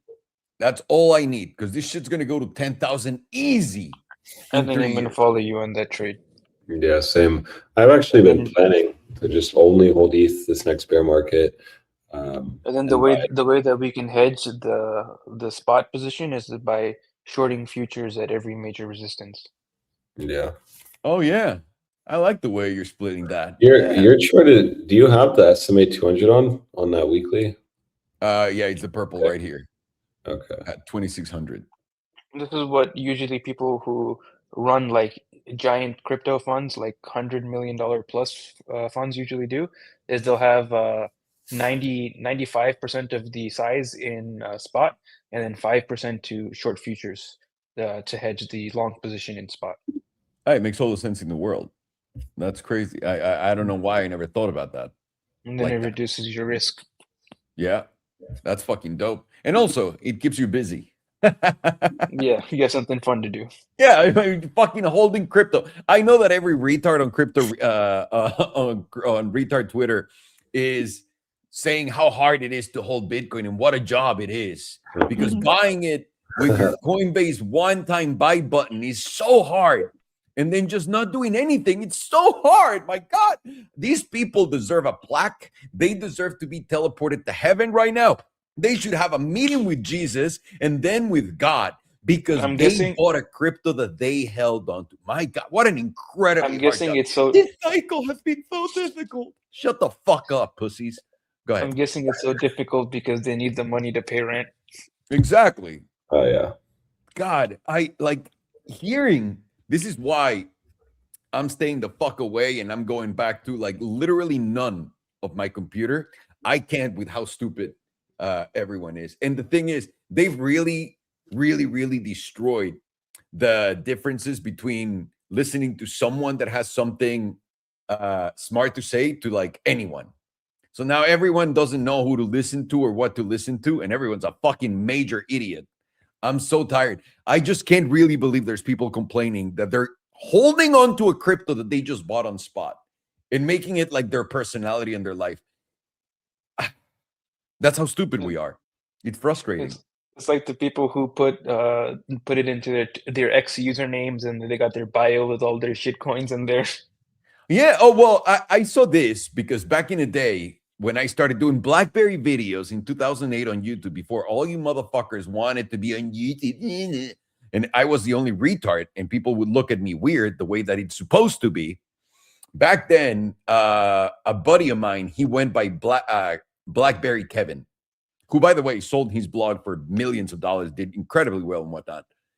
And I remember thinking, dude, that dude can't talk about anything else. And that's why I chose Salamandrian as my username. Because I was like, I'm just going to be a random thing, not like a BlackBerry thing. When I got into cars, you've seen how many Tesla lovers, Cybertruck driver, bearded Tesla, like all these guys that have a fucking name attached to their shit. Yeah. They don't realize how limited they are to everything. Like all of your life now belongs to one word, right? It's crazy. And now you have the idiots in crypto. Film. Yeah. Then if you try to film something else, huh? Then if you try to film something else, everyone's your comments like, stick to this. Oh yeah, well that I already get. I already get the stick to the cars. It's been 6 years, but I still should stick to the cars. It's like, you don't know anything about money. Stick to the cars. How the fuck did I buy the cars? They just appeared. Yeah, they just appeared in my garage. Fucking retards. That's how stupid everyone is. It was a trade with the devil after murdering your father at 4. Well, yeah, the devil was like, dude, if you kill your dad being 4 years old, I'll give you a lot of money, but eventually, not immediately. I'm going to give it to you 20 years later. Your life is going to be miserable until you're basically 18. Would you take that deal? Yeah, of course. Just so that I can buy a car? Yeah. God damn. All right. Let's do this so we can finish it up with Palantir. Vale, estamos viendo Ethereum. La tenemos bastante fácil, honestamente, damas y caballeros. Ahí les va. Estamos en este rango donde estamos tradeando. Tuviste un SFP a la alza. Normalmente cuando tienes, vean, un SFP a la baja, te da el contrario para arriba y te tiene que dar el contrario para abajo. Es básicamente lo que vamos a ver. Estás en un mercado bajista. La gente diciendo, no, es que Ethereum se viene, ¿no? A esta zona, digamos, al bajo del mercado bajista del 2022. ¿Alguien de ustedes cree que Bitcoin va a ir al bajo del mercado bajista del 2022, que son $14,000 o $15,000, lo que sea, a lo que le atinó el güey de los $180,000? Es ironía, porque nunca llegamos a $180,000. ¿Pero ustedes creen que de verdad vamos a ir a esta zona de aquí abajo? No, no te lo van a regalar. En mi opinión, Ethereum va a absorber absolutamente una gran porción de liquidez que a mucha gente no le cabe en la cabeza todavía, que es lo que todavía me gusta más de este trade. Y para mí, veniste una vez en toda la historia de tu tabla mensual al EMA 100, tu siguiente lugar va a ser justamente el EMA 100. Y quiero que sepan que cuando les puse este objetivo no sabía que el EMA 100 estaba aquí, en los 1782. Les dije, voy a comprar mi Ethereum bastante sencillo en 1750. ¿Por qué? Porque esta zona, la de 1750, fue literalmente todo esto. Quiero que vean. Un segundo. Acá, rechazo. Una vez que lo rompiste, reventaste cabrón a la alza. Una vez que lo perdiste, acá rebotaste, rechazaste. Esta, 1780, 1750, es la zona más importante para el precio de cripto. Lo puedes ver acá, de Ethereum. Es ahí donde tengo asegurado una entrada. Una vez más, esto lo voy a hacer en spot, ¿ok? Para sentirme tranquilo y no tener que pensar en nada. Y voy a poner 50% de mi entrada acá en 1750. Y la segunda la voy a dejar literalmente en 1350, que es un poco abajo de esto. Y acá mucha gente va a decir, güey, ¿cómo vas a hacer una entrada debajo del bajo más bajo que ha habido, idiota? Esto para que sea alcista tiene que caer un poco menos. ¿Qué tal 1500? No. El día que esto vaya a reventar a la alza, como acá lo hizo, se llevó todos estos mínimos. Se va a llevar este mínimo, cabrón. Tengo mínimo mi entrada asegurada con esta. Y ya que se lleve el mínimo, digamos que entramos acá, nuestra entrada va a promediar rico en 1500. ¿Alguien se va a quejar de 1500 cuando veas Ethereum en 10,000, 15,000 dólares? Es lo que va a pasar, en mi opinión. No con su Solana, no con su XRP, pero con Ethereum. Por ahora estás cayendo. En la mensual lo puedes ver perfectamente, estás por debajo de todos los promedios, estás a punto de tener el promedio del 9, el 5, todos cambiar de lugar, que es pésimo, estás rechazando el promedio del 55, habías caído, la única vez que caíste, cuando caes debajo del promedio del 55, te gusta estar por ahí y te gusta tener este tipo de eventos. Lo ves por acá, lo hicimos de una cuando caímos en junio del 2022, acá simplemente estás cayendo y ahora te está rechazando el 55. La última vez que hicimos eso fue en junio del 2022, una vez más, mercado bajista. La otra vez que lo hicimos fue en marzo del 2025. Esto fue en la gran caída de los aranceles. Una vez más, vamos a ver exactamente lo mismo otra vez. Y ahora, en la caída de los aranceles, esto se me hace bastante divertido. En Ethereum fue hasta acá. Bitcoin ya está aquí, en la de los aranceles. Pero Ethereum no, todavía tiene camino para correr. Ethereum está siendo menos volátil que Bitcoin. Lo pueden ver acá. La gente está espantada y todo, pero también va a haber mucha más emoción y expectativas en Ethereum, porque el que entienda cuánto volumen de dinero se va a mover en Ethereum puede entender el por qué. Si no lo entiendes, ya se cocinó este pedo. Acá, ¿qué tipo de trades hay? Lo más fácil sería, para empezar, la semanal, la de 2 semanas te está dando un setup de volatilidad a la baja, tu promedio del 200 está en los 1800. Es básicamente esto. Si vienes a los 2500, 2600, corto. El extremo de este trade está acá, en los 2800. ¿Cuál de los dos vas a agarrar para poder dar continuación a la baja? Honestamente, yo voy a tomar el primero de aquí abajo, en los de 2600. ¿Por qué? Me cuesta mucho trabajo pensar que se va a dar una vuelta, le va a dar tiempo a darse una vuelta así con un setup de volatilidad en la de 2 semanas dándose ya de una vez, cuando en la semanal también está a punto de irse por encima de la volatilidad y cuando en la diaria estoy viendo que está entrando en extremos ante la caída, a ver si nos da esa oportunidad. Se puede dar la vuelta, venir al promedio y empujar. Eso nos llevaría a la zona de los 2,500, 2,600. Promedio del 9 diario está ahí. En la semanal tienes tu SMA 200 y además en la de 2 semanas tienes el EMA 100. 2,600 es la zona rica. Si lo puedes dividir en 3 menos apalancamiento para estar seguro que va a entrar. 1, 2, 3. Si lo quieres hacer en 2, 1, 2. Si lo quieres hacer solamente en extremos, 1. Aquí arriba en los 2800. Pero de nuevo, ya estando abajo de esta línea, lo difícil va a ser que la rompas a la alza. Yo no creo que te va a dar aquí la idea de te va a dar la idea de un SFP al principio, pero no creo que te lo vaya a dar ahí. Vamos definitivamente a continuar y ver el SMA 200 ser tocado en los 1900 y ya de ahí podemos hablar de mi objetivo. Una vez más, con Ethereum el secreto va a ser no ponernos tan bajistas. Tal cual como no lo fue en los ciclos pasados, en este ciclo tampoco me imagino. Ahora, no, cuando les digo que voy a comprar y estoy poniendo mis objetivos, quiero que también entiendan claramente una cosa. Porque por más que tenga un plan, como en Coinbase, les digo lo siguiente. Yo he aprendido este año que sí puedo espotear cuando está ya todo lo más castigado y que no me debe dar miedo rifarme en esas situaciones. Lo puedo espotear. Entonces voy a rifármela mucho más a entender cuando haya divergencias de realidad con las noticias y el comportamiento de la gente. Les doy por adelantado estos precios. Ustedes hagan el mismo análisis que yo y si no, pues ahí tienen los precios. De todas maneras, es spot, nadie se va a ir a perder la casa para darle para adelante. Y pues ahí lo tienen. O si son como toda la gran parte de la gente que dice, ya aquí lo único que tienes que hacer es un DCA para que se vaya para arriba, también puedes hacer eso, no tiene nada de malo. Simplemente, si eres de los que no le gustan aprender nada, es la mejor forma de hacerlo, ¿no? La gente que le pregunta a Grok, si tú le preguntas a Grok cosas que deberías tú de entender, asegúrate 100% de poner tu DCA de una vez. Vámonos con la que sigue. Vamos a cerrar con Palantir, damas y caballeros, y el buen Farhano contándonos. Lo tienen. No hay longs acá, está muy lejos tu invalidación, está en 2000 planos, así que lo único que tenemos son cortos ya que lleguemos al extremo. Ready. PLTR. All right, vámonos con Palantir. We'll start with, which one has enough data? Let's do the quarterly. So we had a nice busting action move to the upside over the last couple of years, and we have been finding our top right around this 100% each time. Every single time we've tapped that 100%, we've had at least some sideways consolidation slash to busting action to more new highs, giving another top right at that 100%. And as of now, we are once again topped right around that 100%. Putting in a actually topping quarterly candle.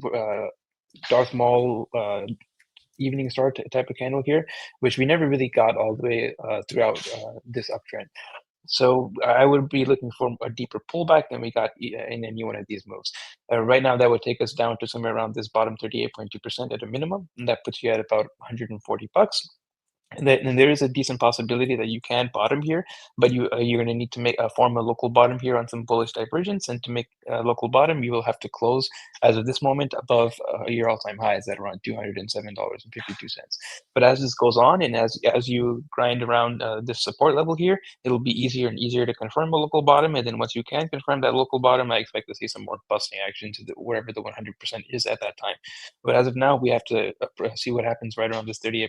And if you're not able to hold this $140 region, that's where you're going to get a much deeper pullback, and you're likely going to go to wherever the median is at that time. And this is going to rise several times, but as of now, it's at around $64. I'm thinking it's going to be wherever the 9 EMA is, wherever the 9 EMA is now, somewhere around that 115 to 112, $110 region. Let's see if there's anything else. There's some bearish divergence here as well in the quarterly, because you are making a lower highs on momentum with higher high in price. And that will confirm with any close below $147.56. That kind of lines up with losing the top 38.2% as well. And then that gives you a move down minimum to this 9 around 114 for a little bit of a bounce. And if you're not able to make a local bottom here, you're likely going to drop towards the 21, which is right now at around $60. I don't really think that's going to happen, though. I'm more leaning towards the side of getting your bottom somewhere between $140 and $115. Monthly is also currently positioned to the downside with bearish divergence, multiple drives of bearish divergence, and volatility is now expanding, and we're getting a God mode sell signal on the jewel currently. And we have currently opened, on the last close, we held the 38.2%, but on this close, we opened below it. So as long as we are trading below this 38.2%, which is $151, you are likely to come down to the 50% at a minimum. And that level is at about 130, but I'm thinking you're going to go a little bit lower than there to tap this 21, which will sit, which would be right around that 115 zone. And the invalidation right now is just getting a monthly close back over 151, and then you're likely going to see some busting action to $200 to $215, slightly new all-time highs right there. And you're currently now forming possible hidden bullish divergence with the bearish divergence already confirmed, because you're taking out every single one of these lows. So you have multiple drives currently possible of hidden bullish divergence, but you need a close over $199 to confirm that. That gives you a target upwards to about $300. 2 weeks still positioned to the downside with volatility expanding. Zoom in on the jewel. You're getting a very bearish cross, pink below the yellow. And you've lost a 21, likely going to take you down towards somewhere around that 115 zone. Weekly also positioned down pretty deep within the bearish control zone, likely taking you somewhere around that 97.5% to 100% zone for the 100 EMA, right around $113, $115. And then at that point, the probabilities are going to be significantly against continuation. 5-day also positioned to the downside, no longer possible any divergence because you're making lower lows while price is making lower lows, and you've lost the 38.2%, somewhere around that 100, I'm thinking, as it continues to rise. 2-day also positioned to the downside. Volatility is currently still expanding, although it's getting quite high. I do expect some continuation here, though, to somewhere around 130s for a slight bounce, and then eventually around 115. Daily is now trying to flip back up, approaching the moving average. And if you do flip back up here, I would expect to see a little bit of a bounce before this dump, and bounce likely takes you up towards somewhere around $159 to $160 to reconnect with this 38.2% and 200 SMA, and then continue dumping. And that only happens if momentum gets back over the moving average. And then at that point, once you tap this area, you're likely going to put in hidden bearish divergence and then dump. 4 hours now starting to flip back up with volatility contracting. 4-hour jewels flashing a God mode signal, but it's still on the sell. Has not even flipped into neutral yet, but it has lost the downwards curvature. So this is very likely to flip neutral on this next open. Ideally, you want to see it close back over this 5 EMA, which is around $150, and then you get that deeper bounce into, or bigger bounce into around $160-ish. 2 hours also flipping back up, getting back into that 38.2%. Volatility is contracting, and the 2 hours not giving you a God mode buy signal. I'd be looking somewhere towards around that $150 to $160 region, and likely putting in a local top, hidden bearish divergence, and then continuation down. Check the RSI now.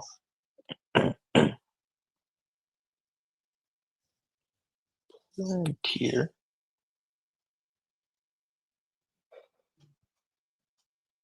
Nothing.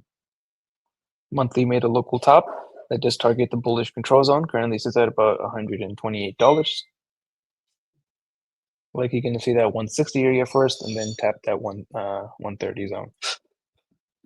2-week currently has active multiple drives of bearish divergence. It will be active as long as you're closing below $193, and you target the bearish control zone from here.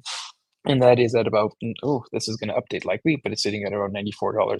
And volatility is now starting to expand from extreme lows. Actually getting back over 15% as well. Weekly also has multiple drives of bearish divergence. Will be active as long as you're closing below same number, 193, and now you're already within the bearish control zone, with volatility expanding from extreme lows. 5-day also has bearish divergence with volatility expanding from extreme lows. 3-day also has bearish divergence. Damn, every single time frame's got it. And you're forming hidden bearish divergence now as well. Once you close below about 147.56, that will confirm, and you can tap somewhere around 130 for a slight bounce, and then eventually wherever this 200 is.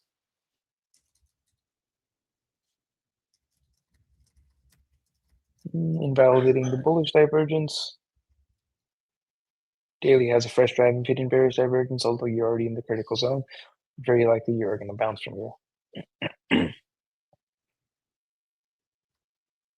Let's zoom in. 4 hours making a local bottom. Like you're going to test somewhere between the simple moving average and the edge of the bearish control zone. Puts you between 150 and where's the bear? And 156. Right around that 150 to 160 zone.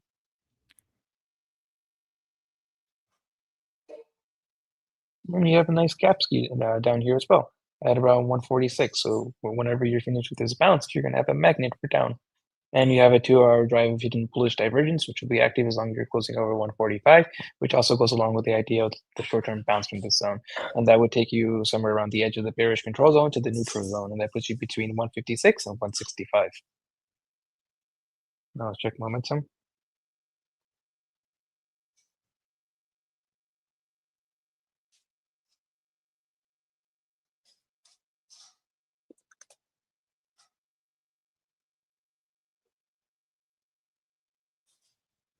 There you go. Quarterly especially flipped to the downside with volatility contracting, and it's going to remain flipped down as long as you're closing below $190. Monthly is also flipped down.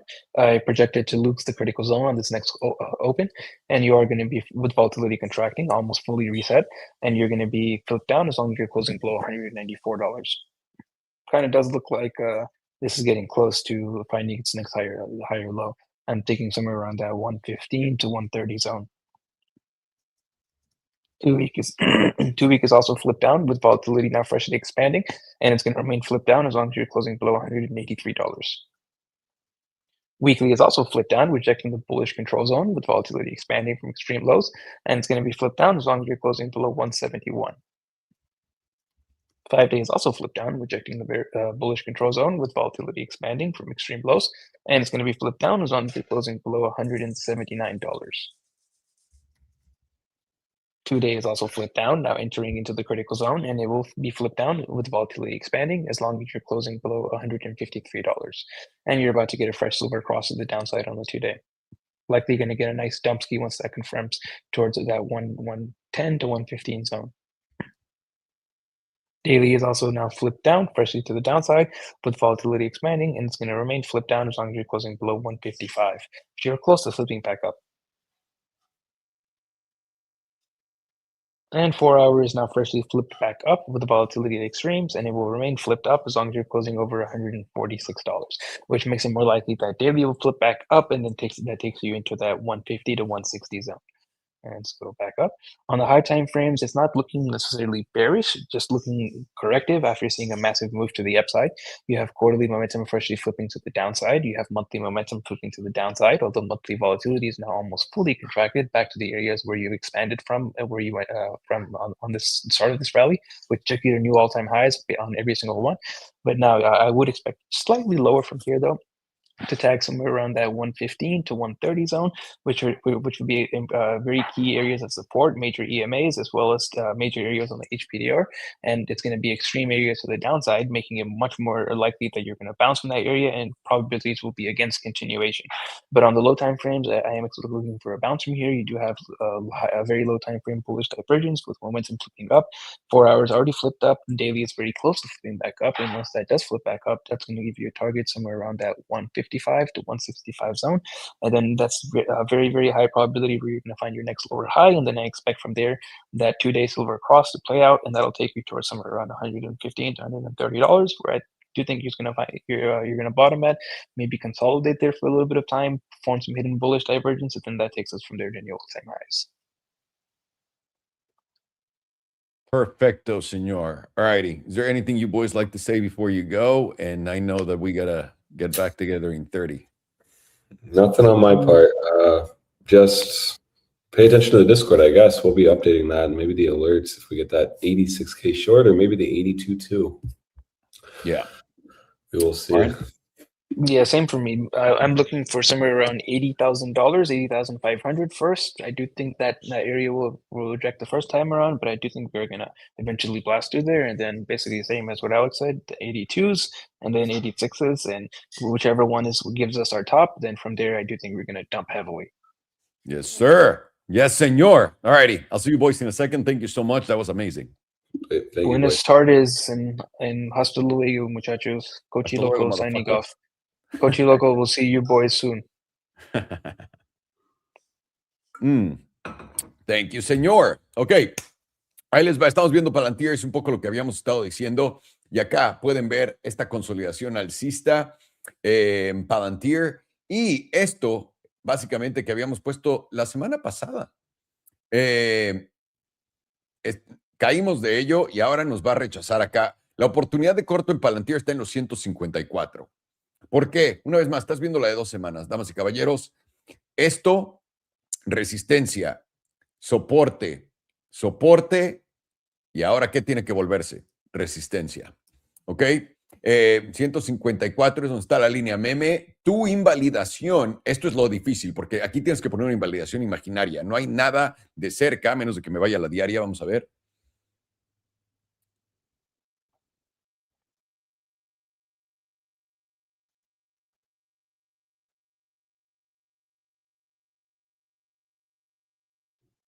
El promedio del 9 también está por acá, en los 158.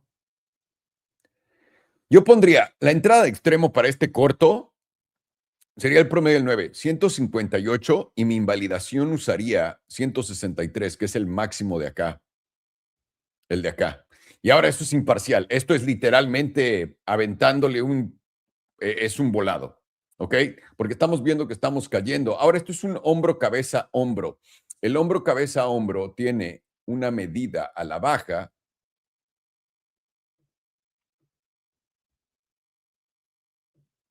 de justamente esta zona de los $94. Por eso lo habíamos puesto antes, ¿ok? Y ahora estás ya rompiendo el hombro, cabeza a hombro. Con que este rechazo continúe a la baja, vas a venir a los $95. Ahora, ¿qué le está pasando a Palantir? No tengo ni puta idea. Ustedes me están preguntando. Nadie sabe a lo que se dedica Palantir. Nadie. Así que no sé. O sea, lo que voy es, yo sé lo que hacen, entiendo lo que hacen, pero no entiendo, más allá de que Estados Unidos les da dinero, no entiendo el modelo de negocio. ¿Ok? Entonces no les puedo decir, no, es que ahora Palantir va a tener malos tiempos por... No, sería mentira.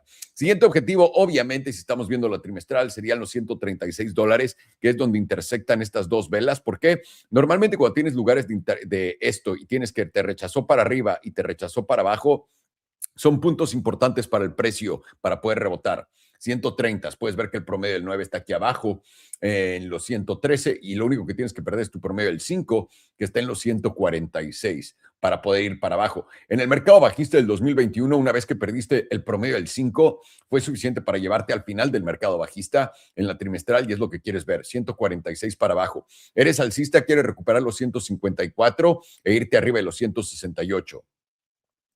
Mensual.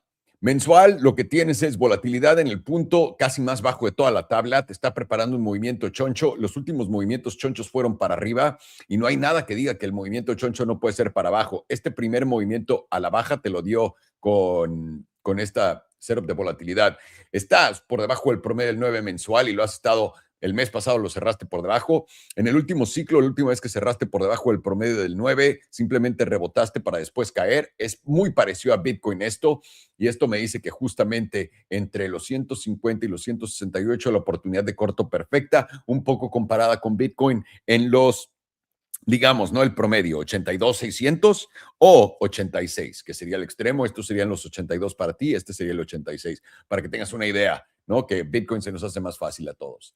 ¿Qué más estamos viendo? Rompes toda la estructura alcista, estás creando bajos más bajos. Y pues, de nuevo, cuando me preguntan, güey, ¿cómo ves? ¿Me debería salir de esto? No, ustedes saben, mi tesis es, el mercado va a bajar y está bajando.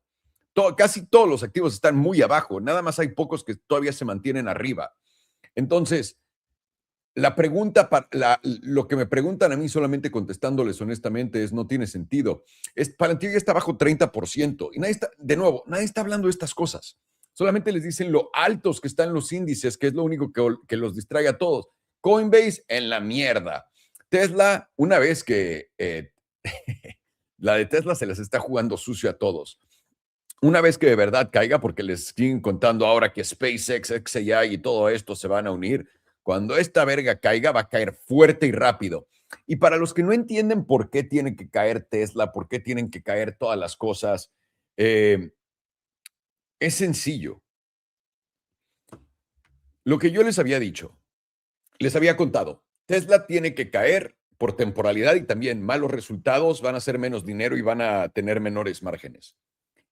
Todas las empresas tienen que hacer esto. Todas tienen que invertir más, ganar menos ahorita. ¿Ok? Por eso cuando les digo, ok, Tesla no tuvo el peor cuarto de toda su historia en ventas de coches, ahora son los mejores en hacer lo que estaban haciendo. Elon lo hizo muy bien, ¿no? Pero, ¿a qué me refiero con que lo hizo muy bien para los que quieran aprender? El cómo le metió pomo a la gente a que fueran y siguieran comprando, como, ya se va a acabar, ya se va a acabar, ya se va a acabar, ya se va a acabar, ya se va a acabar. Lo siguen haciendo hasta ahorita con FSD y todo eso. Lo que todas las empresas están haciendo es tienen que gastar más para hacer menos dinero por unos años. Y ahorita te están diciendo, no, es que la cantidad de producción en Estados Unidos está subiendo y todo se ve muy bien. Seguro, güey. Ok, con todos los precios de todo bajando, todo se ve muy bien. Bien. Solamente para que lo tengan en mente, cuando Tesla dé el putazo para abajo, tiene que darlo. No sé hasta dónde, qué tan abajo podemos llegar, pero definitivamente, en mi opinión, va a dar un putazo fuerte para abajo. Está atrapando a toda la gente posible ahí arriba. Y ahora, se llega a dar el bajón, yo voy a esperar un bajón que dure bastante tiempo. ¿Ok? Con Tesla. Para que lo tengan en mente. Vamos a ver cómo se da, pero solamente les quería decir esto. Soy bajista. Sé que el dólar está reventando. Una vez más, solamente poniéndoles el gráfico del dólar, todo el día de hoy ha estado subiendo. Una vez, es poquito, pero ahí va para arriba. Esta es la mensual, está recuperando. Y quiero que noten también nuestros cierres mensuales en contra, por ejemplo, en contra de Bitcoin. Tus últimos cierres fueron aquí abajo, ¿no? Los del 2025. Cerraste aquí arriba, tío. Ese es un cierre más alto en el dólar, ¿ok? Por ejemplo, en Bitcoin, tuviste tus cierres de los aranceles acá, que fue el del dólar, y Bitcoin ya cerró más abajo un gráfico mensual. Entonces, estamos viendo lo contrario, definitivamente. Para mí, todo lo que está ocurriendo es justamente lo que pensé que estaba ocurriendo, que iba a ocurrir, ¿no? Cantado y hecho. No me voy a poner nervioso, no me va a dar ansiedad y no voy a dejar que la emoción tampoco me gane, obviamente todavía, hasta que no cumple el trabajo. El trabajo es poner todo mi dinero en cash en la bolsa. Es todo. Contento y encantado de la vida. Pero ese es mi trabajo. Todavía no lo acabo. Sigo buscando. Y me gusta dónde va todo esto. Tal cual como les había contado, esto tiene camino a continuación. Pueden ver perfectamente. Palantir ya les enseñé la mensual. 2 semanas. 2 semanas todavía te da más prueba de lo que te estoy diciendo. Estás por debajo del promedio del 21. Ya caíste. En el último ciclo, la última vez que caíste del promedio del 21, por primera vez, fue cuando lo populó acá. Y una vez que caíste, tuviste un rebote y luego a la verga. En la de 2 semanas. Y eso es básicamente lo que estamos viendo ahorita. Casi todas estas tablas se parecen mucho porque tienes, una vez más, no es el ciclo económico, no es el ciclo de Bitcoin de 4 años, es el ciclo económico, ¿ok?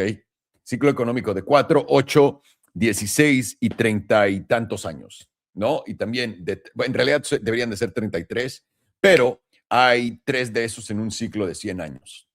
Y ahí lo puedes dividir. ¿En qué parte del ciclo de qué estás? El ciclo que sigue, en el que estamos ahorita, lo que parece ser, todavía no llegamos al final del final. Estamos ante el de 16 años, que es lo que pasó en el 2008.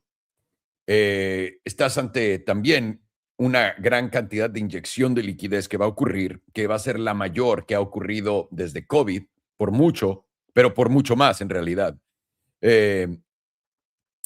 Y es justamente donde vas, para que lo tengan medido. Por ahora, todo esto, recuerden, si vamos a un super ciclo de liquidez, quiere decir que todos los precios que estás viendo ahorita los vamos a reventar con muchísima fuerza cuando suba todo. Y si crees que te lo van a dejar aquí arribita para que no pierdas tanto en lo que estás subiendo y te quedes en el camino, estás un poco perdido. Entonces, pongan atención acá en Palantir, el promedio del 21. ¿Quieres ser alcista? Mínimo tienes que recuperarlo, luego los 153 y más importante, los 168. No puedes subirte a los 168, no hay nada que hablar en Palantir. Ahora, aquí tienes volatilidad expandiendo a la baja. Aquí, perdón. Tienes volatilidad expandiendo a la baja. Del punto, me parece más bajo en toda la historia de Palantir, efectivamente. ¿Qué más quieres para saber que esto va a continuar bajando, no? Vas al promedio del 100, que está en la zona de los 111, y el SMA 200 en los 77. La zona de los 80 o 95 van a ser tu zona ideal de acumulación. ¿Puede caer más? Dios, todo se puede. Pero esta es donde yo pondría atención y mis ojos en este momento en Palantir. Nada más. Y ya les dije, van a haber varias cosas que pasen si estás invirtiendo en empresas grandes. Entonces, Palantir es corto. Ahí está. Abajo de 159, 160, vas para abajo, hasta 169 en realidad. La cosa es dónde va a ser el corto. La primera sugerencia eran 154 a 156 con una invalidación en 162 para que lo tengan a la baja. Y la otra es el extremo, que sería el mejor de todos si lo puedes agarrar, pero ya tienes volatilidad expandiendo a la baja, el de los 169. Y ahí lo tienen, damas y caballeros. Sin más ni más. Ok, Ramón, rapidísimo, te lo voy a poner. Para la gente que pregunta cómo hacer el hedge de Ethereum, ¿ok? Vamos a que mencionó Farhan. Para que entiendan lo que estamos hablando. 2 cosas. Aquí estamos. Ok, vamos a Ethereum en putiza. Digamos, vamos a jugar con esto. Vamos a jugar con el gráfico de Ethereum. Digamos que vamos a comprar en spot en 1750, ¿no? Aquí. Tengo mi orden puesta y tengo mi orden puesta aquí abajo, ¿no? Digamos que Ethereum hace esto y esto, ¿no? Yo ya entré, estoy contento con mis entradas, me da igual, ¿no? Bien, aquí no tenemos problema porque estamos entrando en spot. Si vas a comprar spot, ahorita muchos de ustedes me están preguntando, ¿por qué no comprar spot en esta zona con un 1 o 2X? Porque si vas a usar apalancamiento, los exchanges de mierda que existen normalmente truenan entre ciclos. Ahora, últimamente no ha pasado, pero no me interesa. Estoy metiendo 10% de todo mi dinero cash en esto y es una cantidad importante para mí de dinero. No quiero pensar en ello. Esto es, todas nuestras posiciones son spot, estamos invirtiendo a largo plazo. ¿Ok? Es lo importante para mí porque es todo mi dinero. Así que, cuando compre mi posición en ETH, que sea acá, ya estoy dentro. Bien, digamos que esto ocurrió, ya compramos en spot. ¿Cuál es el hedge del que habla Farhan? Ok, voy a imaginar que hay una línea meme acá, pongámosla, ¿no? Esta, y digamos que hay una línea meme acá también, ¿no? Y el triángulo rojo. Bien, ya estamos aquí abajo. ¿Cómo haces el hedge del que habla Farhan? Digamos que le metí $10,000 a Ethereum, ¿no? Por decir algo. 10,000 en total en mi posición, ¿ok? Voy a agarrar, en vez de meter 10,000, voy a poner 9,500 en mi spot. Los $500 los voy a usar para hacerle corto en todas las zonas donde pueda haber resistencia. Porque en lo que está subiendo va a ser esto. Ahí puedo ganar. Ahí puedo ganar. ¿No? Aquí puedo ganar. Aquí puedo ganar. La idea es, también, si te equivocas, digamos que nos equivocamos, ¿no? Entramos ya acá, subimos a la primera zona, a la primera línea acá. ¿No? Aquí entro en corto. Güey, si hace esto Ethereum y te equivocaste, esto te puede dar todo el dinero de vuelta de tu error, de los 10 en spot. Es algo metódico, tienes que tú mismo empezar a pensar cómo lo harías, ¿no? En qué zonas, etcétera. Pero esa es la idea, que tengas un trade a la alza y en lo que te está rechazando ganes dinero, básicamente. Eso lo voy a jugar con mi dinero de trading. No lo tengo que separar, no voy a sacar de mi dinero de mi 10% y ponerlo ahí. Yo tengo todos los meses, pongo lana a tradear, pongo lana a comprar NFTs, pongo lana a comprar pendejadas, ¿no? Entonces, esa lana es la que voy a volver a meter, pero mi dinero cash que tengo, que es para abrir todas mis posiciones, todo es en spot y lo hago yo en Coinbase. La razón por la que lo hago en Coinbase es, quiero el exchange más grande donde no se me vaya a caer ni se me vaya a ir nada. Y todos van a decir, ¿por qué no abres un cold wallet, la chingada? Mi último cold wallet dejó de funcionar y no me sirve para nada ya. Y gracias al cielo tengo nada, tengo un par de NFTs y una lanita, nada, pero no funciona. Y no puedo sacar mi lana. Eso sé que, güey, búscale esto, no lo encuentro. Y no me interesa. Coinbase es el que le guarda la lana a todos, me da igual. Ahora, eso es lo menos cripto que les puedo decir, pero me vale verga. Y ahí lo tienen.